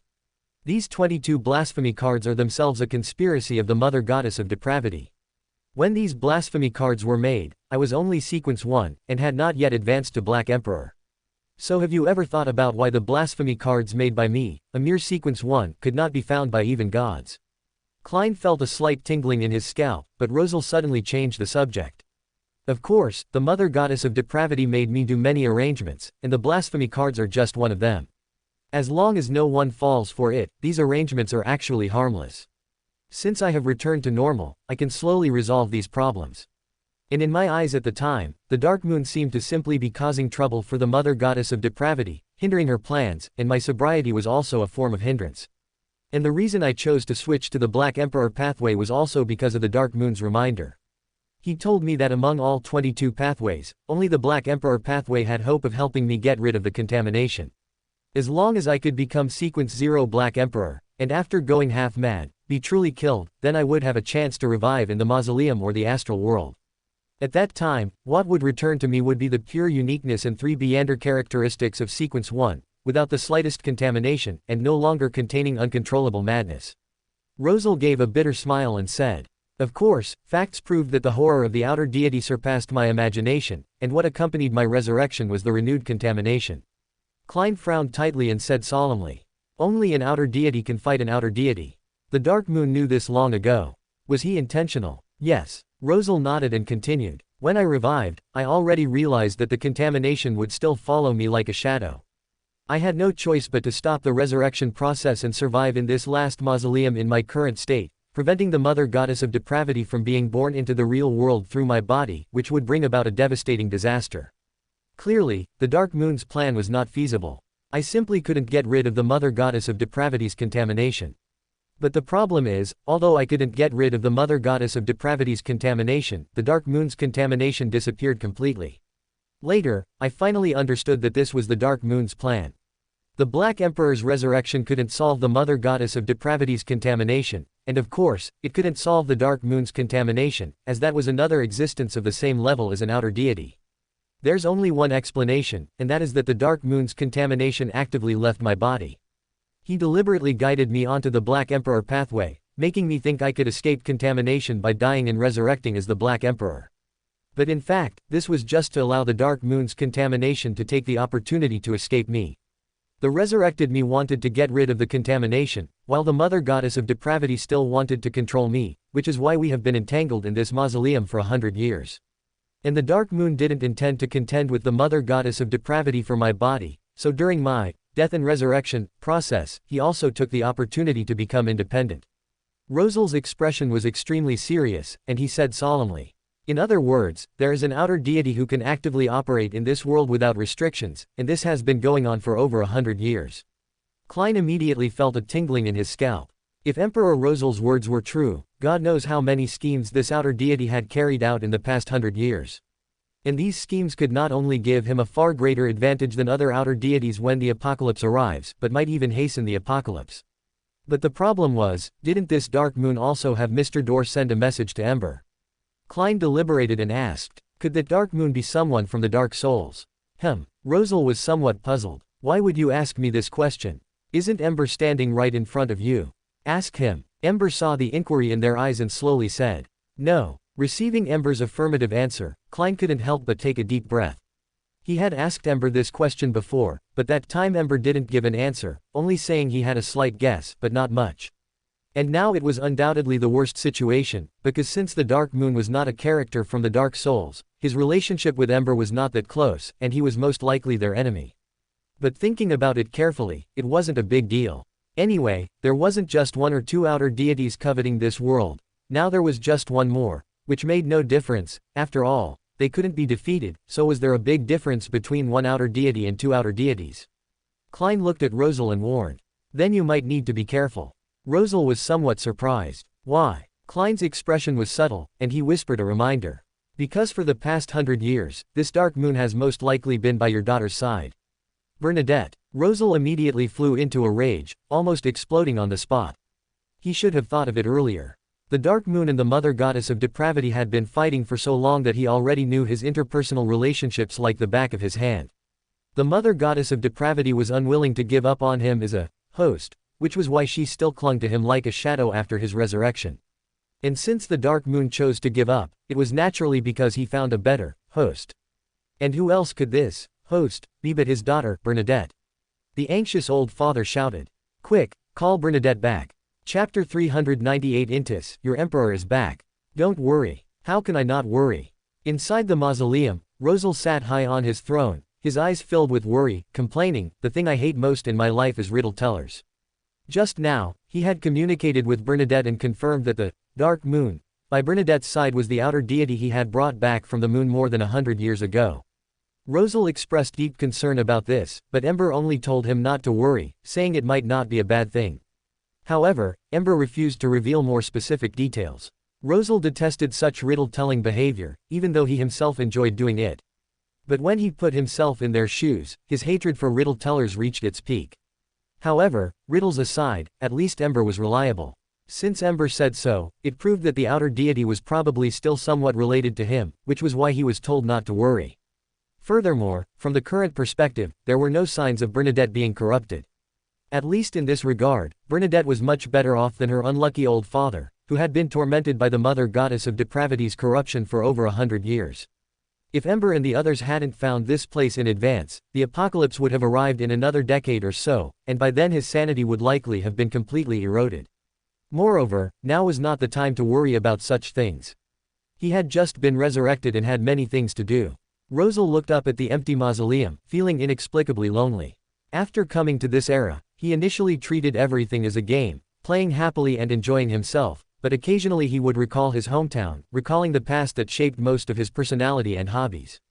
The longer he lived, the more frequently this feeling appeared, like fallen leaves always returning to the roots of the tree. However, he had at least established a family, with a well-behaved daughter, a gentle wife, and 2 sons who gave him endless worries. He had many attachments in this world and a certain sense of belonging. But more than 100 years had passed, and everyone he once knew had long since passed away. None of the former 4 horsemen of the apocalypse survived, his wife had long since passed away, and all his former mistresses probably didn't live to see the present, except for that demoness. She was probably a demigod by now and wouldn't fall so easily. Among his children, his eldest son, Char, was the unluckiest. He inherited very few Beander characteristics but had to repeat his pathway. After so many years, Char had long since died. His second son, Bonneva, was born a Sequence 5 Beander and was now an angel of the Steam Church. And Bernadette was undoubtedly the one he was most satisfied with. Not only had she grown into an angel, but she had also saved her old father. She not only brought Ember to help him resolve the problem of corruption, but even half of the people living in the painting world he had given her still believed in the Black Emperor. It was the existence of these believers that allowed him to maintain his Sequence 1 foot position. However, Bernadette was not the Lord of Steam after all, and Orvie Island was not the Steam Church, so she couldn't put millions of people into the painting world. To date, the total population in the painting world was only about 200,000, half of which was only 100,000, which was not enough to support him in returning to Sequence 0. It could be said that Bernadette was almost his only attachment in this world. Even so, Rosal's heart was still lonely, just like Klein, who had left before Bernadette arrived. Rosal could feel his loneliness, a loneliness emanating from his bones. In this regard, perhaps only they could understand each other. Except for each other, not even Ember. Because compared to them, Ember, who had experienced the Dark Souls trilogy, clearly had more attachments. Compared to living in Dark Souls for thousands of years, his experiences on Earth were only like childhood. He had memories but not many. That's why Rosal felt lonely, a loneliness no one could understand. And with the successive departures of Klein, Ember, and even Bernadette, the sudden solitude made his heart even emptier. I'm really going crazy. Rosal gave a self-deprecating smile. From his transmigration to his death, it was only a little over 30 years in total, yet he had been tormented by the Mother Goddess of Depravity in this mausoleum for over 150 years. Although the Mother Goddess of Depravity's corruption had been removed, the experience of being tormented was not so easily forgotten. His spirit was still inevitably affected, for example, becoming more sentimental, more prone to loneliness, and more afraid of loneliness. Rosal sighed softly, muttering to himself, "But I have to get out of this eventually." He couldn't just keep sinking like this. Rosal rose from the throne and walked down the high platform. But as soon as he took a step away from the throne, his surroundings immediately changed. The surroundings were no longer the dark mausoleum. He appeared in a palace, a magnificent palace shining brightly under the sun. It did not have a resplendent exterior, its slightly yellowed walls and blue roof gave it a rich historical charm. It had a main tower, 6 royal palaces, 5 irregular courtyards, and 4 gardens. At this moment, Rosal stood in the fountain courtyard in front of the palace, looking at everything around him with a complex expression. This was the White Maple Palace, where he served as the governor and ruled the Intis Republic for 20 years, and where he proclaimed himself Caesar, changed the republic into an empire, and implemented autocratic rule. At the same time, this was also where he fell. Rosal sighed softly with emotion. How nostalgic. But after more than 100 years, there's no change here at all. This shows that Intis is truly useless. Guards. Where are the guards? Seize him for me. A harsh, sharp roar came from Rosal's ear. He turned his head to find a fat-headed, big-eared, noble, in luxurious clothes pointing at him with extreme anger. Further away, the guards of the White Maple Palace were rushing towards them.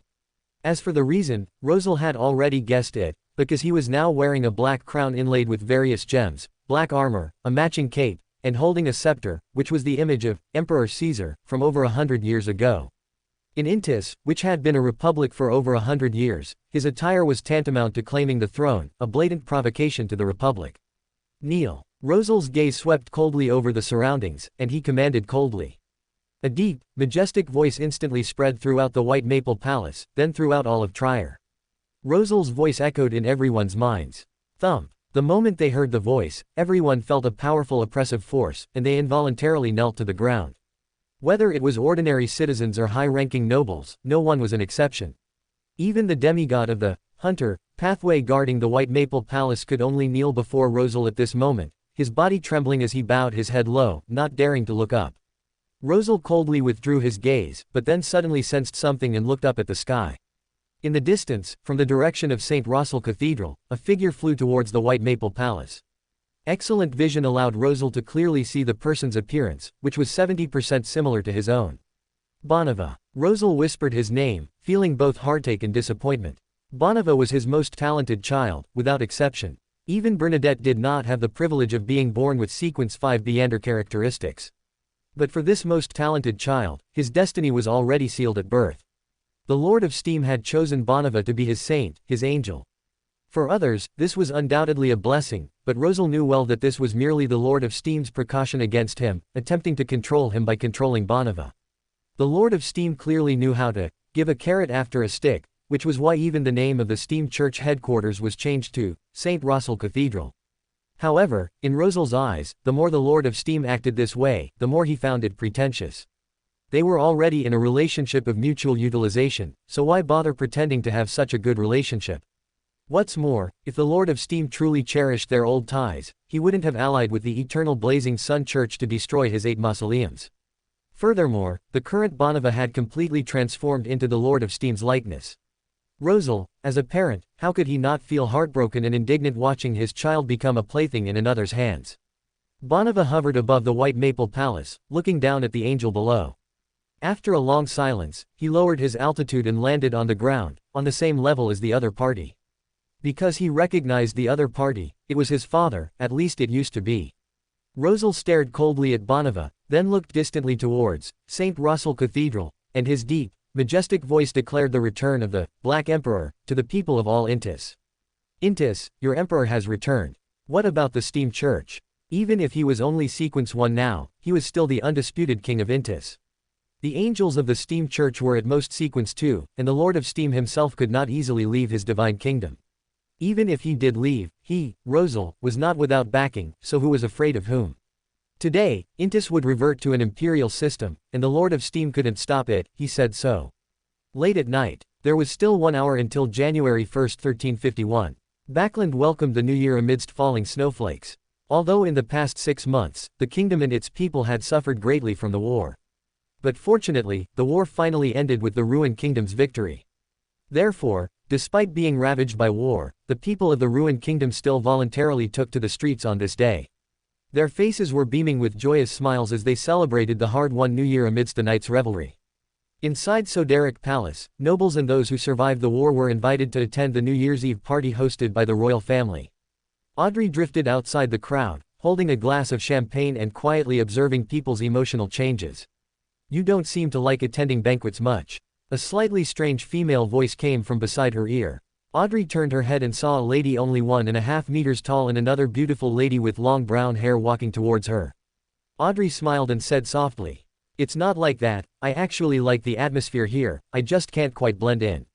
Hugh Dill looked at Audrey with some surprise, muttering, "I thought I was the only one like this." Her ancestor was a former court count, and her father had also served as the court guard captain, so she was considered an old noble family. However, her father was killed early on for treason, and she and her mother could only flee with her younger brother, never having attended such a formal banquet. And although she had already cleared her father's name with the help of the Hall family, this alone was not enough to qualify her to attend this banquet. The reason she was here was because of her current identity, Major General Director of Military Intelligence 9. And the reason she could stand in her current position was partly because she had indeed rendered sufficient meritorious service in the war against Intis and other countries. Not only did she repeatedly obtain key intelligence from Fursak, allowing the Lowen side to respond in time and thwart several Fosak attacks, but she also had the achievement of ambushing and killing a Fosak demigod in the Backland defense battle. On the other hand, her rise to power was also due to the fall of the previous Director of Military Intelligence 9. Although Military Intelligence 9 had other deputy directors at the demigod level, and these deputy directors had far more seniority and connections with the upper echelons than Hugh, their competitiveness for the director position far exceeded Hugh, a newcomer who had joined Military Intelligence 9 for less than a year. But with the help of the Hall family and her formidable record of directly killing a demigod, Hugh still successfully defeated other competitors and took office as the Director of Military Intelligence 9. In addition, Hugh was also on the royal family's honors list and would be uniformly awarded after the new year. Although the specific list had not yet been announced, Hugh, as the Director of Military Intelligence 9, had already received internal news that she had been internally designated as a count.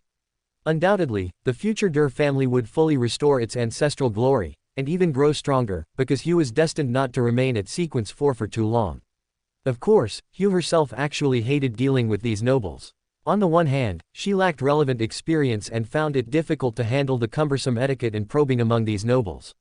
On the other hand, she was accustomed to solving problems through more direct means, and the subtle probing among nobles only annoyed her. But she still had to attend this banquet, not for herself, but for her family. Hugh Dill glanced at the golden retriever obediently lying at Audrey's feet and suddenly said, "Have you heard what happened in Intis?" Audrey immediately perked up her ears. They were both members of the Tarot Club and knew each other's identities. And in the intervals when the Tarot Club was not in session, they often exchanged information and shared what they had, just like this. Was Intis mentioned this time because something had changed there? Hugh Dill saw Audrey's expression, guessed that she probably didn't know, and whispered, "Rosal has been resurrected and is confronting the Steam Church in Trier." Rosal resurrected. Audrey's eyes flickered, and a corresponding guess immediately formed in her mind. Although this was still just a rumor and had not yet been confirmed, the fact that Hugh specifically brought it up indicated that it was most likely true.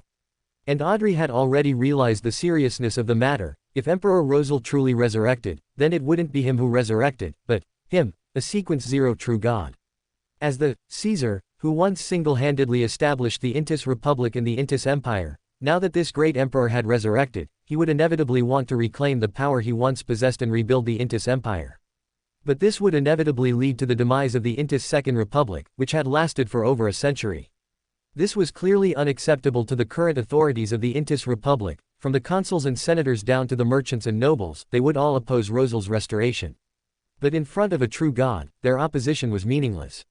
Even if they secretly plotted some schemes, it would only be like throwing an egg at a rock. Emperor Rosal could completely kill them all. For a true god, this was by no means difficult. And the only one who could stop Emperor Rosal in this matter was probably the Steam Church. Although the Steam Church's current massive scale benefited from Emperor Rosal's invention of the steam engine and his various groundbreaking ideas, combined with Emperor Rosal's falling out with the Steam Church in his later years, it was not difficult to conclude that the Steam Church actually did not want Emperor Rosal to regain power. After all, the current Intis Republic was completely dominated by the Steam Church, and Rosal's return would change this situation, and the Steam Church would certainly not want a big mountain pressing down on them. So, conflict between the two sides was inevitable. But how long this conflict could last, and whether it could achieve its intended effect, was actually hard to say. Because Rosal was a true god, even a true god who could walk on the earth, which was almost unique among all deities. In other words, unless the god of steam and machinery personally intervened, no one could stop Emperor Rosal. But this was impossible. The god of steam and machinery had his own obligations, he would not leave his divine kingdom at will, much less rashly leave the astral world.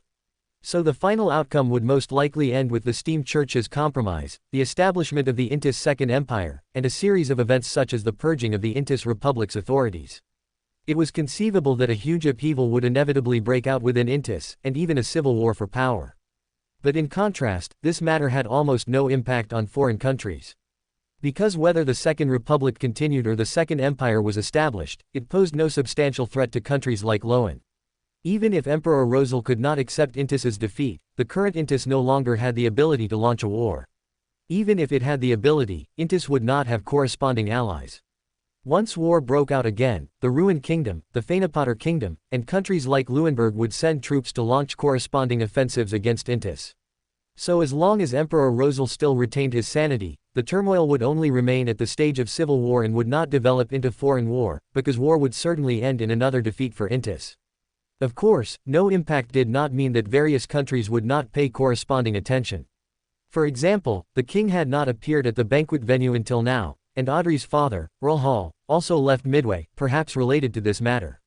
After all, the intelligence military intelligence 9 could obtain would certainly be submitted to the royal family. And the intelligence of Emperor Rosal's resurrection would definitely attract corresponding attention. They should now be discussing the possible impact of this matter and what countermeasures the Ruined Kingdom needed to take. As Audrey was thinking, she accidentally caught a glimpse of Furs also looking thoughtful, and asked curiously. "Furs, what are you thinking about?" Furs blinked and said seriously. "I'm thinking, if I wrote a biography about Emperor Rosal's life, such a novel would definitely sell well."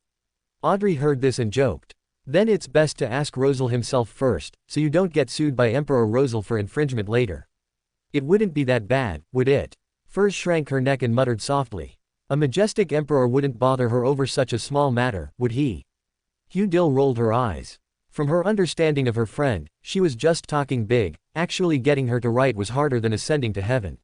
How long had it been since Furs wrote a novel after joining the Tarot Club? How could she suddenly decide to write Emperor Rosal's biography on a whim? Furs was just talking big, if she actually wrote even a single word, she'd lose. Furs's current state was infinitely close to Emperor Rosal's definition of lying flat, even more so. To put it nicely, she was carefree; to put it less nicely, she was heartless and didn't care about anything. But honestly, Hugh was actually very envious of Furs's life. In order to clear her father's name and restore the family's honor, Hugh chose to work within the system with the help of the Hall family. And George IV quickly exonerated the Durr family, but the honor that had been stripped away could never be recovered. So Hugh could only work hard to accumulate merits and raise her status and position in military intelligence 9. And the effect was significant. Working tirelessly, the accumulated merits quickly promoted her from major to colonel, in charge of a single team. After that, she, unintentionally, revealed her sequence 4 strength and naturally assumed the position of Deputy Director of Military Intelligence 9, with her military rank also rising to Major General. Of course, generally speaking, a Beander like her who advanced to sequence 4 independently, rather than through the royal family's demigods, would need to undergo an internal review.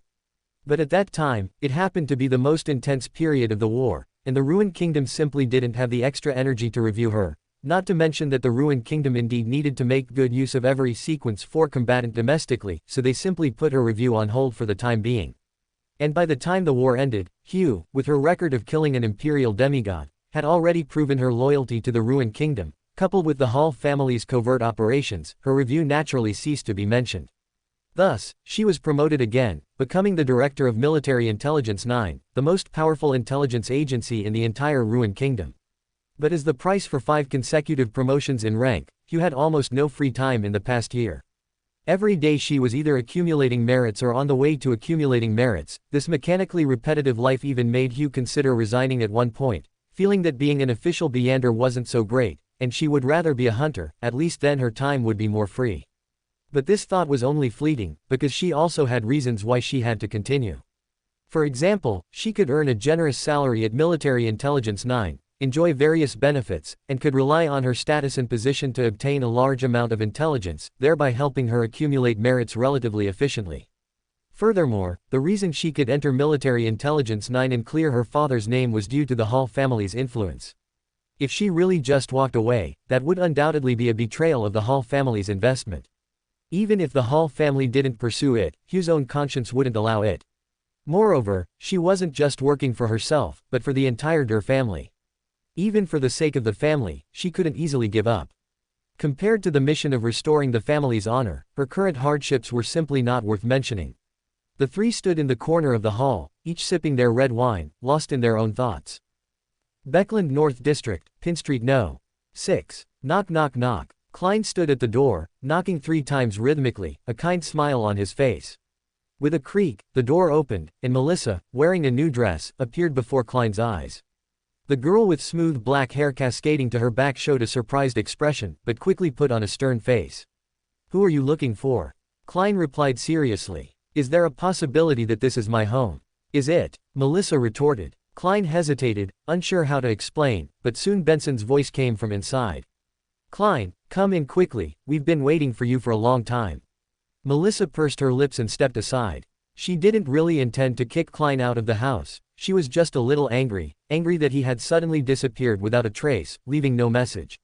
She knew Klein must have his difficulties, but after so long, couldn't he even send a letter explaining the reason? If he couldn't even explain, then why did he appear before them in the first place, letting them know he was still alive?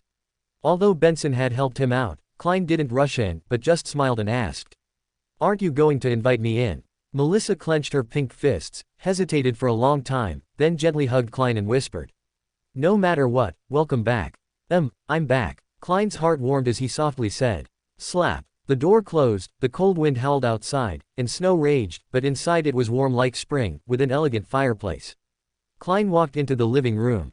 Old Neil, sitting on the sofa, stared at him with wide eyes, full of disbelief. The captain sat on the side sofa, and Miss Daly sat unreservedly beside him. They were smiling at him. As for Benson, he was still busy in the kitchen. Klein's heart warmed. It was so good, everyone was here, everyone was alive. Long time no see, Old Neil, Captain, and Miss Daly.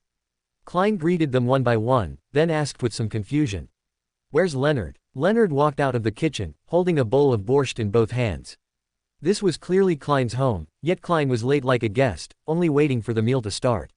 Instead, he, the guest, was busy in the kitchen preparing dinner. Was this fair? Was this reasonable? Leonard stared expressionlessly at Klein. The poet student was very annoyed. "Sorry, I'm late." Klein smiled, stepped forward to take the borscht from Leonard and placed it on the dining table, then followed him into the kitchen to see if there was anything he could help with. Actually, he hadn't intended to come back, nor to get close to Benson and Melissa. Because the level of involvement he had was already too high, getting close to his brother and sister would only bring them disaster. For beings unaware of Klein's original identity, similar actions would help them understand the relationship between Benson, Melissa, and Klein. For beings aware of Klein's past experiences, this would confirm one thing, that Klein still retained his humanity and still cared deeply about his family. Therefore, staying away from Benson and Melissa was the best way to protect them, at least, that's what the previous Klein thought. Based on this idea, Klein had originally planned to spend the new year at the Fool. But not alone, after all, there was Ember, wasn't there? However, Ember rejected his suggestion, because he also had someone to spend the new year with. Just like last year when he accompanied Audrey to the New Year's Eve party, he also had an appointment this year, and it was one he couldn't refuse. And regarding this appointment, Klein had a slight guess, involving at least 3 deities, so this appointment indeed could not be missed. And in that case, only he would be left alone at the Fool.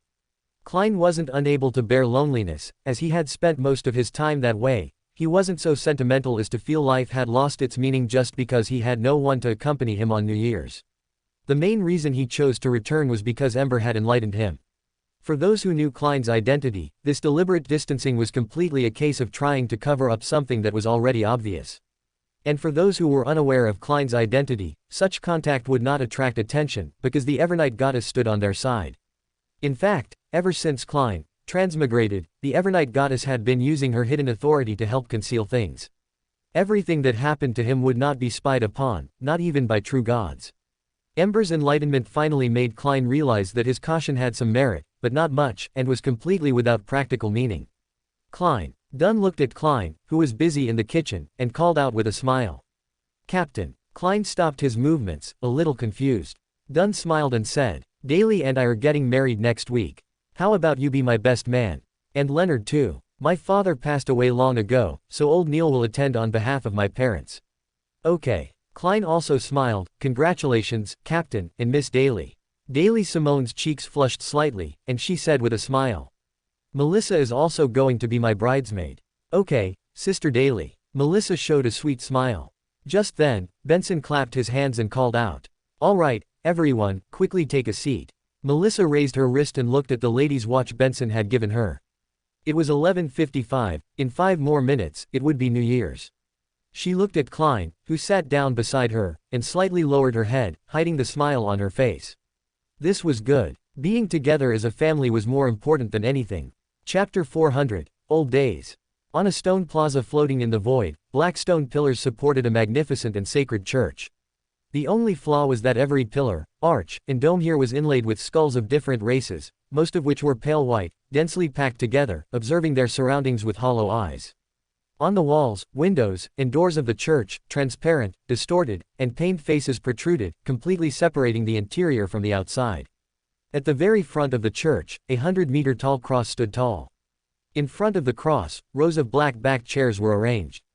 Adam, dressed in a simple white robe, with a light golden beard and a silver cross pendant, stood beneath the cross, facing the rows of chairs, like a pastor preparing to preach to his believers. This was the Church of Bones, also the God Kingdom of the Visionary. Ever since he obtained the Beander characteristic of the eternal blazing sun, he had never left this place. Everyone believed he was seizing the time to digest the uniqueness and Beander characteristics of the sun pathway. But this did not mean he had given up his influence on reality. On the contrary, he had been secretly observing the development of the era.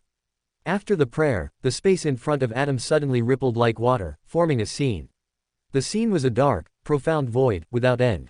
It was not the cosmos, because even a dark cosmos would have stars twinkling. It was underground, filled with black viscous liquid, like a chaotic ocean. Just like the cosmos that enveloped the world, the Chaos Sea was also omnipresent. People could enter the Chaos Sea from anywhere in reality. As long as they dug deep enough, they would always dig into those black viscous liquids. Under normal circumstances, Adam would never dare to peek at the Chaos Sea so unscrupulously. Because even a true god would be contaminated by the primordial one if he rashly peeked into the Chaos Sea. But now it was different. Because in Adam's sight, that deep black ocean was boiling. Yes, boiling. Although not a trace of light could be seen, the Chaos Sea was indeed boiling, with one bubble after another surging on the sea surface, and then bursting, as if giving birth to new life. Adam knew the reason for the Chaos Sea's boiling was the spread of the first fire creation theory. As this theory intensified, the Chaos Sea also boiled, which was a precursor to destruction. Once the first fire creation theory completely replaced the Creator, that Chaos Sea would be completely evaporated, and fire would be born from it. By then, the first would also become a thing of the past. For Adam, he did not reject seeing such an outcome, but too fast, Adam murmured softly, looking up at the huge cross in front of him, his eyes clear. All the suffering in reality came from the first, and all the luck also came from the first. He left behind not only spirit, will, imprints, and pollution, but also sephira, characteristics, and power. His residual power formed an invisible barrier outside the planet, preventing outer deities from directly invading. However, as time passed, since the first had never truly revived, his will and power were fading. At the end of the fourth epoch, this reached a very serious extent, and cracks appeared in that invisible barrier. The 7 gods had to move their god kingdoms to the astral world to fill the gaps. Now, with the god of combat and the eternal blazing sun falling one after another, the remaining cracks would be left unfilled. Therefore, Adam had to personally act, using his god kingdom to fill the gaps, which was the price he had to pay for seizing the authority of the sun. Of course, he could also choose not to do so. But in that case, the outer deities could use this crack to open the world's barrier faster, and eventually enter reality to feast. This was clearly unacceptable for Adam, who had his own plans. Because once outer deities of the outer deity level entered the field, these outer deities could completely overturn all plans in reality and seize everything they wanted with the most primitive and pure violence. Therefore, Before he achieved his goal, he had to eliminate the influence of the outer deities. But correspondingly, that invisible barrier actually symbolized the current state of the First. In the first 3 epochs, the will of the First was the strongest, and it was when he had the most hope of recovery. However, in the first epoch, God Almighty and Celestial Worthy contended and both fell. In the third epoch, the will of the First had been considerably weakened, which was almost his last opportunity. And the ancient Sun God at that time was the best choice for the First's recovery. However, the ancient Sun God was also unwilling to be controlled by the First and broke this dead end by committing suicide. Although the consequence of doing so was the fall of the ancient Sun God and the division of his authority due to betrayal, at least Adam and true Creator survived. In contrast, the First truly lost the opportunity to recover completely. Because in the 4th and 5th epochs, the gods who already knew the truth of the world no longer tried to advance to outer deity. They tacitly maintained each other's strength at the sequence 0 level. Because at the sequence 0 level, as long as they did not actively approach the First or the Chaos Sea, they could completely rely on faith to anchor their humanity, thereby avoiding further pollution and erosion by the First. And once the barrier completely disappeared and the apocalypse arrived, it would mean that the will of the First would completely fade away. The true gods all knew this, so they were waiting for the appropriate time, which was the arrival of the apocalypse. Of course, they would not truly wait for the apocalypse to arrive before acting, because although the will of the First would have faded by then, the threat of the outer deities lurking outside the world was not at all smaller than that of the First, and even much greater. After all, the First only had a risk of recovery, but these outer deities were genuine outer deities. Therefore, the true gods had to find a balance point, and the period before the apocalypse arrived was the best balance point. During this period, the outer deities coveted the world but had not yet descended. And the will of the First was only one step away from completely fading away. That was why the true gods simultaneously took action, attacking each other to compete for the ticket to advance to outer deity. But, even if the will of the First faded, it did not mean they could rest easy. Because the will of the First would fade, but his spirit would exist forever and would not be obliterated, unless the entire universe returned to a single point. Therefore, there was still a possibility for the First to awaken within the corresponding high-level existences. The higher the meander, the greater this possibility, and the more severe the corresponding influence and erosion. Even without the will of the First, it would only slightly weaken this influence and erosion, preventing direct possession. In other words, whether it was a true god or an outer deity, their goals were actually the same. They were all waiting for the will of the First to fade. As for the spirit of the First, there was actually less to worry about. Because as long as they were not stubbornly pursuing the integration of all power into themselves, they could completely use anchors to resist the spirit of the First, preventing it from giving birth to a new will, and thus ensuring the continuation of their own will. So, Adam's goal has never been to become the true creator, because he knows that is simply nonsense. What he seeks is merely to restore his former strength and once again become the ancient sun god. Because outer deity was the limit of his resistance against the First spirit, and the strength of the 3 pillars was enough to make him superior to most existences. That's all. He was never greedy. However, the current situation has changed slightly. Of the 22 pathways, although some came from outer deities, they all ultimately came either directly or indirectly from the First. Only the first fire was different, it was a true invader. What Adam and the outer deities wanted was merely more meander characteristics and greater strength. His attitude towards the First was only one of resistance and suppression. But the first fire was different. He sought the ultimate, to categorize all essences in the world under the first fire, to completely obliterate the spirit of the First, so that no one in this world would know of the Creator, only the first fire. And most importantly, the first fire actually had this capability. Just like the boiling chaos sea, it was actually the first fire eroding the First's will and spirit. The original apocalypse should have been in 1368, which was when the barrier disappeared and the First's will completely faded. It was now 1351, leaving Adam at least 17 years, and he was confident he could restore his outer deity strength within this time, as long as true Creator was willing to merge with him. But now, the situation had changed. Because under the boiling of the first fire, the will of the First would dissipate faster than originally anticipated. The original estimated time remaining was 17 years, but now there was at most less than 15 years left.